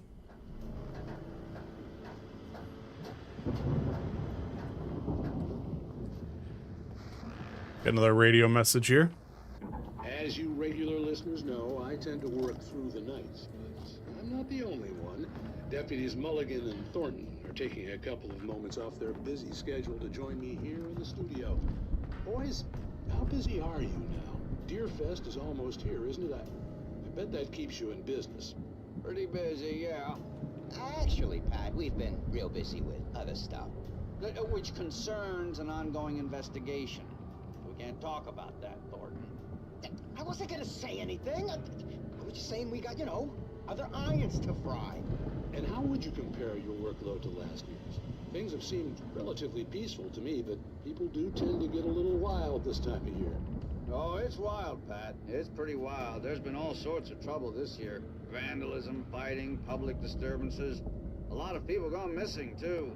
Yeah, it's pretty much the usual stuff, Pat. Just, a lot more of it.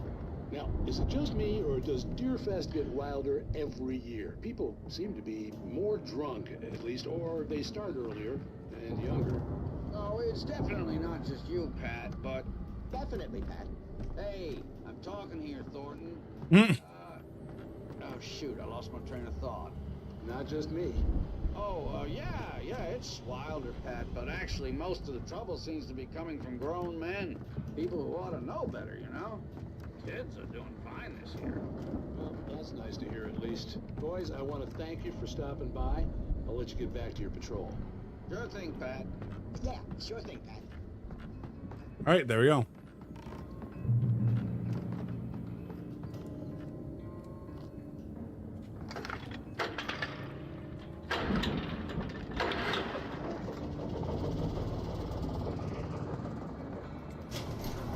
There's the house. I could see the building that had to be the Andersons' home on the other side of the field. It wasn't far now. I wasn't worried about trusting the ramblings of two burned-out geriatric wrecks. They had the goods.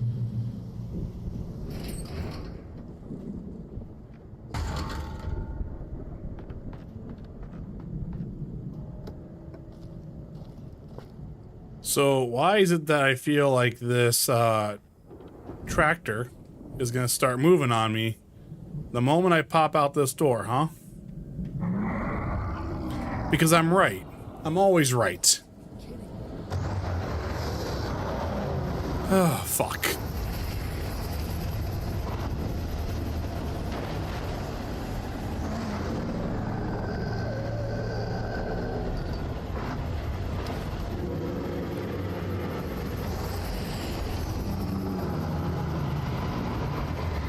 Come on. There it is. All right, now we can just focus on this.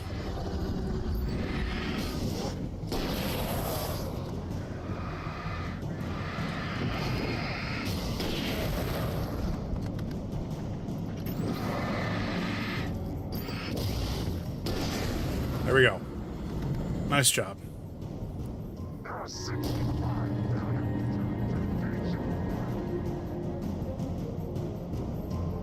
We got no one else behind us.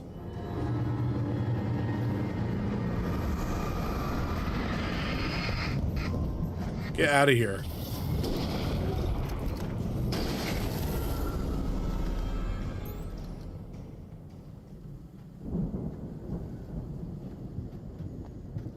All right, that's where we're gonna go. Let's open that up.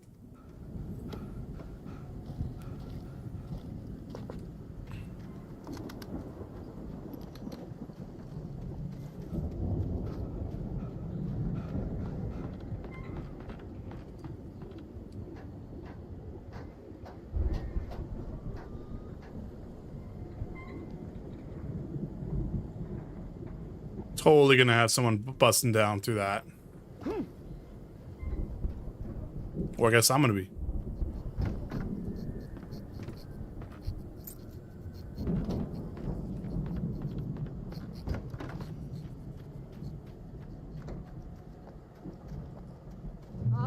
Al? Is that you out there, buddy? It is. Yeah, it's... Hey, let's go, man.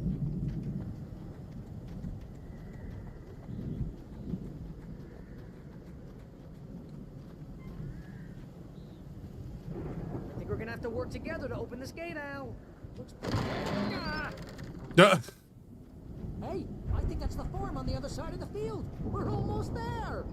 This farm is a crazy place for crazy people. We should feel right at home then.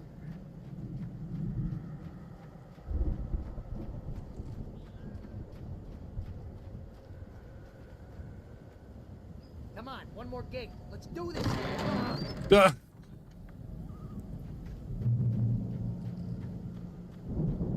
Wait a minute. Old gods know the truth. All right, is there anything else around here real quick before I go into the house?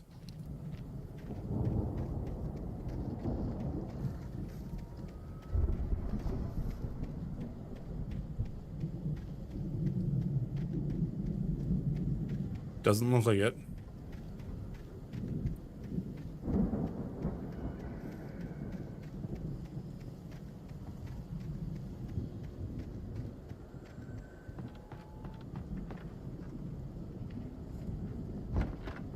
lights are out. Guess we better check the fuse box. There's a thermos.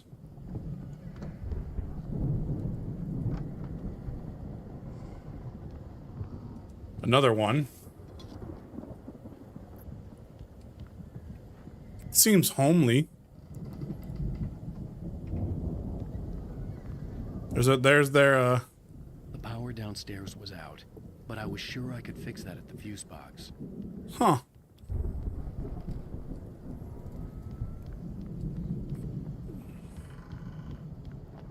You know, this place looks kind of lived in. I thought the Andersons were in the booby hatch. Yeah, I don't think they keep too close an eye on them at the clinic. They seem to slip away a lot so they can get wasted. No kidding. Those guys sound awesome. So we have another one here. Again, Alice's screams rang in the stillness of the night. I saw myself run toward the cabin, flashlight in my hand. I followed my past self. I was an out-of-body observer, a time traveler in a crazy drunken dream. This was the beginning. The night Alice had disappeared. The mystery of what had happened during the missing week was about to reveal itself.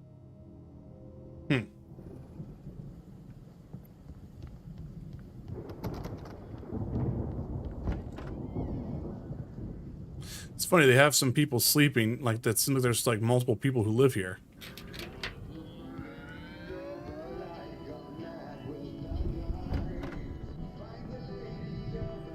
Can you hear that, Al? Music? Of course. We need to find where it's coming from. That's the message the Andersons talked about. That's the whole reason we're here. Lady of the Light? Oh, that's gotta be... What's-her-face? The crazy lamp lady from the town. Cynthia Weaver. Right. Must be. Here we go.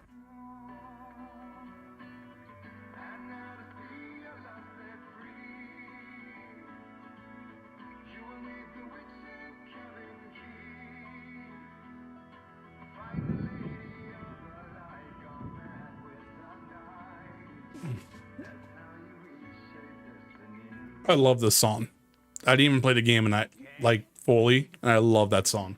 We'll stay here for the night and head back to town as soon as it gets light. Hey, Al. Lots of hours before dawn. Might as well get some rest. And by rest, I mean drunk. Come on, Barry. This is... Yeah, what the hell? But we now know, or what we assume would be that the moonshine was made with Cauldron Lake. Seriously, because I know we don't get along, but we're gonna find her, right? And even though you're a crazy bastard, I'm gonna stick by you, no matter what, ever, Al. Sure, like a brother. I'm a writer, goddammit. Correct. If I just wanted to, I could write 10 books a year. And they'd be the best books that year. No, you couldn't. That's right, I couldn't. But I could, because I'm a writer. Because I'm a writer. What do they put in this stuff? I feel like my brain is coming out of my nose. I'm gonna get the recipe off those coots and be a booze millionaire. I just miss her, Barry. I just want her here with me. I know, Al. I know. It's gonna be okay. We're gonna make it okay.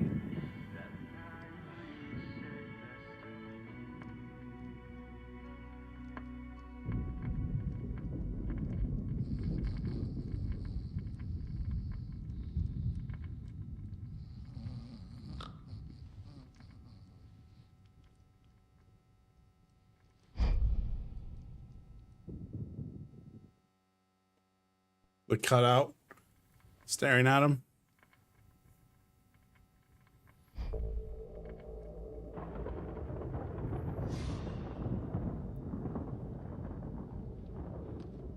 We're having the out-of-body experience that we just saw.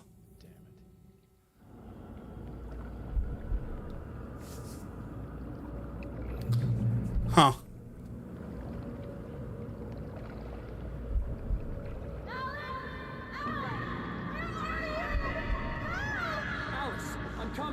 It's all right. I'm coming. It was a crazy drunken dream, and yet it was more than that. It was the truth, a suppressed memory unearthed by the Andersons' moonshine. I was there, an out-of-body observer. This was the night Alice and I had arrived at Bright Falls, the night Alice had disappeared. I had a chance to find out what had happened. I remembered being surprised to see the cabin dark. Alice would have never turned the lights off.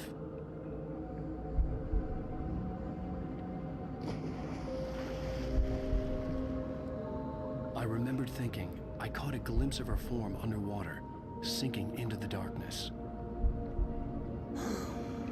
Diving after her was the last vague memory I had of that night. After that, the next thing I could remember was waking up behind the wheel of the crash car and finding the first pages of the manuscript.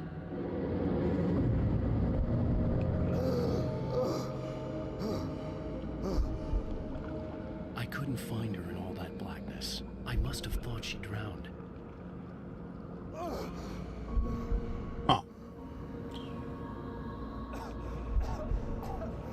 Alice! Jagger had Alice, and so she had me. Alice!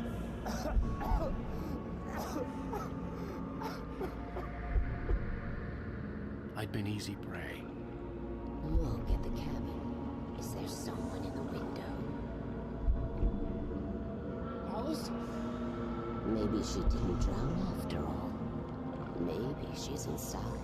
Alice! Yes. Interesting.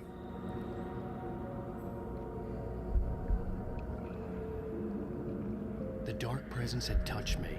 She had dug her nails into my brain and used me, made me her puppet.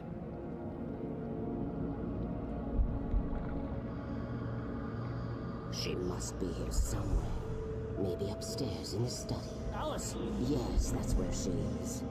You can apologize. Alice! You laugh at the whole thing together and put it behind you. It's never a Remedy game without a trippy dream sequence type deal, right? Alice? She's not here. You were foolish to think so. No, she's dead. She drowned. No, no, no! It's your fault your wife is dead. You are guilty. All she wanted was to help you right. You killed her. Oh, hush. There's still hope. Cauldron Lake is a special place. Here, you have the power to change things. She wanted you to write. I will tell you what to do.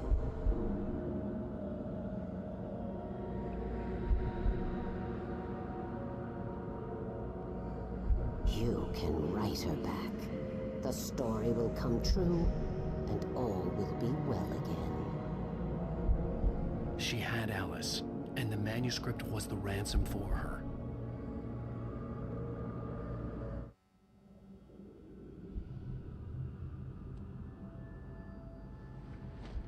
Yes. All right. I'll fix it. I'll bring her back.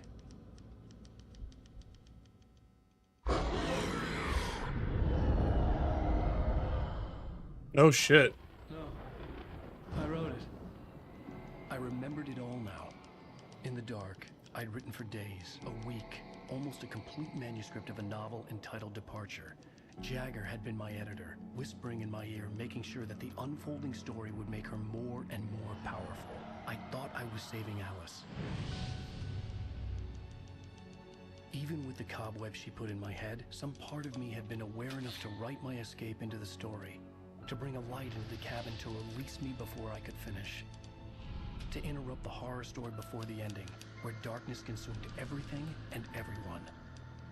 Zane was weak and far away, but I had written him into the story, and his light had been enough to set me free. It isn't here now. I'm here because it was written. I brought the light to set you free. You must hurry. We'll know I'm here. It will be back soon. It stole the skin of my Barbara a long time ago. She looks so old.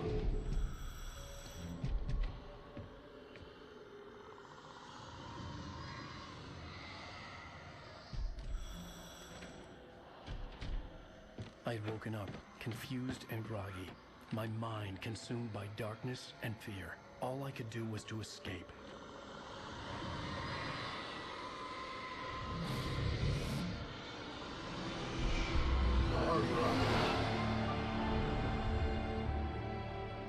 The week spent in the cabin had taken its toll. I was barely conscious and fading fast. It had to have cost Zane terribly, thrown him even deeper into whatever dark place he now haunted. But he had managed to weaken the dark presence, kept me safe that night.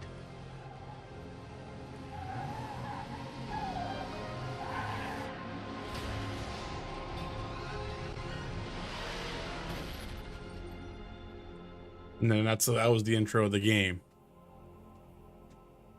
I wrote it. It's my fault. That's right, James Joyce. It's your fault, and you're gonna pay for it. Dun, dun, dun.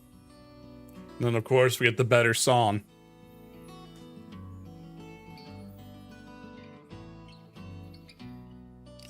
You know what? I'm gonna say it. I think Remedy should make this a TV show.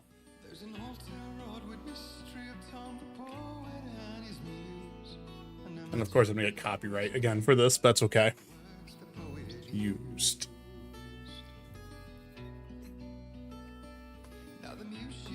All right. What do you guys think? That was pretty cool. I like that. That was a pretty cool moment here, and we'll pause this now so that way it doesn't freak out. Honestly, you should check the song. The song's called "The Poet and His Muse" by the Old Gods of Asgard. It's really good. But yeah, it's pretty cool. It's pretty cool to see what they're doing with this, what they did with it and everything. I like how the fact that like now you do get the confirmation that yes, it's kind of Alan wrote the story. So we kind of like Tarantino'd it a little bit, not really, but we essentially we started at the end of the week after he had been stuck in the dark place for over a week. Which I think that's kind of cool. And then you're now piecing together the rest of the mystery that happened in the middle of that week and what brought everything on and everything like that. And again, it makes me kind of excited to see seeing this now and then going back and playing Control, even though I know how much I like Control, like how much Alan Wake 2 is just probably just going to be just this an insane bonkers mystery, putting things together and everything like that. I think that's what's going to be really cool. Really excited now. The more I'm playing this, the more and more I'm like, oh my God, Alan Wake 2 is going to be so cool, man. So yeah, we'll watch the recap here, but I'm going to end the stream here after this just to kind of get that whole thing. We'll get the next chapter started, and then we'll pick up tomorrow, I think, okay? Previously on Alan Wake. Under the influence of the dark presence, I wrote a horror story that is coming true. Jagger had been my editor, making sure that the unfolding story would make her more and more powerful. Some part of me had been aware enough to write my escape into the story. Together we can create something absolutely wonderful. The lake, it does something to the works of art created here. It makes them come true. My mom gave me this old light switch. The clicker. Alice is being kept in a dark prison. I need to find Cynthia Weaver to fix this. It's your fault, and you're gonna pay for it.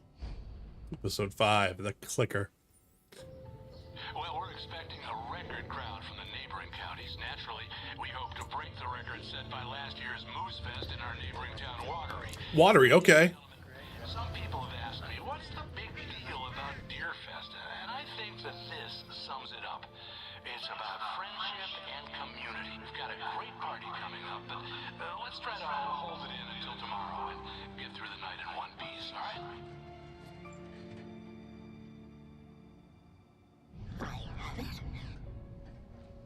Someone will come for it when the time is right. Thomas said so. He wrote it. The key is insurance. It's my job to keep it safe. Safe in the light.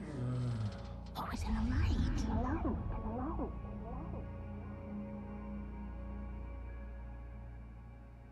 All right.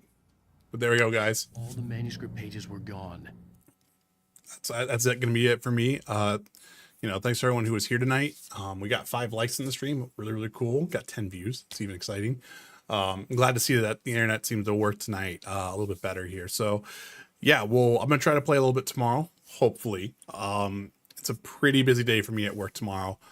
So we'll see, but more than likely we'll probably be able to do at least the end of the base game, maybe some of the DLC chapters, depending on how when I start and everything like that. My guess is it's probably going to be the base game that will get finished, and we may try to do Friday night. Might try to be the rest of the games from the DLC standpoint, and we'll kind of go from there.